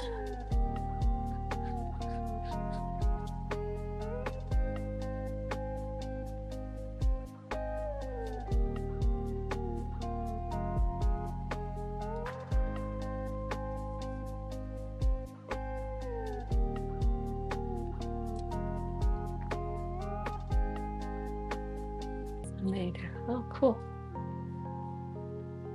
Okay, okay. Maybe a little bit darker, maybe even darker.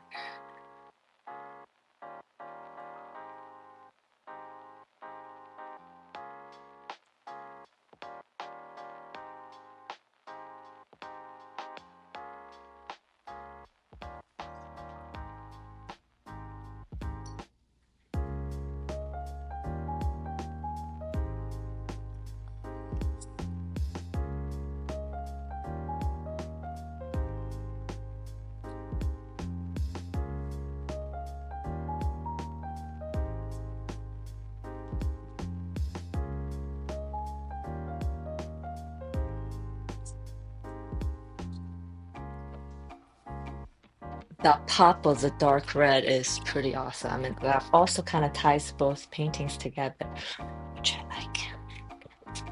Okay.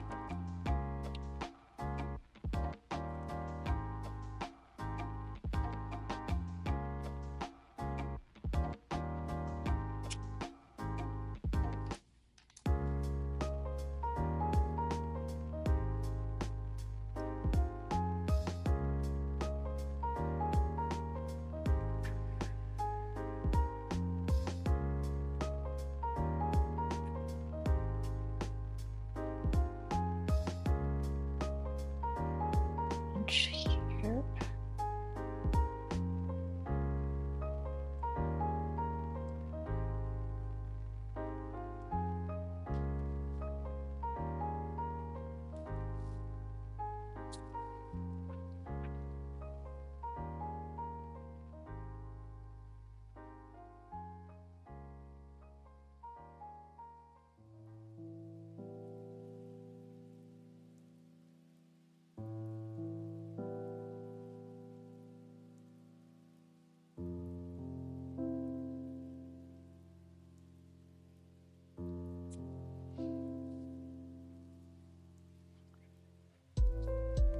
Love the red too. Yes, thank you. Yeah. There's this branch. This is the leaf. It comes out of here.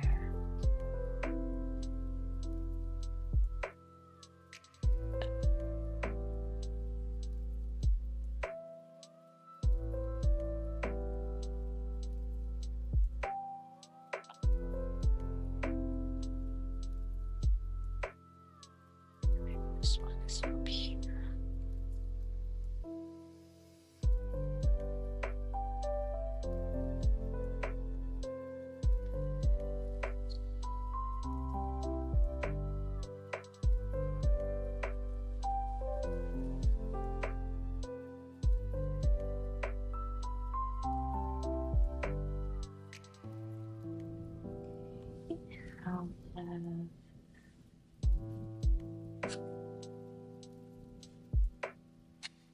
Jeez. This branch here.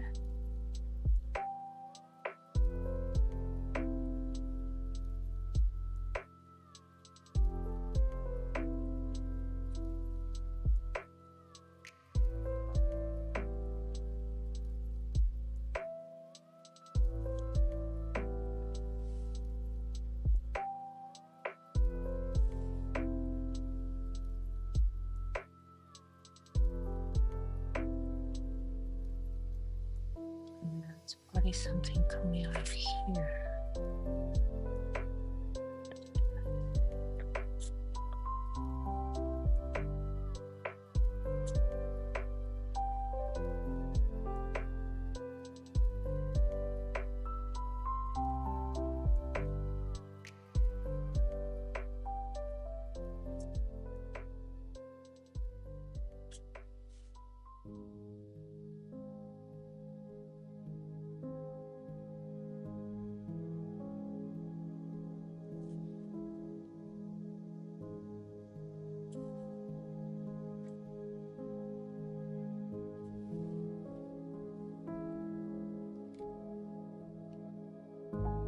Ten minutes!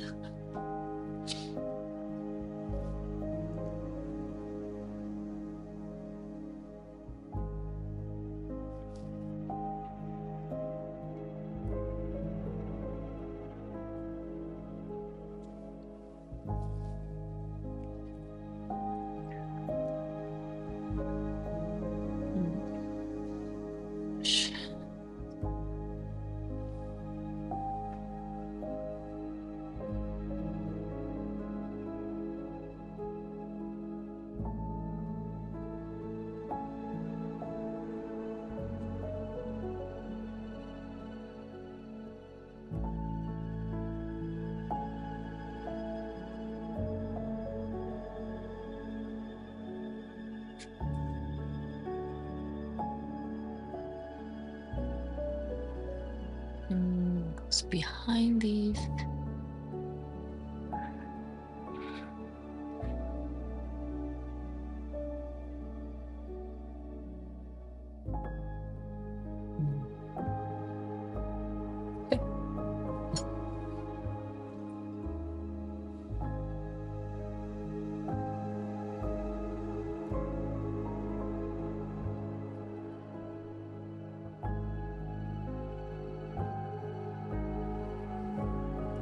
Now let's add some more details. Hmm, maybe here.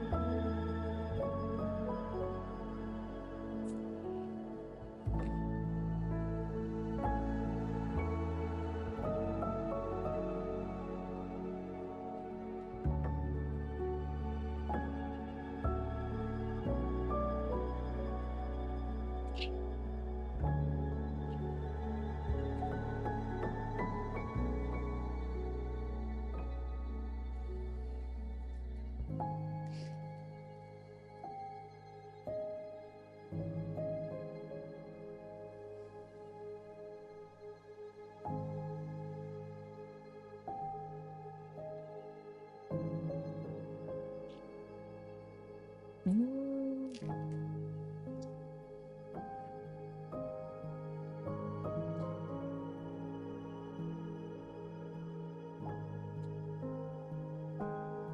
For my add this my signature dots on off around the flowers, around the branches. Um, they don't have any purpose besides adding, I guess that is the purpose, the adding textures to a watercolor painting, which is also, I guess, pretty texturized already. But I think those, at least to me, those extra dots makes it a little bit more interesting even more interesting to look at, I should say. It's pretty interesting to look at. Watercolor is pretty interesting to look at to begin with, but I think this makes it even more interesting.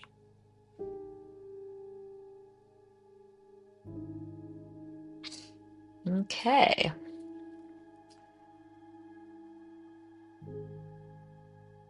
Six more minutes. Okay, I'm gonna paint something for 6 more minutes so I can celebrate New Year's with someone. Yay.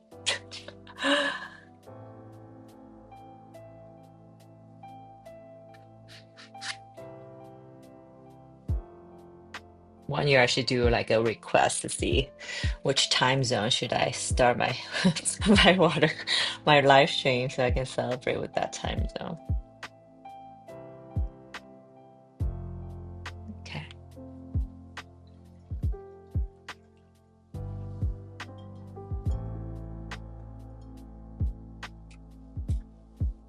Okay. But because we have 6 minutes, I'm gonna go in with some details.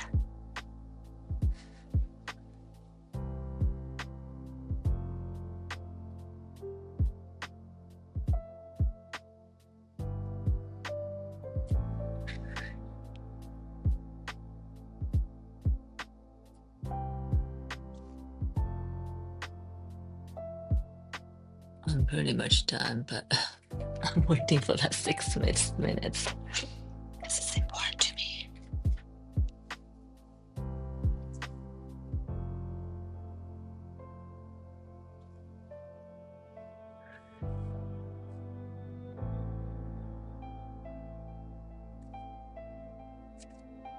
Hmm.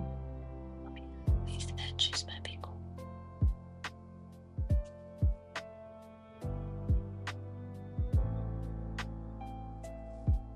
I do love the jagged edges of flowers.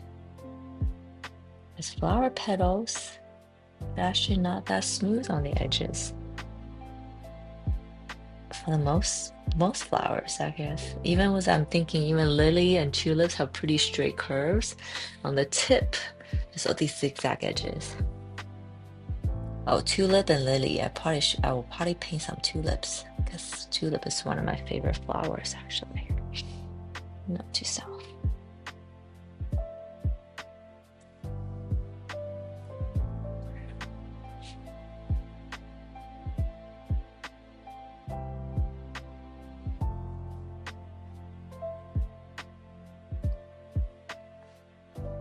New Year's, 3 minutes for somebody. I think for Europe, for London and Europe maybe.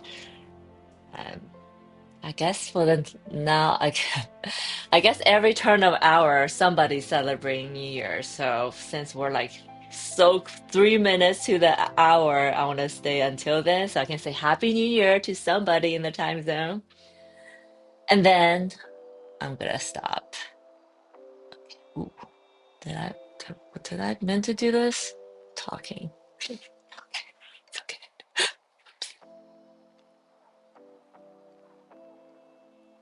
Mm,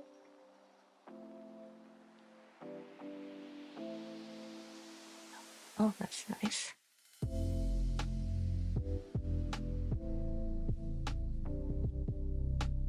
And then. Mm, pick this up. No, no. I'll do anything else. Here.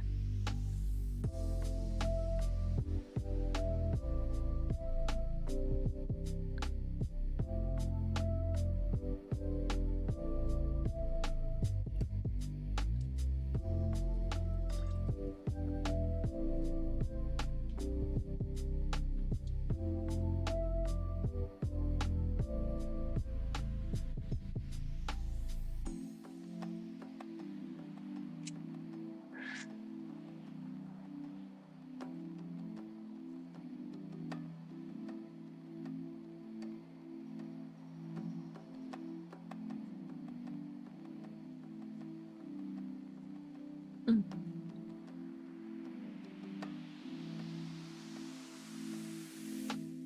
that's good.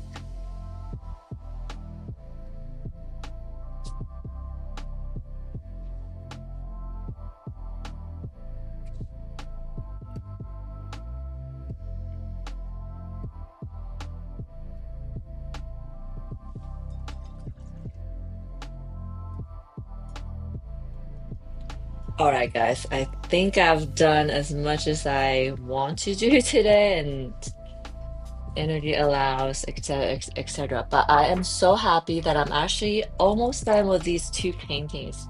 So I did two paintings today, super productive. I feel so great about going into the New Year's now. Oh my gosh, we are almost done. We're almost at the 5 o'clock. Oh, 5 o'clock for me. Happy New Year, everybody! Woo! I think that's Happy New Year to London and some everybody in that Europe. Most of you guys are probably gonna be in Europe. I'm so glad I get to spend Happy New Year with you guys, and hope anybody who's watching, you are in that time zone. Then I got to celebrate New Year's with you guys. Thank you so much. Yay, we did it. Okay, I did it. I'm so tired. But anyways, let's take a look at the paintings today we did. This is the first piece. I say this one's pretty much done. I probably will go back and add a little bit like white pops just to make it pop out more. Also, I feel like um, once I peel off the orange tape, it might feel completely different. So I might not need to, who knows. And then this one, I'm almost done. As you can see, I started feeling in the middle already, but there are some patches I'll probably have to go back and darken. Let's see how here has really dark patches that I've built up over, past 5 hours, past 4 hours, to build it up to this color. And I would probably do the same here. But yeah, these are the two paintings that are supposed to go together as a set or great separately as well. Okay, I'm gonna set my camera down here. Yeah, it looks amazing. Oh, thank you so much, Trevor. I guess so. I feel it feels right that I'm doing these florals right now. They are very much inspired by Ikebana, the art of a Japanese floral arrangement. But I think this set they're more zoomed in now, so it maybe just seeing partial of it. But Ikebana was very much the inspiration for this set as well. But yay, thank you so much, you guys, for spending past 4 hours with me. Oh no, almost 5 hours. Crazy. And so, Trevor, this might be my longest live stream ever. but I almost got done with 2 paintings, even though they're much smaller in scale. But it still feels a sense of accomplishment. And I got to spend the Happy New Year to some of you in the world in Europe. So I'm happy, and I can't wait to start my 2026 with these more floral pour paintings, more art. I already shared a little bit that I have something in the works that's gonna change pretty much everything I do. So I'm really excited about sharing that with you guys in 2026. And if you're watching, you haven't done so already, don't forget to hit that like, subscribe button, and maybe share with somebody you know that will appreciate my art. If you're watching me on X, don't forget to hit that like, repost, and follow if you haven't done so already. And I will see you guys back, same place, same time, Wednesday at 12 p.m. Pacific time in next week. So yeah, I'm back on my regular schedule. I took a break last week, but I'm back on my regular schedule. So I will see you guys next week. And then again, Happy New Year, no matter where you are in the world. And Lute, Happy New Year 20. I know. I don't know if you heard, Lute, I don't know if you heard me. Got so excited about saying Happy New Year, but I did. And I'm so glad you're here to hear that. I'm so glad I got to experience Happy New Year with you. So happy 2026. It's soon for me. Not too soon, but it's got a few more hours to go. But yeah, I can't wait for 2026, and I wish you guys best of luck.